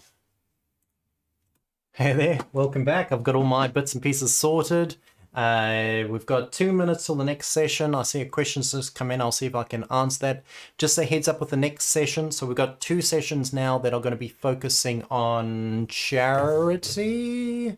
Yep, the charity. So charity focusing, focus on events, and then charity focused finance. And then at 2:30 we pretty much repeat the sessions. A lot of the content is the same, but some of it is specific to churches and religious institutes. So some of the terminology will change, and there'll be a couple of other features we show, but if you're one or the other, you may not want to come to both because you'll be seeing a lot of repeated content. Or if you're curious, by all means, join us. Have fun. We've got a minute, so let's see if we can get this question. Microsoft Team will be the central hub of information for our staff. Mine is client database. Can infoodle be integrated with At the moment, no. Depending on what type of integration you're after, though, we do have an API. And we do have infoodle forms and things like that. So the quick answer is no, but there may be certain aspects that we might be able to work with depending on what you're trying to achieve. But the idea is infoodle is your central point of truth where you can store most of your information. Let's have a chat about that, Tan, at some point and see if it's something that we can work with or if it's the sort of stuff you're after is just not possible at this stage. Cool. We are 30 odd seconds away from the next session. I'm excited for this one. I'm excited because this one's going to work well, right? Right, everyone? I hope so. I just got an error on that other screen. It's a different computer, though. Slightly disconcerting, but different computer, unrelated. We'll sort that out later. Let's get into the next session. Thanks for joining, and see you in just a moment. Once I work out which one it is. I don't want to put you on the wrong one. There we go. Here we go. Hello. Welcome to the 2020 infoodle Online Roadshow. So glad that you could make it. This year we are taking the Roadshow online. Normally we do this live on the road. However, it's really exciting to do it online because that means that so many people from around the world can join us this year. My name is Alkia Smith, and I have been involved with infoodle since the beginning in 2012 when we launched. My role is currently sales and administration, but I'm also involved with the with the support and training. This session is one of 17, and being online, that means we're wanting to get your interaction and your engagement, and we can do that through the online chat. So if you have any questions at all, any comments that you would like to make, please go to the chat and then enter that. At the end of the session, we will be going through that live and answering all of your questions. Also, we will be drawing a prize. We have some infoodle merchandise that we are up for grabs. So have your infoodle, your registration ID form with you because we will be asking you for that. Okay, so this session we're going to be looking at events and looking at that from the point of view of the different charities and looking at how to add events into infoodle using the calendar, how to add groups, using groups for events, for tracking your volunteer hours, for doing your rostering, for your communications for all of your different events, and also tracking your attendance and contact tracing. So let's take a look in further detail at how we do all of this. So let's add an event. We're going to have a new volunteers training day, so we'll have a workshop. We've got lots of new volunteers coming in now, so we need to get them up to speed and trained on how we do things. So let's add this event into our infoodle calendar. So go to the events on your system and click on add an event. Enter in the title of this event, so we'll do new volunteers. And we can give this a color code if we want to. We can confirm the status. It's definitely going to be happening. We can choose if we want to have this event visible on our public website. You can sync your infoodle calendar up with your Google Calendar, which can then be shown on your website. Also, you can give this a little bit of a description if you want to in here. Just for the sake of time, we'll forego that now. And next thing we're wanting to do is actually add in the date of this event. So if you can click in here and either choose a date in the calendar, or we'll go over to the next month. So we'll just do that date there. What time is this event going to start? Do we need to, is it an all-day event? Do we need to set the room up for a special time? And then what time is this event going to finish? So we'll say that this event is just going to finish, say, at around about midday. Actually, no, why don't we do that a little bit longer? Actually, we'll do it at 3 o'clock, so we can do some meals and things as well. It's not going to repeat. And then where is this event going to be? Okay, let's have that event in the boardroom. So locations are something that you set up beforehand, so you can choose which, so you don't also double book any of the particular rooms. Next thing, we're going to go who is involved. Automatically it adds me in, but also this is going to be the staff are all involved in this, so they're responsible for this particular event. Save that, and then who is attending. So in this case, it's actually a particular group that is attending, and the group is going to be, we'll just put in volunteers. So we've got volunteers down here. They're the ones who are going to be attending. Okay, so now all we need to do is save this, and it's asking me, I've got some questions that I need to answer, which have been set up previously. So if you are going to be hiring out any of your premises and there are costs involved, you can set that all up in here. If you have other questions like, does catering need to be added into this event? Do they need the kitchen? Do you need sound or any other technical equipment? You can set that all up in these questions, so that then a person responsible can be notified automatically with an email to say that this room is being booked on this date and that they need tech and sound. So we're not going to need anything at this stage, so we'll just click on save. And now our event has been added into a calendar. Because we're currently in October, it shows October, but if I go just over here to November, it will show that I have my new volunteers training is in here. So that's easy, simple. This is how you add events into the calendar. While we're here, just quickly show you there are a couple of different views for your calendar. You've also got a list view here, and there are some icons for editing and copying in this area here as well. Personally, I prefer the calendar view. The other thing that we're going to do perhaps is going to add in a new group for our event, because any registrations that we have for the event, we're wanting to add them into the group. So let's do that over here. We're going to groups, and we're going to add a group. So the group we're going to add is new volunteers.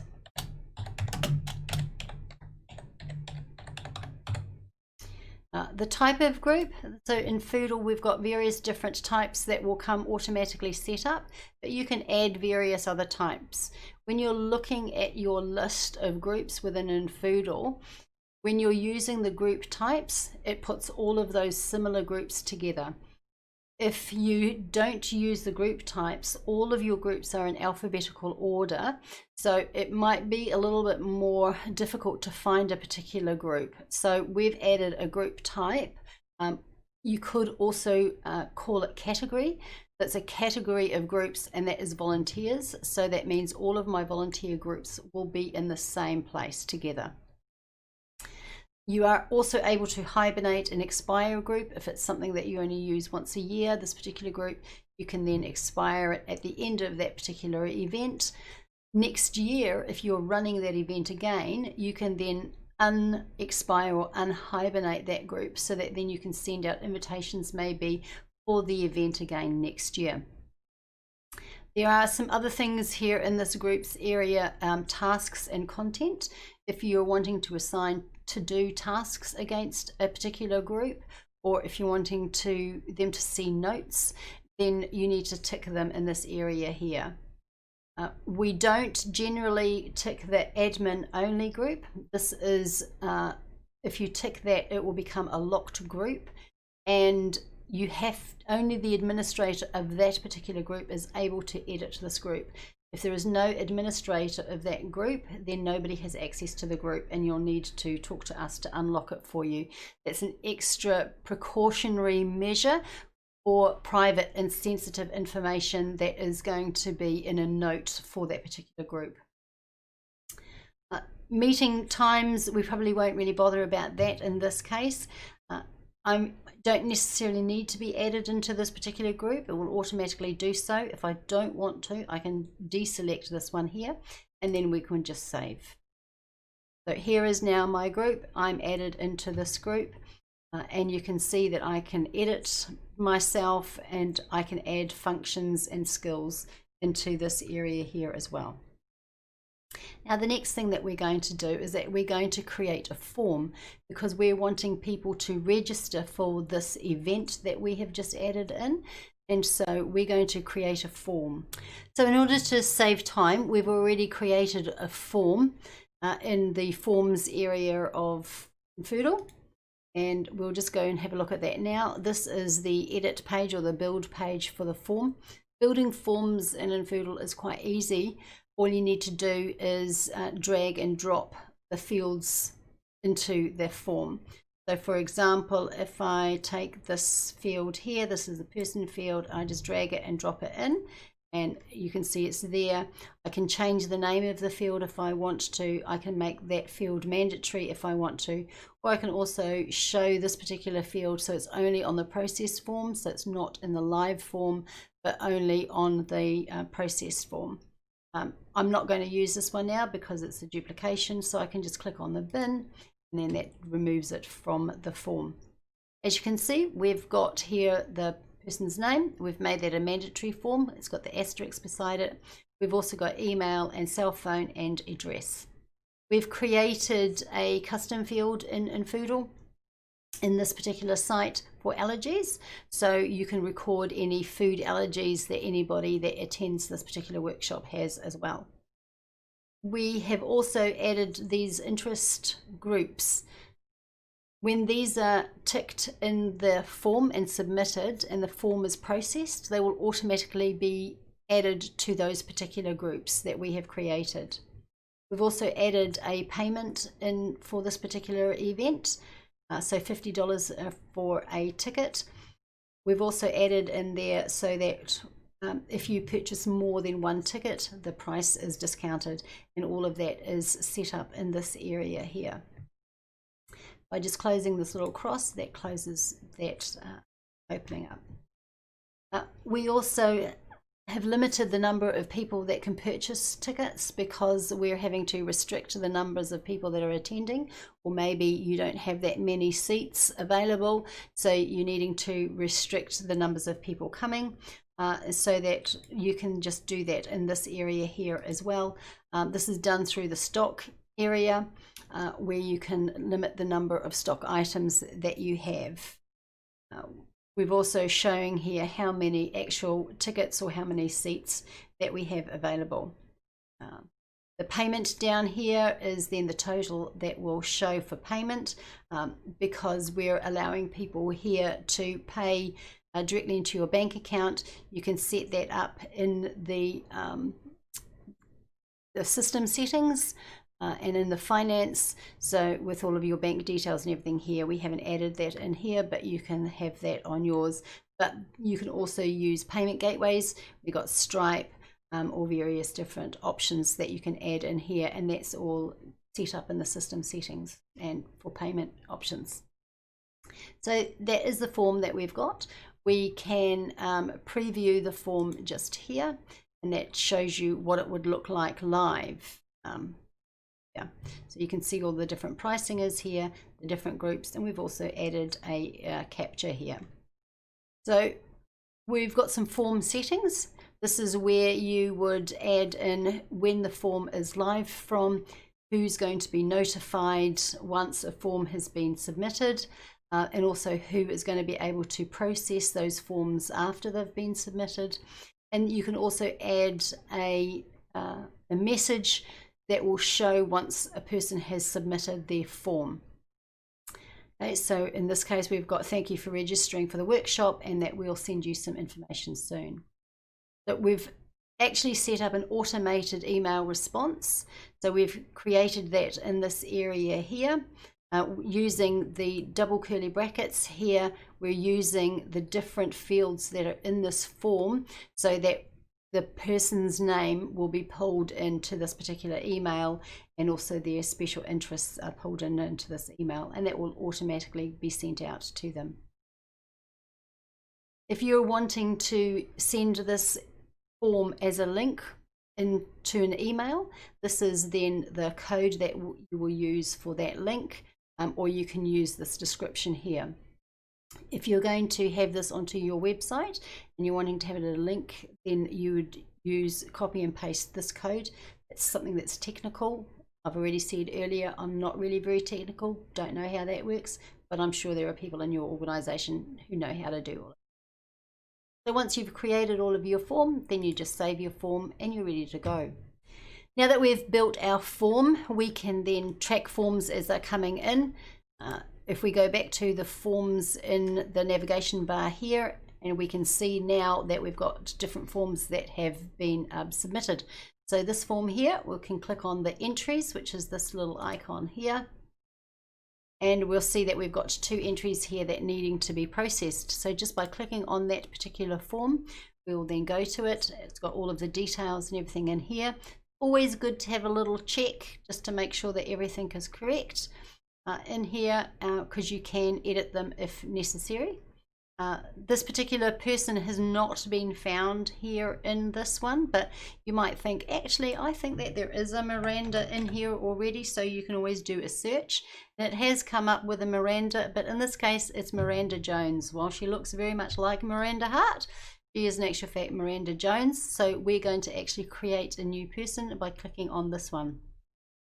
If it was a match, then we would be clicking on the assign here. We're going to create a new person. We've got a workflow in here that's automatically adding her to the new contacts, and we're now going to just approve the form. This form has now been processed.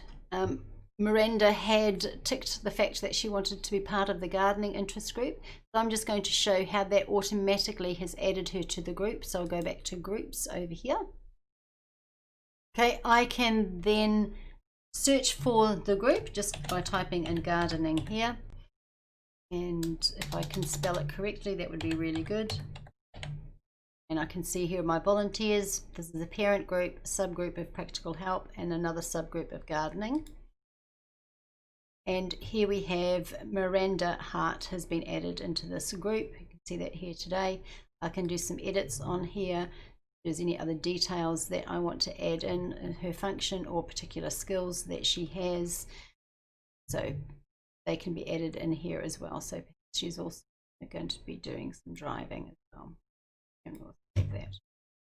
Okay, so we're now going to create a quick roster for this particular event. So just clicking on add the roster. The date I think that we did was the 18th of November.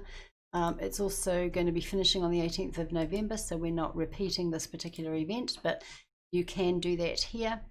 And then which groups are we going to roster in? So we will do volunteers groups, because that's what maybe the volunteer coordinator group can do in there. We could also roster in the new volunteers.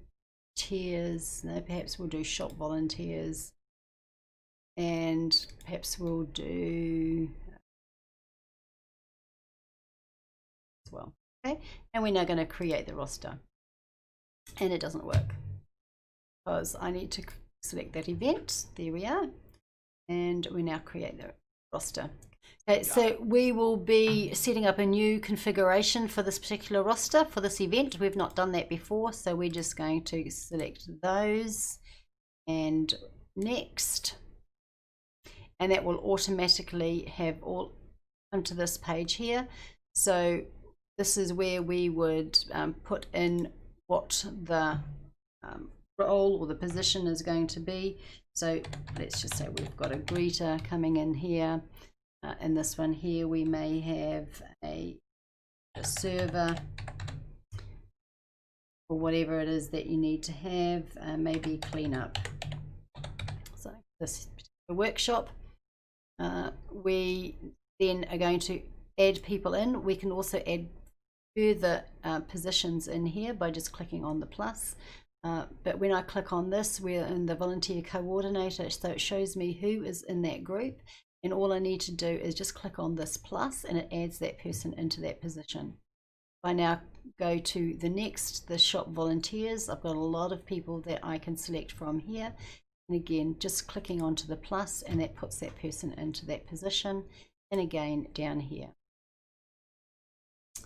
So if I'm wanting to add people who are not in a particular group here, I can use the global search and type that in there, and I can add other people into this roster as well.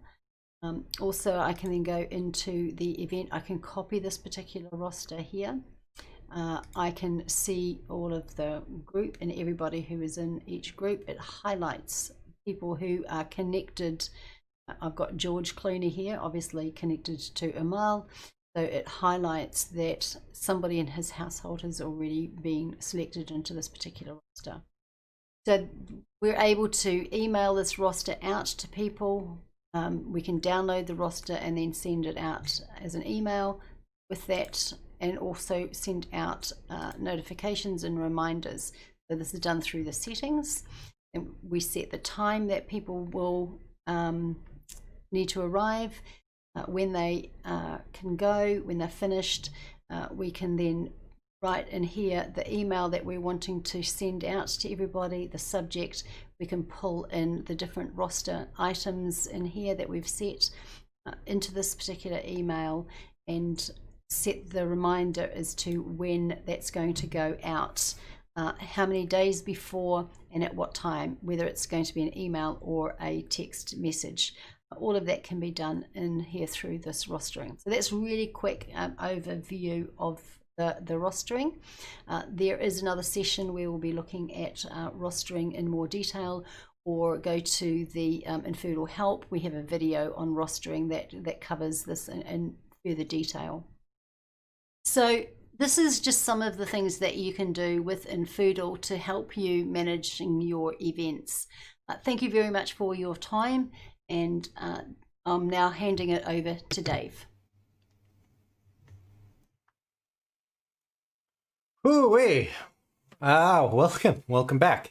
That was a good session. Thankfully that went on without a hitch. We have just realized and been doing some technical checking and found out that YouTube's having some issues globally, so it's not just us. So we've seen that a lot of people are have vanished from the stream.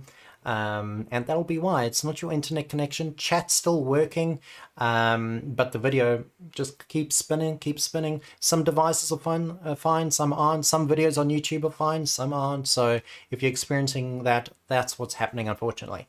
I should have introduced myself for anyone that's new. I'm Dave. I work at infoodle. I've been here for a couple of years, and I've been in this seat for a couple of hours. And I do a lot of the training and the support and the running around headlessly when things aren't working, like it has been now. The previous session, the one we've just watched, all good, but the one before that, we had some technical issues and had to bail on it. So again, that's going to be up on our website. If you missed that one, that was looking after your valuable volunteers, please do mention in chat so that we get your name and we can send you a link as soon as it's up. It's all going to be up on our website regardless next week, so be aware. If you got any questions from this last session we've just done, do throw it in chat so that we can read those and answer those for you. But for now, possibly the most important moment is the giveaway. So, I've almost memorized the speech now. So we're doing a giveaway of the infoodle mug and a 2-pack of our infoodle coasters, which are a little bit hard to see because they're transparent, and I always hold them up upside down. So you can grab yourself some of those, have your infoodle form number, which is your essentially ticket number, ready, and let's have a look who has won. So we have... So I'm going to read out 3 names, delayed between each. Whoever responds first gets it. So the first person is David Cross. Do we have a David Cross? Now, chances are we've lost a few people and might have lost our winner. But David Cross, if you're in chat, can you please respond so that we can send you some prezzies? And my voice is completely going. Oh dear. David Cross, are you there? Well, I'm waiting for David Cross. Let me just see if we've got any questions. Link to Valley. Great. Yep, we'll send that to you, Vicky. Okay, next name to keep it moving along. Eamon Sitiawan.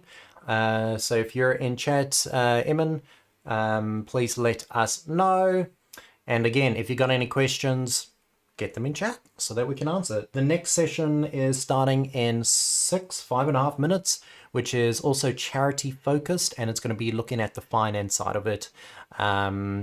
So we'll be looking at that shortly. And then after that, we're switching to churches. So church events and then church finance as well. So we haven't heard anything from David Cross or Eamon Sitiawan. So Mena Hoke. Have we got Mena Hoke in chat? Or Hoque, maybe? I think it's Hoke. Hoque. Have we got an Emma? No? No one? Please, someone reply. We want to give you free stuff. I keep looking over there because that's where the chat screen is, by the way. No? Okay, I'm gonna punt. Since I haven't heard anyone, I'm gonna draw a name from the previous session from someone that didn't win. So Anne Withy. Do we have an Anne Withy? Which was one of our runner-ups from the last session. Anne Withy? You're here. You're after another one. Wait, you haven't won one yet, have you? Well, we're going to do a draw offline to see if we can get a name, and we'll get in contact with someone as well. You're also here as well, Joe. Everyone's here. Well, maybe you'll get lucky. Maybe you'll get lucky. Okay, cool. So we've got 5 sessions. Have we got any questions? Any questions around from the last session? No, maybe, perhaps.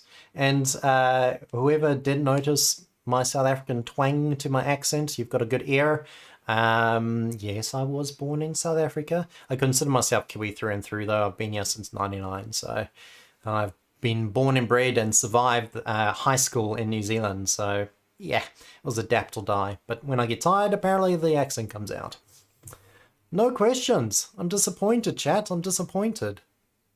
Ideally in infoodle questions, but at this point I'll take anything. Give me a question, quick. As long as it's not color related, I'm colorblind. Curious note on that, so is the lead developer, Richard, if you're curious. No, nothing at all. Okay, well, I'm going to cut to a slide then, and you're going to have to stare at a boring slide rather than me. Oh, we've got something. It's been a big day for us all, but especially for you guys. It's been fun. This is great. It's actually, in a way, easier than a live roadshow, because that's just back-to-back in many locations, and that's quite tiring. It is nice seeing you guys, though. I'm really missing that interaction. But I'm comfortable in a dark room. It looks all bright and pretty, because that's fake behind me, hence my hands vanishing. I am actually being blasted by a lot of light as well, but yeah, it would be much nicer to be with you. You're learning so much. Super excited. Great. And big thanks. Appreciate it. Excellent. Good. Cool. Okay, well, 3 minutes of blissful silence with a slight bit of elevator music in the background. And we'll see you for the next session. Rightio. Charity focused finance. Unfortunately, it's with me again, so you're just going to keep hearing this voice going on and on and on and on and on. And on, and on, and on.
Hi there and welcome to this training session. My name is Dave. I'm a trainer and support person here at infoodle. I'll be taking you through this session relating to finances for charities or for not-for-profits.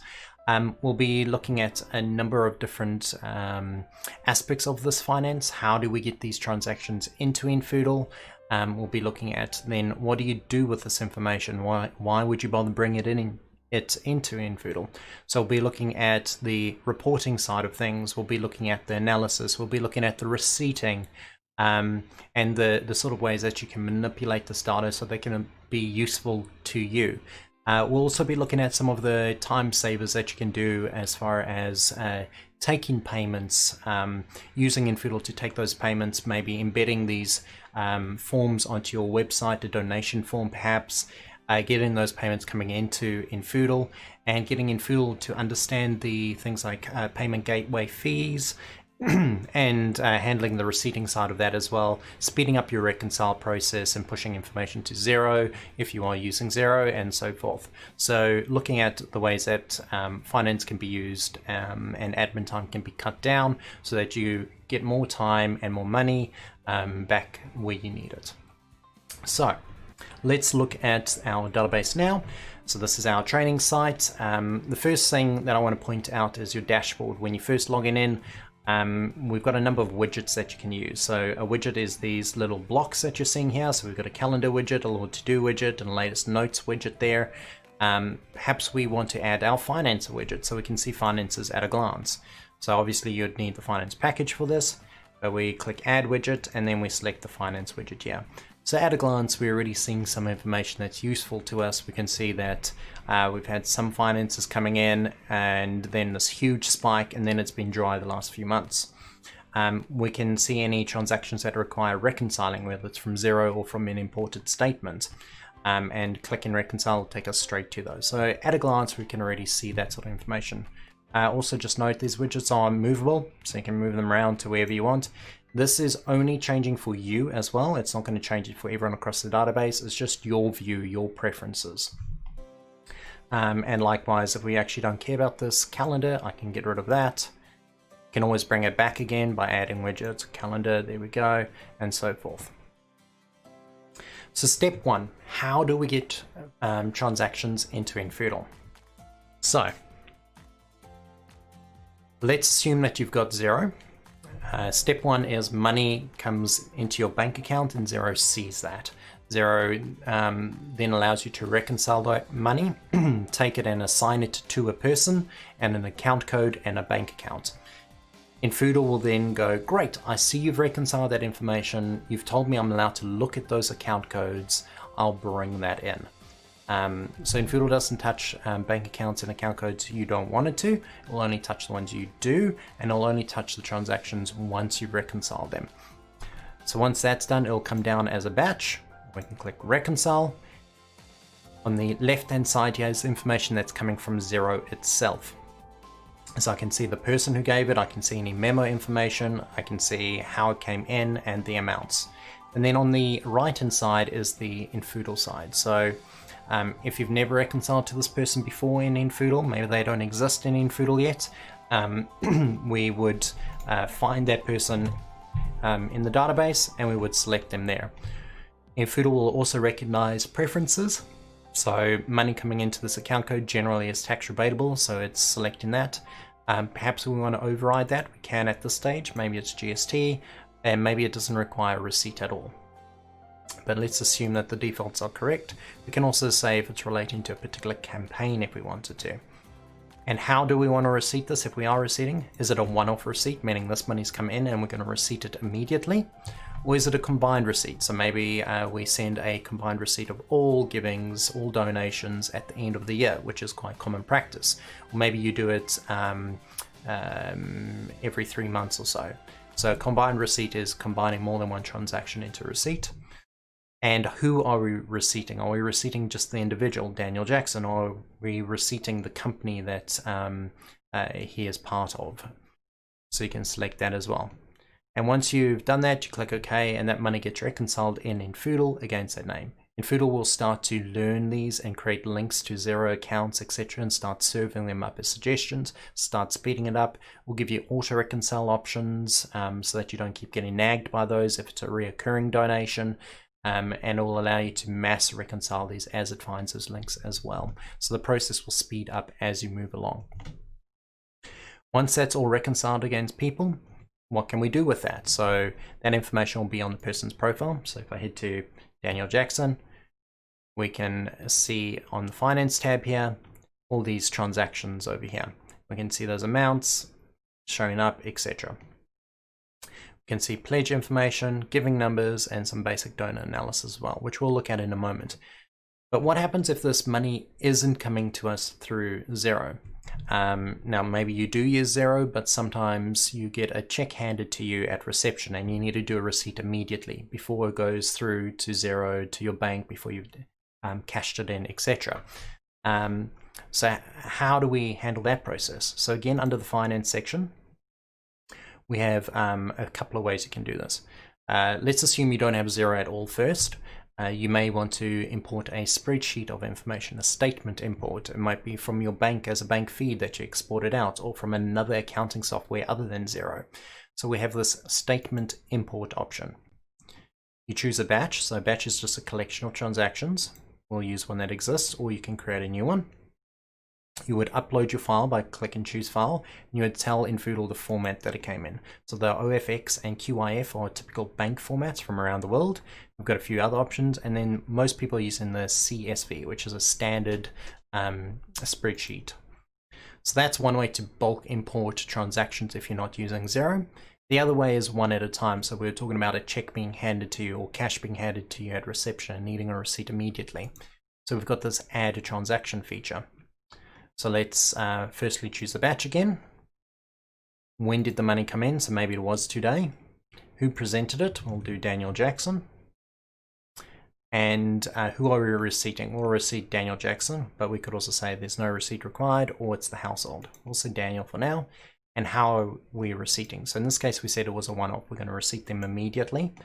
How did they give us money? So was it cash, was it check, etc.? We'll say cash in this case. And what was the amount? We'll say it's $25. You'll notice these boxes over here are being served up as well for any forms that may have been filled out. So these ones have been filled out by Daniel, financial transactions, and infoodle is saying, do you want to use this information? This speeds up the process so you don't have to fill out all the information. It will honor what was on the form, on that particular giving form, and fill that in for you much quicker. But for now, we'll go with the assumption they've walked up to us and handed us some money. They got given at reception. Okay. Should we spell that right? Which bank account does it relate to? And account code information, campaign information, location information, and in this particular case, these are Xero tracking categories if you're needing to designate that as well. Again, there's that GST, rebatable, etc., and then we can save.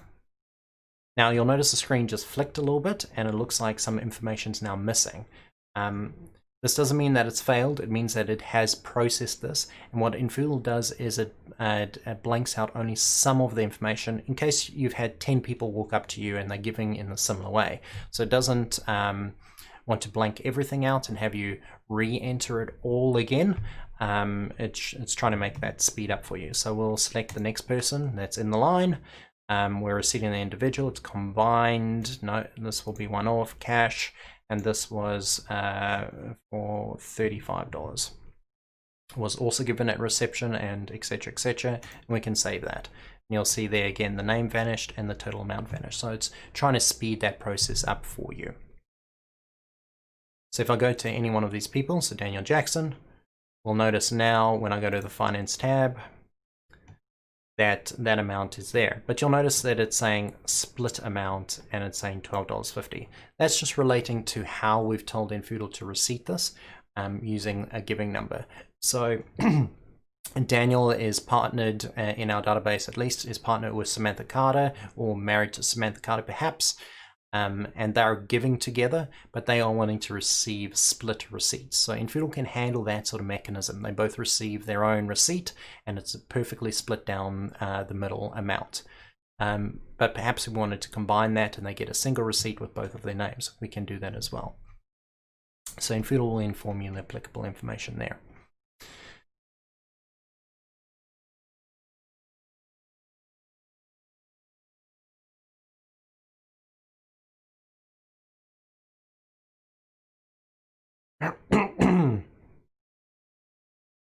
So that's all about getting the money into infoodle. There's one other way that you can get money into infoodle, and that's from the forms. So you may create a donation form that's perhaps running on your website, or a booking for an event form, or something to that effect. So let's have a look here and see what we've got. We've got a camp registration form, for instance. Just see how that one looks. We can see that we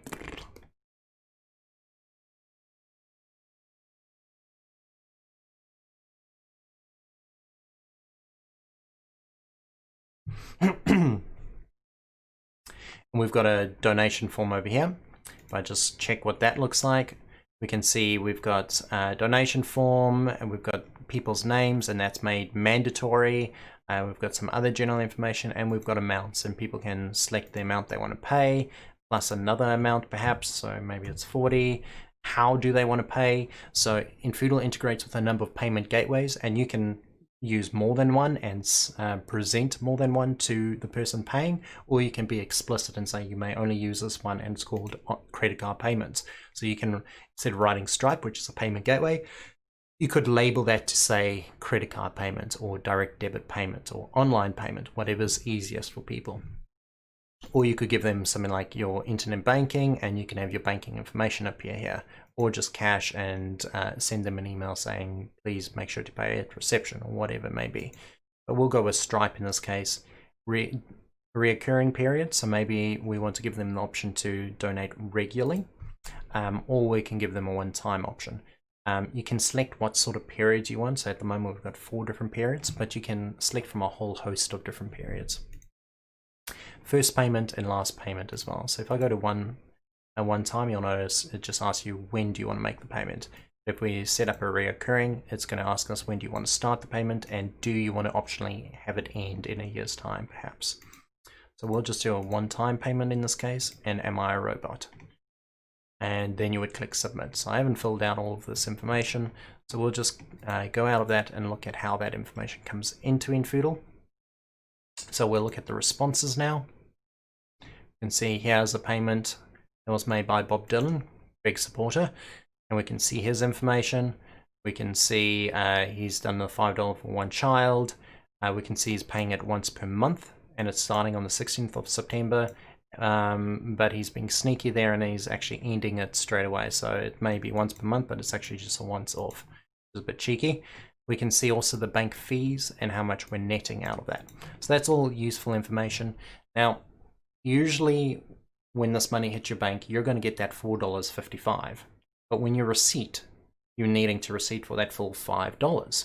And if more than one person's paid in a certain period, you'll get that all coming through in one lump sum, and have to split that out in zero and then add the bank fees associated. So there's a lot of work there to process that, and you may not necessarily have all the information. Some organizations, and you may be one of them, have a different finance team from the fundraising team, and that communication of this money coming in and belongs to this person. They've got different information. So that presents a challenge in itself for the reconciling, and then the receipting side as well, and there's admin time. So infoodle is working on making that process easier, and we've certainly got with Stripe a much easier process for you. We're looking at bringing that to some of the other payment gateways, but at the moment it's open to Stripe. For some countries that can use Go Cardless, this feature is available for Go Cardless. It's not currently available for New Zealand charities. Go Cardless is hopefully going to work for charities as well, but that's down the line. So let's assume we've been taking payments using Stripe. Again, usually that money would hit your bank, Xero would see it, the money would come through to infoodle. You would have the bank fees adjusted. You would then send your receipt. We can speed that up. We've got this payment section under the finance. If we go there, infoodle is talking directly with Stripe. infoodle's got the information from the form already. We've got the name, we've got the amounts, we've got the fees. So we can look at this latest payout, and we can see that there were 2 transactions. We understand the token numbers. We can see the payments that came through, and we can also see the fees. And you'll see there's this reconcile button. If I was to click this, infoodle is going to automatically split that amongst the people that paid it. And it's going to put those reconciled essentially, which is much quicker than your current process of who does it belong to, find them, select them, next person, who does it belong to, find them, select. And if you're doing hundreds of these a week or month even, that's a lot of work. So clicking this reconcile will go right through that whole batch and do it for you. Then a step further, if you're using Xero, we give you a push to Xero option. So we can take that with the bank fees and push that up to Xero as a payable invoice, so that when that money does hit your bank, all you have to do is associate and split it to the different payments, and your invoice is paid out. It means it's reconciled to all the people, and you know those amounts immediately. So much quicker process, something that if you're taking thousands of transactions a week, you'd need teams to process that, and receipt can go down to a single person doing that very, very quickly. The other benefit of this is as soon as you've hit reconcile, it's in infoodle and it's ready for receipting. We know the money's hit Stripe, therefore we know that we can legally receipt them. So we can go to our receipting section and we can see all of those people ready to receipt. Provided we've got our receipt template ready, we can select email, we can select our email template, and we can hit generate. All those receipts go out and we're done. Nice and quick.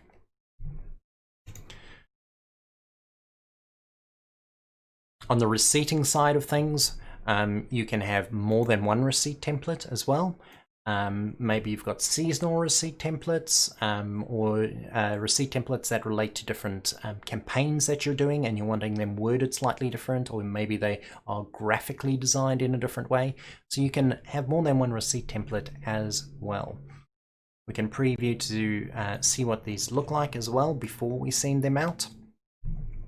This is freshly generated from infoodle here. And we've got the design aspect, which are these graphics, the header, this watermark below, this little cutout, and this footer here. That's the design aspect. And then we've got the actual template part, which is the written words that we're seeing here. We've got a date, we've got their name that's automatically been inserted. We've got 150 New Zealand dollars being written out in there, and then some generic information that we're putting through. And then there's the official receipt tab. That's coming through as well, with broken down by each transaction, etc. This whole tab is being presented by being generated by one single personalization called tax receipt, so it's very quick to put together, but we give you the ability to fully customize it, change the layout, etc. So each of these elements, the receipt from, the name, the address, the official receipt, the receipt number, etc., etc. You can split all of that out and stack it however you like, so that you can have your receipt looking personal to you as well. Now, something to note about these receipt templates or receipts. Now, something to note about receipts. Receipts is a golden ticket for communication with your community, with your donors. On average, when you send out emails to 1,000 people, you're going to have a lot of people that it gets to the inbox and they just don't open it. They read the subject and they don't bother opening it. You'll get some people that are loyal, that will open every single one, but a lot of people nowadays, when you're receiving dozens of emails a day, you don't open all of your emails necessarily. So there's one that has a much, much higher open rate than any other type of email communication, and that's receipts. People love to A, check that their finances are being handled properly, B, look at the pretty numbers, and C, worry about their finances, all of those sort of things. So they, for whatever reason drives them, receipts get opened a lot more and read a lot more than any other sort of email communication. So this is a golden opportunity to reach out and convey certain information to people. how is this money going to be used? Have we got upcoming events? Are we needing extra funding because we're not meeting targets? We don't have enough for our community outreach, for our new building, for our missionary, whatever it may be.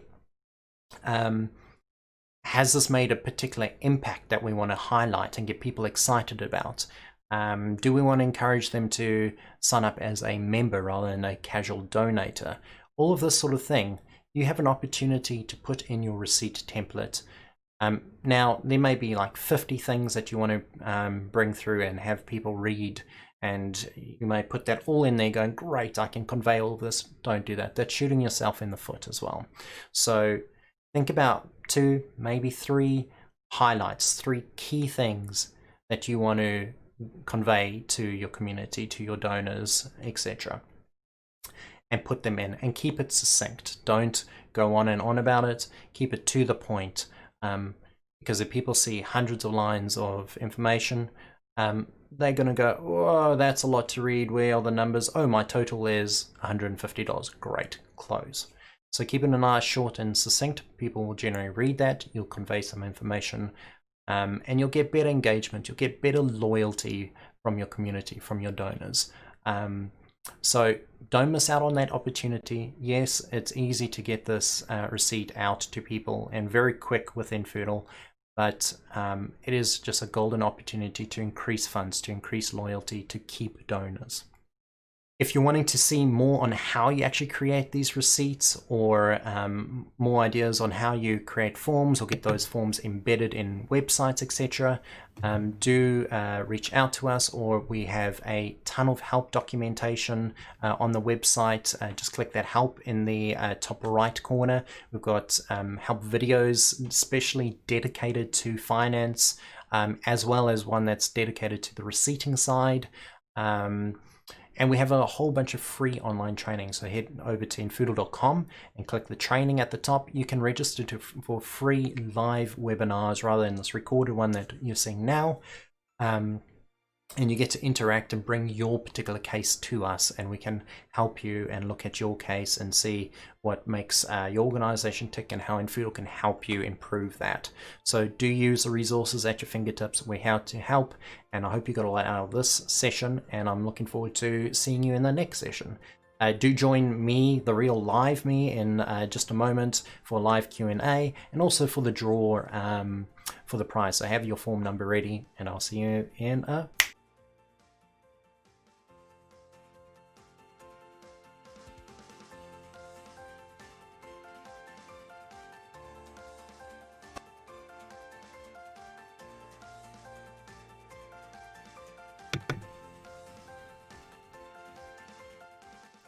Alrighty, welcome back to the next Q&A session. I'm Dave, if you haven't met me already. Support training with infoodle for the last couple of years and taking this Q&A session with you. And the prize draw, which we're going to jump straight into this time. So same procedure as every session. Get your questions into chat. See a few back and forths have already been happening. That's awesome. Hopefully you got something out of this session from that fella that was just speaking. So get those questions in, and in the meantime, let's get our prize draw going. So let's have a look who we got. Get it up on the tab. Okay, do we have for the infoodle mug and the coasters set? Barbara and Niho. Do we have Barbara in chat? Give you 10 seconds and then move on to the next person. You still can answer. It's whoever answers first. Thanks so much for today, heading out. No problem. You have a good one. Good to have you here. If I'm looking over there, it's because that's where chat is, just in case you haven't already been informed by me. No, no one. Okay, we've got Tan Pung Dok Mai. Is Tan still in chat? I have seen you talking, so hopefully you're here, Tan. Are you going to claim your prizes? Come on, Tan. I believe in you. Maybe, maybe. Okay, I'm about to announce the next person then. I know there's a little bit of a delay in the stream as well, so I do have to take a moment. Thanks also for the prize, of course, no problem. And again, get those questions in. We've got roughly 5 minutes till the next session. Next session is going to be church focused. And we're looking again at the event side. So similar to the charity events, a lot of the content will be very similar, but it's coming from a church perspective. Let's see. Here's working from home and has a toddler. Oh no, so maybe slow to respond. Oh, come on, Tan. I believe you. I believe in you. Okay, we do have Amanda Poor, so it's the first person to reply. Amanda Poor. Come on, Amanda Poor. And if we're lucky and Amanda Poor doesn't answer, our wonderful Alkia Smith might draw some extra names for us. But at the moment, we've got Barbara, Tan, and Amanda. Any one of those names sound like you? Put your hand up. Put your hand up. Come on. We've got a Sarah. Thanks for the days, guys. Been really great and informative. No problem. Thank you. And we've had some people here the entire day. Wow. You guys are troopers. Amazing. Okay, so no Barbara, no Tans, and no Amandas. Do we have any Barbaras, Tans, or Amandas in chat? Of any variety? Please, someone. No. Okay, so we'll be doing another redraw, or if one of you guys get in touch in the next 4 minutes, then that's a win. Started 6 a.m. Brisbane time. Oh my word. That is dedicated. Whew. Okay. And you're not sick of me yet? Wow. I guess we have been interspersing it with prettier people, so that does help, doesn't it? Man, I want to give away this mug. Come on, people. So I'm guessing there's no questions. That was pretty straightforward. Most of the questions were answered in chat already while we're going, which is the idea because some of these sessions have a much shorter Q&A. We will have the videos up on our website. And again, we've got that help link at the top when you're logged in at the top right. Something people don't realize is if you click that help link when you're on any page, the very top link is actually a direct link to the help that relates to the page you're on. So it's like a dynamic link. It's a smart link. Just a little bit of information there. Tan! Yay! Everyone, Tan arrived! Tan, you did it! You won! Your persistence at dealing with me for hours and hours has paid off. Cool, Tan. I'll mark you down as a winner. And we'll get some details if we need to. Someone will be in touch. But I've marked you down as a winner. Yay! That's so exciting. That's the only reason I'm doing this job, really. Give away free stuff. Don't tell anyone I work with. Shh. Even though they're watching. Shh. Alrighty. Okay, we're going to go to the holding slide then. Next session again is church fakest, focused on the event side of things. So we're heading over to that and now. Well, at least the slide, not the actual session. The session starts in 2 minutes and 1 second.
Hello, welcome to infoodle 2020 Online Roadshow. We normally take this roadshow on the road, but this year, due to the current global pandemic, we have taken it online, which is really good news because that means other people around the globe are able to tune in and hear what we are talking about on the roadshow. We have got about 17 different sessions. This is just one of them. At the end of this session, you will be able to, we'll be having a live question and answer session. So during the session, any questions that you have, just enter them into the live chat and we'll be able to answer them at the end. We'll also be doing a live draw for a prize. So make sure you've got your registration form with you because that will have your ID number on it, which you will be needing. So my name is Alkia Smith and I have been involved with infoodle since the beginning, since 2012 when we first launched. My current role is of sales and administration, but I've also been involved in the training and support side of things as well. This particular session, we're going to be looking at events particularly in the church, and how to manage that during this current kind of global situation, and how infoodle can help you with managing all of your different events. So we're going to be looking at adding events, attendance for different events. We're going to be looking at contact tracing and looking at rostering those particular events. At the end, Dave is going to be looking at the live event manager and how you can use that. So let's make a start. This year has been really a difficult year, probably for many of you. It's been a bit of a roller coaster for many of us.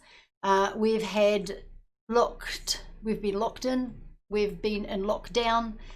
We have had to limit the number of people that we can have coming to our different events, and they've fluctuated up and down during the year. Some of you may have chosen to go to 2 services, but then having to limit the number of people that can come to those and having to do registrations. We're going to show how you can do that with infoodle. Others of you are now even busier than what you ever have been, but others perhaps things may have slowed down a little bit for you. So let's start by looking at creating an event. We're going to be having some new alpha courses, starting a new alpha course this year.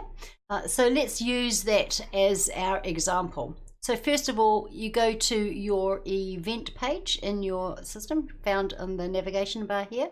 We're clicking on events and we're going to add an event. We know when that's going to run. So click on an event here and we add the title. So it's alpha. Okay, we can have a color code for that if we want to. So we'll do that one. It's a class. It's confirmed. It's definitely happening. And it may be that you want to have this visible on the internet, which will be on your web page. You can sync your infoodle calendar up with your Google Calendar, which is then shown in your web page, on your website. You can put more details in here in the description as to what the actual event is about, which will also be shown if people then hover over that particular date. We also then need to add the dates. So the date we're going to start this, so we'll start it in November, give ourselves a little bit of time. It'll be running on Tuesdays. It's going to, we're needing to do some room setup first before we actually start. So let's say at 3 o'clock people can come to prepare, but then the event itself isn't going to start until 6:30. Let's find where 6:30 is. Here we are. It's going to finish at 9, but the clean up and pack down needs to happen after that. So the room will be available again, say from 10 o'clock. It's also going to repeat. This is going to happen every week, and we then set the end date as to when that's going to be. So it's going to finish in December, let's say the 15th of December. Where is this event going to be? This course is going to be, we've already set up some locations in the system here. So let's put this into classroom A is where we're going to have it. And the people involved are going to be staff who are going to be looking after this particular event. So we use them, and the attendees will be people who are in a particular group.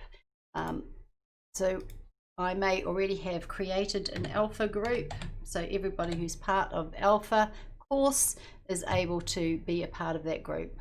Okay. So if these people have a login into infoodle, they will be able to see this particular event on their calendar in infoodle. We have some questions. Questions here is if your other people are hiring, say, your facilities, you can add in a cost in that, or you can add other questions in here as to whether or not somebody needs sound or lighting for your event, whether they also need to have the kitchen because they're going to be doing catering, do they need to have access to a risk assessment form.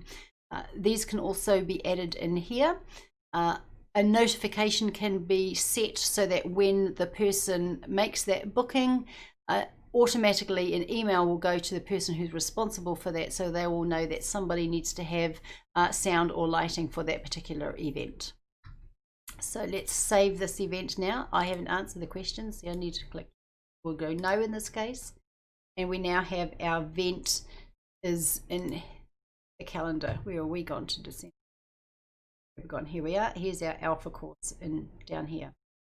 Okay, so now that we've entered our event, we are wanting to get people to register for this event. So we can do this through a form, but we want to add people into a group automatically from that form, so we need to create a group. And we go to groups here and you click on add a group. And I think in order to save time, I've already created an alpha course group here so that then we can use this particular group. So far it's just me that's added into this group. But if I was going to create one from new, it would look a little bit like this. You enter in the name, the group type, which is another way of saying a category of groups, so it lists all of the similar groups together. And a little bit more detail about that group, whether or not you're wanting to assign notes to a particular group so that people who are in a particular group can see that note, or tasks to a group. We're not going to do that for this case, so therefore we're just going to leave that blank. And we've got this on a Tuesday evening as to when this is going to be. So we're just going to save this now, and this is our group that we have created. The next thing we want to do is go to our forms, because we're going to create a registration form. Again, just in order to save some time, I've already created a form. So we just click on the edit of that form.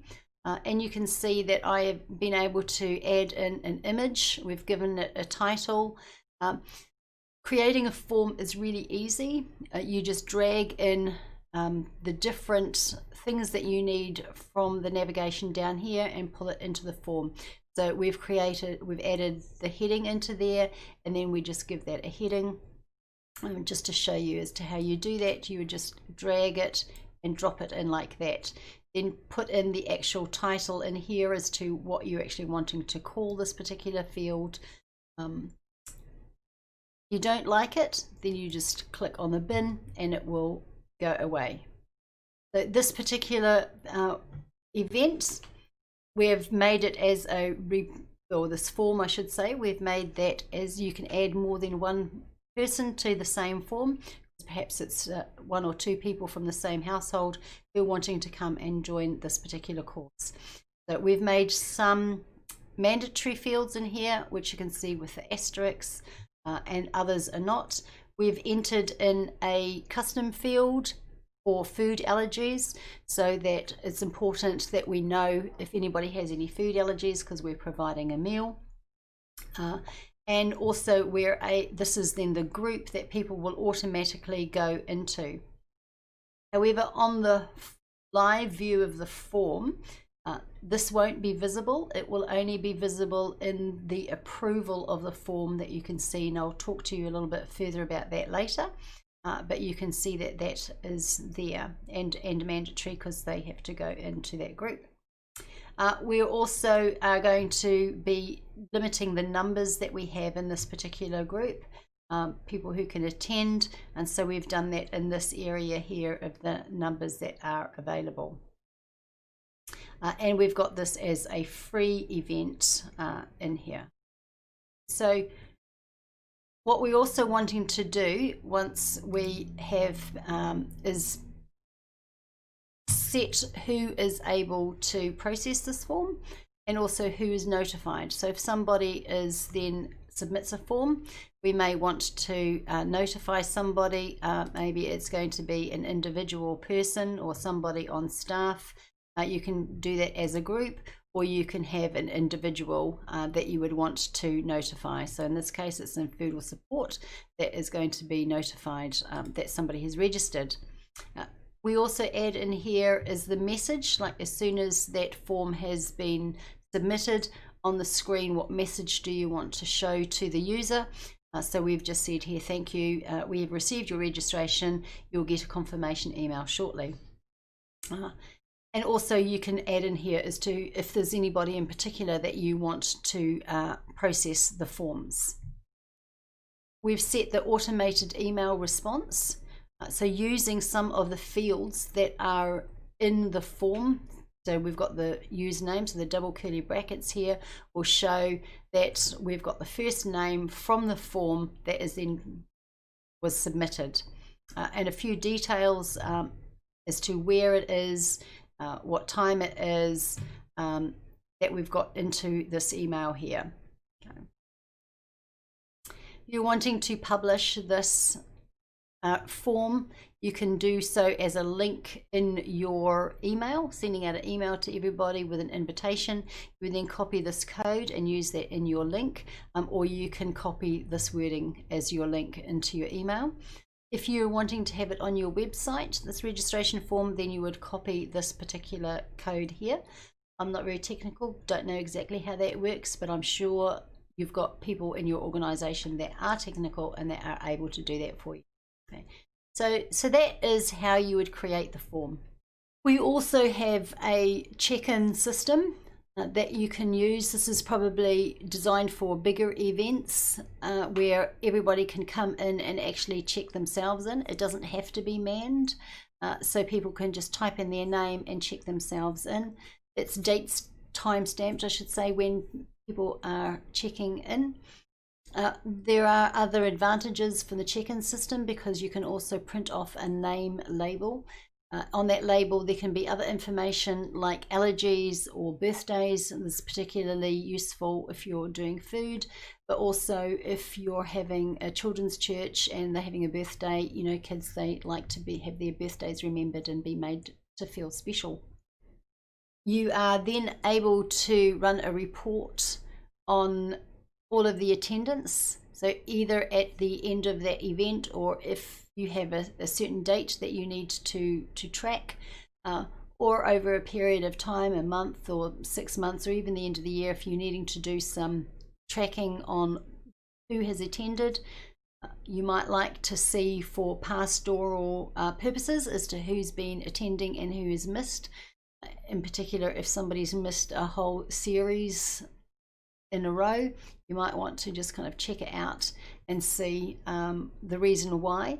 Let's actually have a quick look as to see how we can do that. So we'll go into the reports area and we have attendance here. I'm going to choose, just for the purposes of this, I'm going to just choose this particular group here and just go from a time period as to when I'm wanting to run this report from, and generate. So this now shows me all of the different sessions that we have had, the different weeks and how many attended, how many visitors there were in each of those sessions, and also we've got the detail of the individuals here. So you can tell if there's somebody who used to come on a regular basis, like here for example we've got Dan Carter who used to come regularly, but now all of a sudden he's been missing a few slots. So it might be good as the Clooney's as well, they seem to be missing. So you might want to just get on the phone or do a pastoral visit and just check that everything is going okay with them. But also obviously if you're needing to do a COVID trace, you've got all of the details here as well, and so that you're able to then get in touch with them if necessary. So another reason why we have groups in events is in order to roster everybody into that particular event. So let's go and look at rosters right now. On rosters, if you are creating a new roster, you click on the add here. In order to save time, I'm going to use a roster that I've already created. So I'm going to click on the action here and view this roster.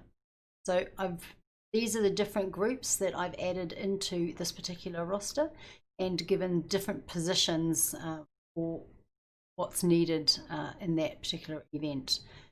So we see we've got a few people already rostered on.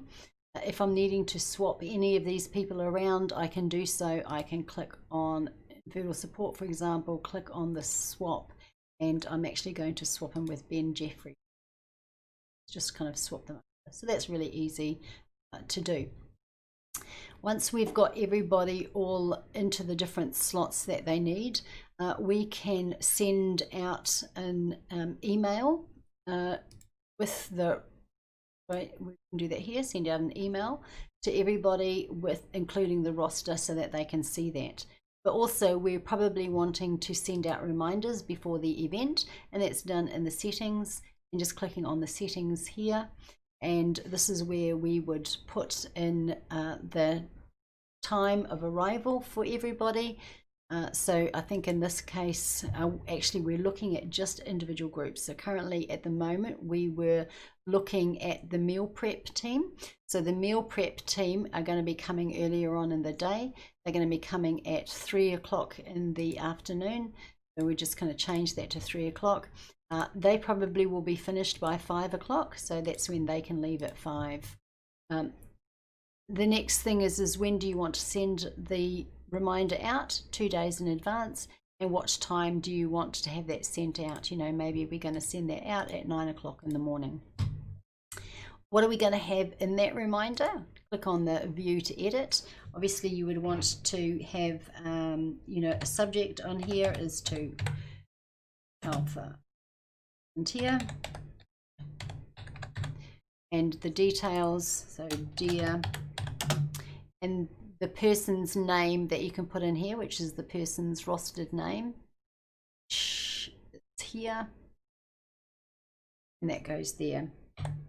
So any of the other fields and any other information as to what time you're wanting them to be there, what time the event starts, various different things, you can put all of that into here, what they need to bring, and any job descriptions or expectations that you have can all go into this reminder email. Once you're happy with that, then you can save that email. So for in order the reminder to go out, it needs to be in a live state, and also you need to tick which particular communication you're wanting to have go out. So we created an email, but you could also send out a text as well, or instead, so you would just tick that there as well. If you want them to confirm to ensure that they have received that and that they are coming, and click on that little tick there as well, and then you would just save that. That's a real quick overview of the rosters. There's a lot more that you can do with rosters. Unfortunately, we don't have time. You can go to our help system and view the training session on rosters that has all of the details in there that you need. I'm now going to hand over to Dave, who's going to be going to the live chat with you. Thanks.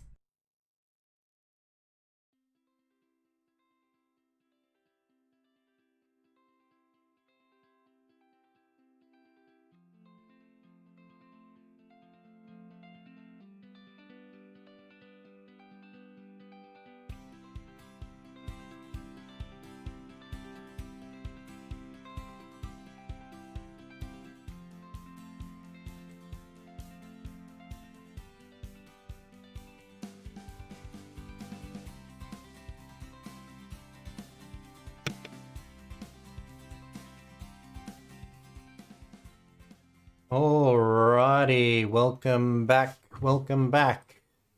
Hey there, for those of you, surely you must have met me by now, but I'm Dave, been with the company for 2 years, do support training. You would have at least heard my voice or seen me doing support tickets, etc. And I'm here to answer some questions. So if you got some questions, I already see one. Oh, Richard's already answered it. I thought I was going to have talking material, but Richard's gone and beaten me to it again. You know.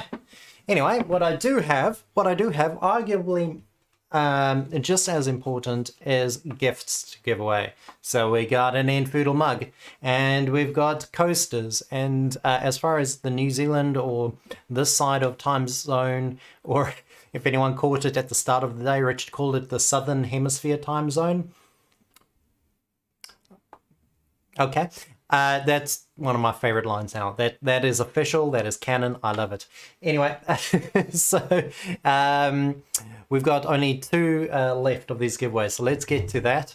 I'm gonna get in trouble for mocking him. You just watch. Okay, so rules of engagement. I read a name, you reply as quickly as you can. Whoever replies first gets it. We're only reading 3 names, and we're staggering it, so you get about 15 or so seconds after I read your name before we read the next. So we have Kim Hoogstraten. I'm assuming it's Dutch, German, or Afrikaans, so I'm putting a bit of an inflection there. So Hoogstraten, or if I say it very white, Hoogstraten. Surely it's not that, and if it is, I'm sorry. Everyone's a critic. Sorry, Richard. So yeah, Kim, if you're around, send a message so we can send you some free gifts. Again, while we're waiting, anyone else that's got any questions, throw it into chat. Make a big announcement with lots of exclamation marks and say, "Don't answer this, Richard," so that I can beat him to it, please. Next name, I'm calling another name. Sorry, Kim, if you don't get this, you still could beat someone else.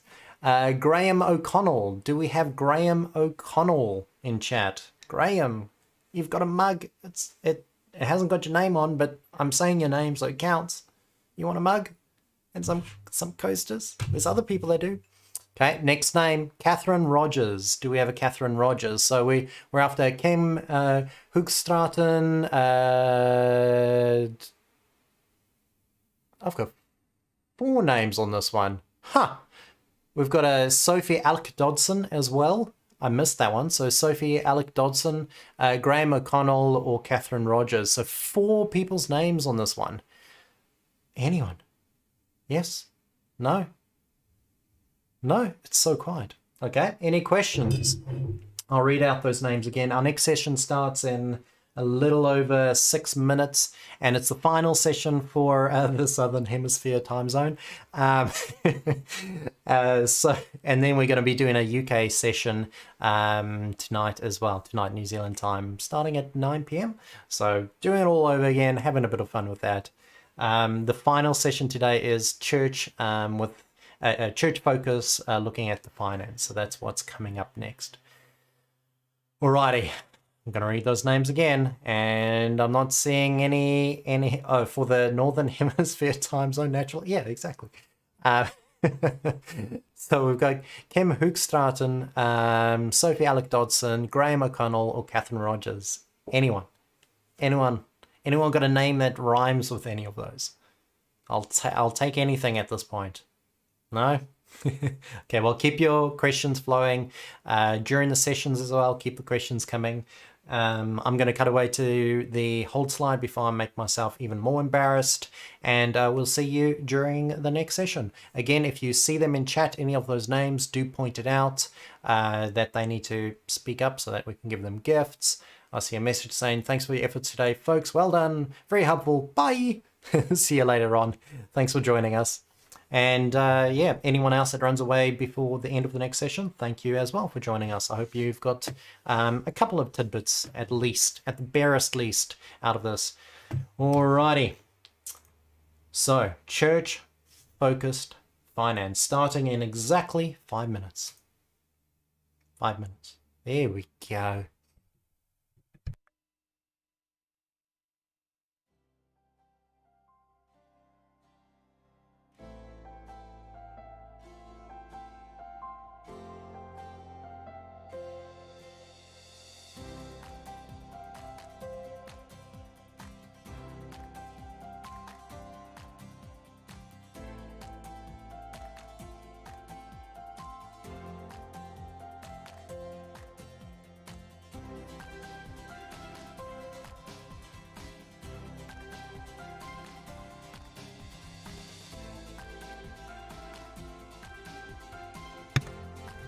Woohoo! Yep, I'm muting myself to celebrate.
Hi there and welcome to this session. My name is Dave. I work as a trainer and support person here at infoodle for the last couple of years. I'll be taking you through this session, which is finance for churches. We'll be looking at getting transactions into infoodle and assigning them to people, doing analysis on that and reporting, and doing some receipting around that and how to generate receipts, how to do templates. But with all of this, with the goal of having engagement in mind, keeping people engaged and building that relationship, building that friendship, building that loyalty with your community. Right, so this is our demo site. Firstly, what we're going to look at is just quite simply our widget. So if you have got the finance package, you will have a widget that other people don't. What is a widget? On your dashboard, all these little blocks that you're seeing are what we call widgets. You can click and move them around. And you can add and delete widgets. So if I just get rid of the finance widget there, okay, great. How do we get it back? Add widget, and you will see finance there. And this just gives you a quick snapshot of what's happening with the finances. If you've got any zero transactions that require reconciling, or any transactions really that require reconciling, you can get straight to it from the screen as well. Let's head over to the finance section now. And let's look at reconciling. So there's two ways of getting transactions into infoodle, and that's step one. That's the critical part. The first step is through Xero. That's certainly the easiest. And if you've got Xero, this is going to take a lot of the extra steps out. So you're reconciling in Xero, the money is hitting your bank, you reconcile to the person, and then infoodle goes, oh, I see that you've done your job there in Xero. I'm allowed to touch that information now, so I'm going to pull that down as a batch. I'm going to bring down those 5 transactions together so that you can put it against the right person's name and do whatever you want to do with it in infoodle. So that's the first part. Then if you don't have Xero, that's all right. If you're using a different system or no system at all for your accounting, you can bring in a bank feed as a spreadsheet. Or QIF file is a common one, or you could have just a spreadsheet from another system that you've exported. You can bring that in, a CSV, tell infoodle how you want to link all of that information up, or you could add transactions manually, which often that's, even when you've got Xero, that's super useful for people that are giving you checks or cash in hand and you're wanting to receipt it immediately. Perhaps you can do that directly in infoodle at that time. So let's assume that we've got some transactions coming from Xero, and we'll go to reconcile that. Yeah, we can see the transaction information that's come from Xero itself, and then on the right hand side is the infoodle side. So where do we want these transactions to go to? As you use infoodle more, infoodle is going to start creating links, and it will automatically suggest the person that you reconciled to last time. You can also start using auto reconciling. So as you start to, let's just add that person there.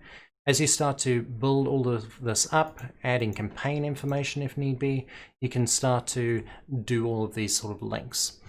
infoodle will get smarter and give you the ability to start to auto reconcile these. Once you have done the reconciling and you've chosen is it tax repayable, GST, not receivable, how you want to receipt, one-off or combined receipt at the end of the year, to the household or organization or to the individual. Once that's all done, those transactions are ready for analysis, ready for reporting, ready for receipting, etc. So the equivalent of the non-Xero way, getting those transactions in, would be under the transaction side. And as I said, we give you a few different ways to do this. You could just add a transaction manually, create a batch and choose it. We'll just use one that's existing. What date did the money come in? Maybe it was yesterday, Sunday. Who presented it? So who gave us this money? And how do we want a receipt? Do they want a receipt immediately? It's a one-off receipt, or no receipt required at all? Or perhaps it's a combined receipt, which is usually the most common, especially in a church environment, doing a receipt towards the end of the financial year. And how was that money received? So we'll say it was cash this time, and it was for $15. Okay. These blocks that are popping up here we'll ignore for now. That's relating to payments that this person has made via an infoodle form. So infoodle's serving those up for you so that you can pay that information very quickly without having to manually enter in this information. any notes you need to add so that you can remember what this was for.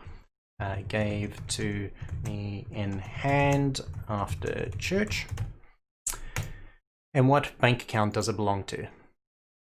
Any account information that you need, campaigns, zero tracking categories if you needed to, but in this case it's just cash being handed to us, and then we can save that transaction.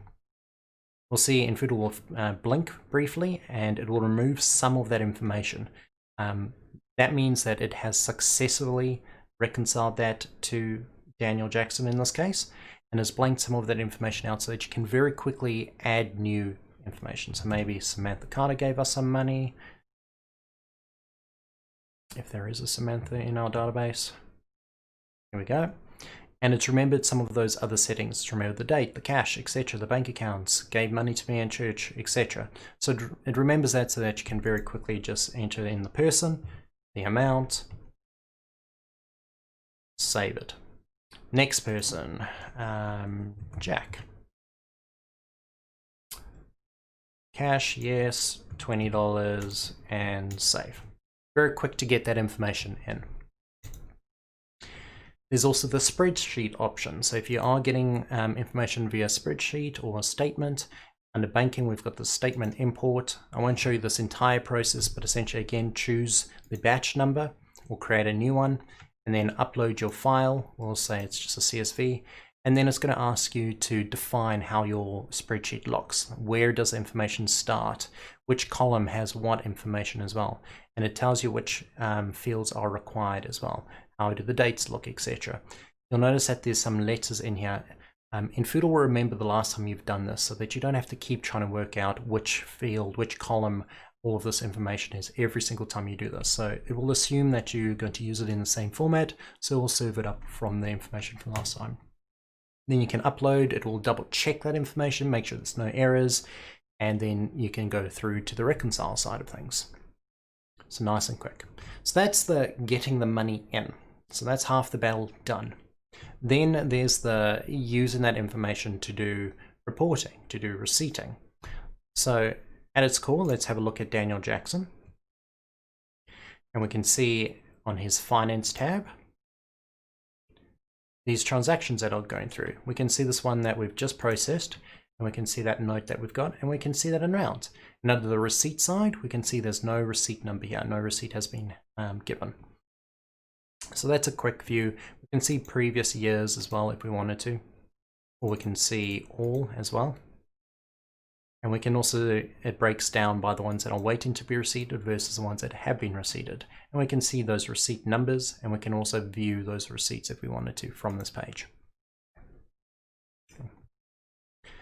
There's also pledge information if you're wanting to do that. If you are handling pledges, there's giving numbers if you've got that. So in this case, Daniel does have a giving number of 66. This is particularly useful for people that write their giving number on an envelope rather than writing their name, so that you know how to receipt it.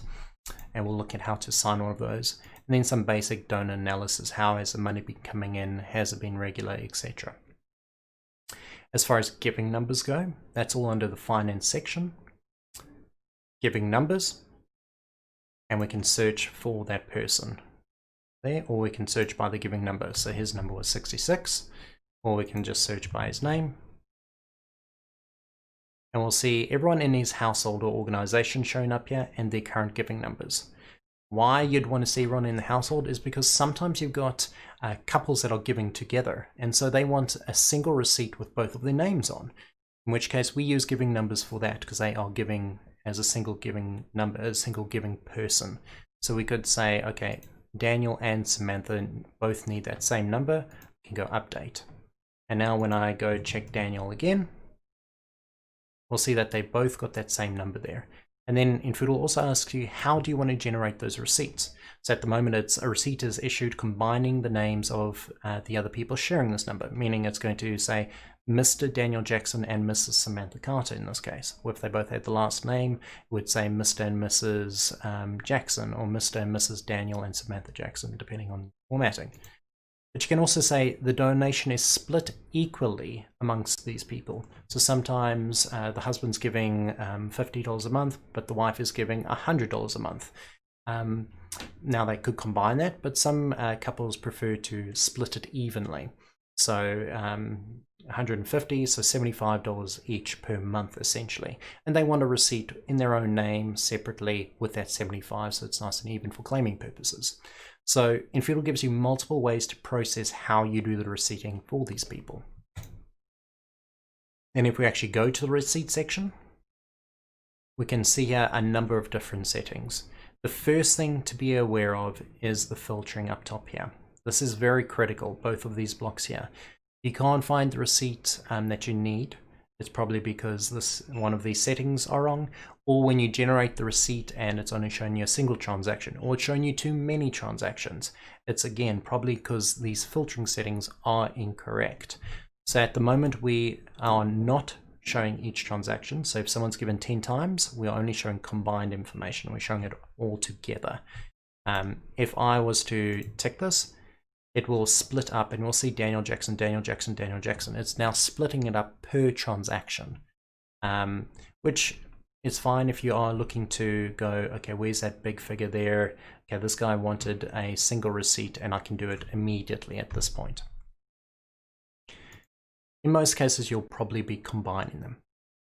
And then when to issue the receipt. Are we wanting to just bulk issue all of the receipts? Or are we specifically looking only for the combined ones or only for the one-offs? So you can look at all of that, or you could search for a particular person. So let me find all the transactions and receipts for Daniel Jackson. And how we get our single result here. Just refresh that page.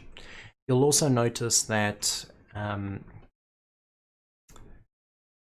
back to our receipt section, you'll also notice that this is now saying receipt to D Jackson and S Carter, and that's because they are sharing that giving number.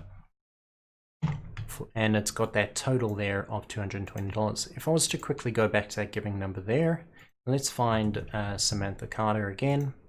And let's give Samantha a separate giving number. We'll just allocate the next available number there, and we'll update that. And we'll go back to our receipting. You'll notice now Samantha Carter is separate there and Daniel Jackson separate there, and we've got those separate amounts.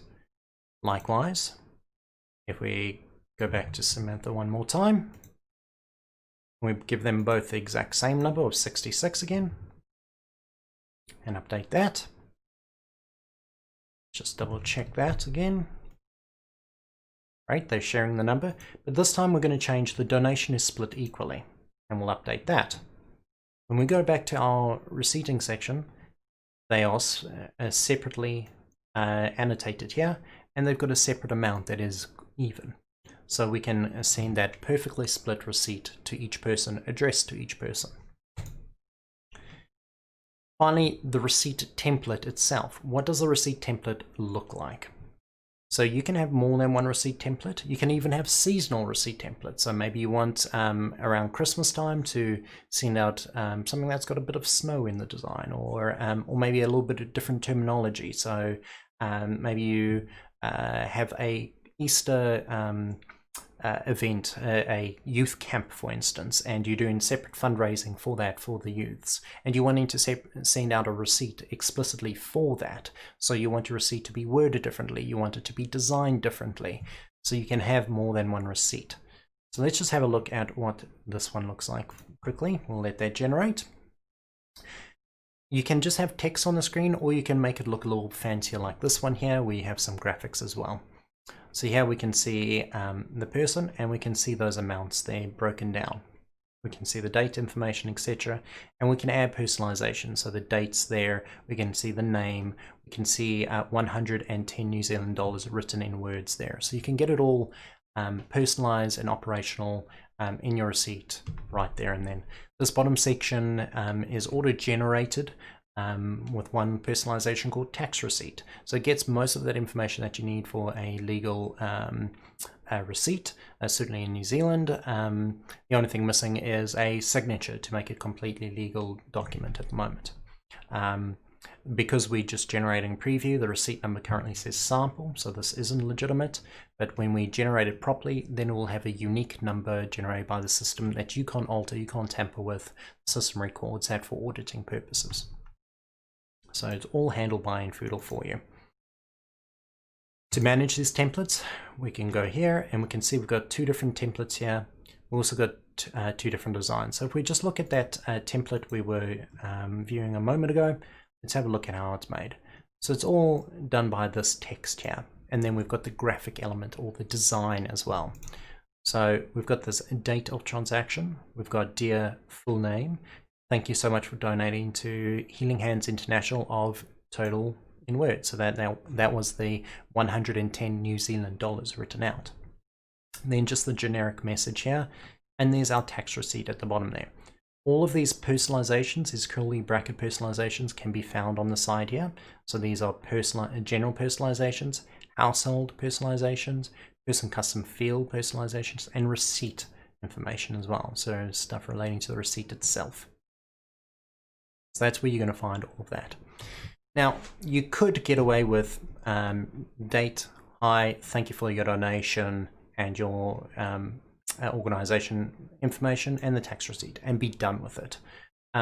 But you would be missing out on a critical moment to reach out to your community, to your church, to tell them how this money is going to be used, tell them the good that it's going to do. Let them know about the building fund as well that they can donate to. Let them know about the missionary work that you're doing. Let them know some of the good works that you've done previously with this money. Encourage them to claim this receipt through IRD and then give that money back to the church again. So there's a lot of opportunity here that we see again and again with our customers that they aren't utilizing, especially because receipts are something that pretty much everyone looks at. It's something that people open. They want to see it. They want to see the big grand total. And when you send general emails out to people, some of them get opened. Some people ignore them all. Some people only open half of them. But receipts, there is a much, much higher open rate and view rate than any other email communication that you'll see. So this is a fantastic chance to make people aware of important information. But what we also see is some people shoot themselves in their foot. They realize, great, I know people are going to read this. I need to get all that information out. And they make these huge long emails, huge long receipts. And people see that and they go, nope, too much. I'm not interested. Where's the total? There's my total. Great. That's all I care about. So don't sabotage your opportunity here. You've got a great opportunity to reach out to build loyalty and convey information. Keep it short, keep it sweet. Think about 1, 2, maybe 3 key things you want to express and keep it succinct. This is a very, very powerful tool at your disposal, is your receipts. So that's the receipting side of it, very important. And then we've got the reporting side of it. We'll go to our report section, create a new people report, and we've got these add financial criteria. Now maybe we want to say, find me everyone that's in our donor group or in our newsletter group or something like that has donated over a certain amount. So we'll add some general criteria relating to a group. And I'll just select a event group in this case, which has 101 people. So if I don't do anything here and generate, I'm going to find that I've got 101 people. Great. But let's also find who has donated more than $5. So we'll go add financial transactions or criteria, and we'll say total amount is greater than $4.99. So that means $5 and above. And if I generate this again, we'll see now we have 9 people that have come up. Old fields here, so that's not necessarily useful unless we were just looking for a particular person. But maybe we don't actually care about the people, we just care about the figures. So down below we've got all of our financial information, total amount by activity, and total amount by criteria. So the difference there would be if we are selecting by maybe a date range and we're saying show me more than $5 this year. It will then show you this person did $52 this year, this person did $12 this year. But then total amount by all activity, we'll look at the lifespan. So although it was $12 this year, it was $120 over the course of our interactions with them and our history. So we'll do total by criteria this time. I'll just have a look there. And here we're getting all those people with their figures and a total there. We're wanting to see names. We could add names as well. We'll just do first name. And now we're starting to get a breakdown of what we actually care about. Apparently Daniels love giving money. So these reports are super useful. You can export them as a spreadsheet so you can use them later. You can add these people to a group saying good donors, good givers, whatever it may be. You could save these reports for later if you ever want to see an update list in 6 months' time. Let's see, has this increased? Have we got more people that are getting engaged with us? And finally, we've also got report schedules. So this is super useful if you wanted to have an updated report emailed daily, weekly, monthly to a set of people. So once a week, I want to see who all the new donors are that have met that criteria, and then I want to welcome them or something to that effect. So you can see that sort of information there. In the sense of tithing, you probably wouldn't explicitly want to note who's been tithing and who hasn't and go point fingers at them, but you may want to see who has been tithing for the last 3 years but has stopped over the year, because there may be some sort of engagement program that you've got or outreach program. Or maybe as a pastor, you don't care about the people themselves, you just care about, in this report context, you just care about seeing, is there a trend of people that have stopped giving in the last year? So we've got 1,000 people that gave in the last 3 years, but this last year we've only got 50 people. Okay, that's quite a difference. So do we want to talk to people about that? Do we want to raise these sort of things? Or perhaps we are just doing a general report and want to show that we've gone from 50 people over the last 3 years to this year 1,000 people. Show them how that works. Maybe you're open with your finances and you want to bring that as an AGM to the church. So the reports, however you want to use it, you can ask that sort of question. You can get that information at your fingertips and you can display it, use it, and manipulate it as you need to. Finances are very important in a church. You can't go blindly there. Having some sort of indication of what's happening and being able to receipt accurately is very important for the management of the church. So infoodle's here to help you with that process. And if you have any questions, do use our help section. We've got a ton of help documentation, but we've got a number of help videos as well. A full dedicated training session on finance, a whole hour-long training session that is very detailed. We've also got a dedicated training session on the receipting side as well. We've got lots of content there, as well as a lot of free live webinars that you can register as much as you like on infoodle.com, so utilize those as well. So thank you for joining me for this session. It's been great having you.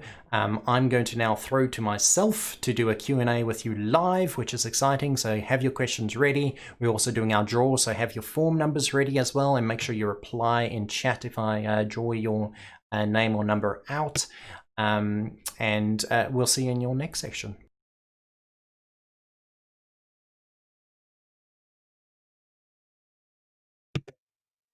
It's time. It's time. Welcome back for the last time for the Southern Hemisphere time zone. If you've joined me for the madness of the whole day, you know what on earth that means. Well done to those that have started with us at the break of dawn of 8:45 a.m. That's not really break of dawn, but it felt like it. And we're at the end. We're at the end of the day until the UK session that starts tonight, at least for New Zealand. Thank you, Dave. That's me for that previous session. And thank you all of you guys for joining me on this crazy ride. Roadshow obviously is a bit different when there's no road to show. You know, we're actually doing it all online, so a bit different. A couple of technical glitches here and there, a couple of embarrassing moments, but that's kind of self-inflicted, so it would have happened anyway. and a good number of laughs with all of you. Want to stress that if you guys need support or you didn't get the answers you needed, please, when you log in, there's a button, will be up there maybe. There we go, I'm pointing properly, called help. No matter what page you're on in infoodle, if you hit that, the top link is going to be a help link directly to our help docs that helps you do stuff. It's helpful. It's even in the name, help. And then we've got training videos there. We've got the full help documentation. And down below over there, there's a support button that allows you to send us an email so that you can get the support you need. Don't let yourself get to the stage of banging your head against a wall. You've waited too long. Get in touch with us. We do encourage you to at least try and work it out, but we're here to help you actually get things up and running smoothly. And we want to hear feedback. We want to hear what went well, what didn't for the roadshow, but also in infoodle in your daily lives.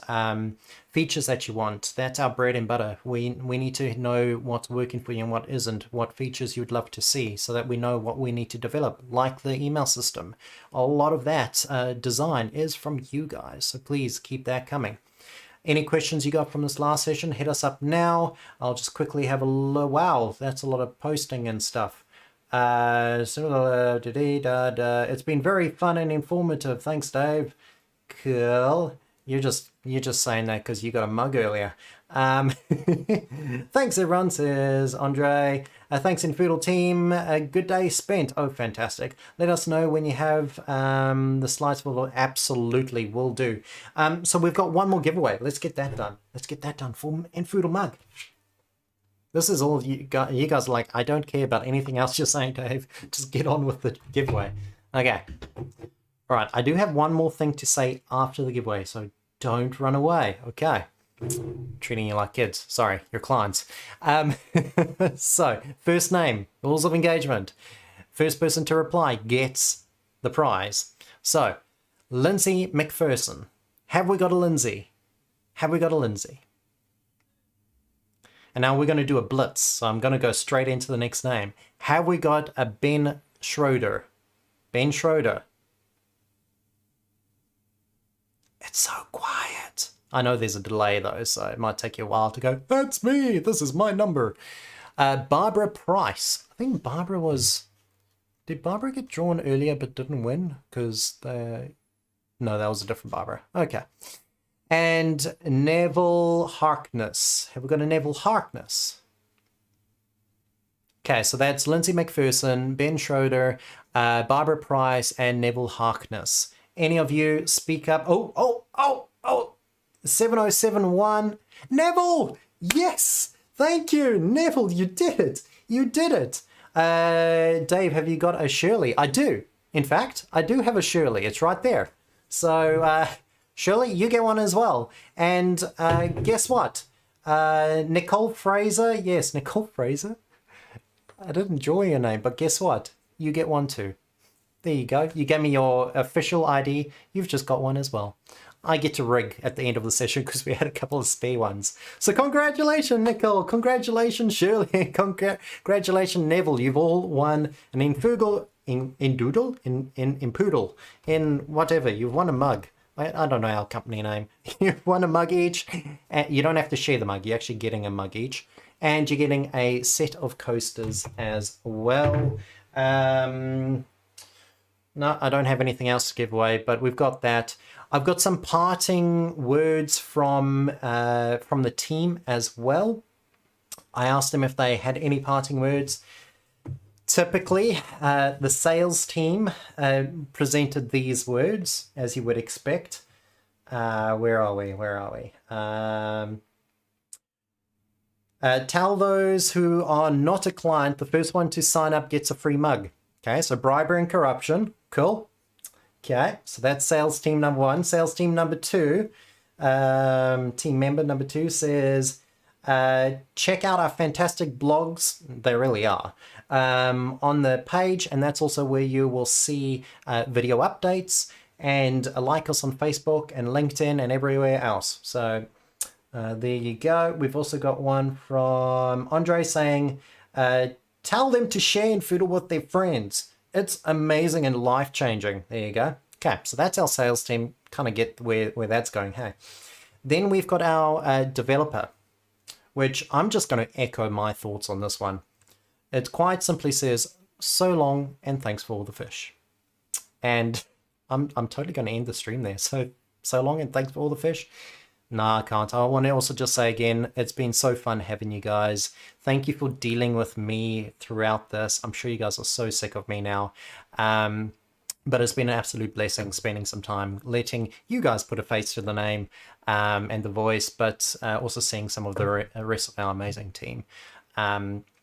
We're here to help. Do reach out, do communicate with us. We aren't just a random company that you pay and get a service. We actually want to help you with your mission. So do communicate with us. We love hearing what's working and what's not as well. So have a good rest of your day. Have a good rest of your week. Keep safe out there in the madness of this world, and keep calm and infoodle on.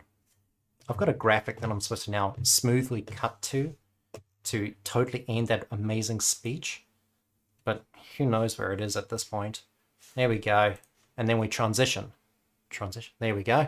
And then I remembered to turn off my mic. No, not that button. No, it's no. Yeah. There we go. That still didn't do it.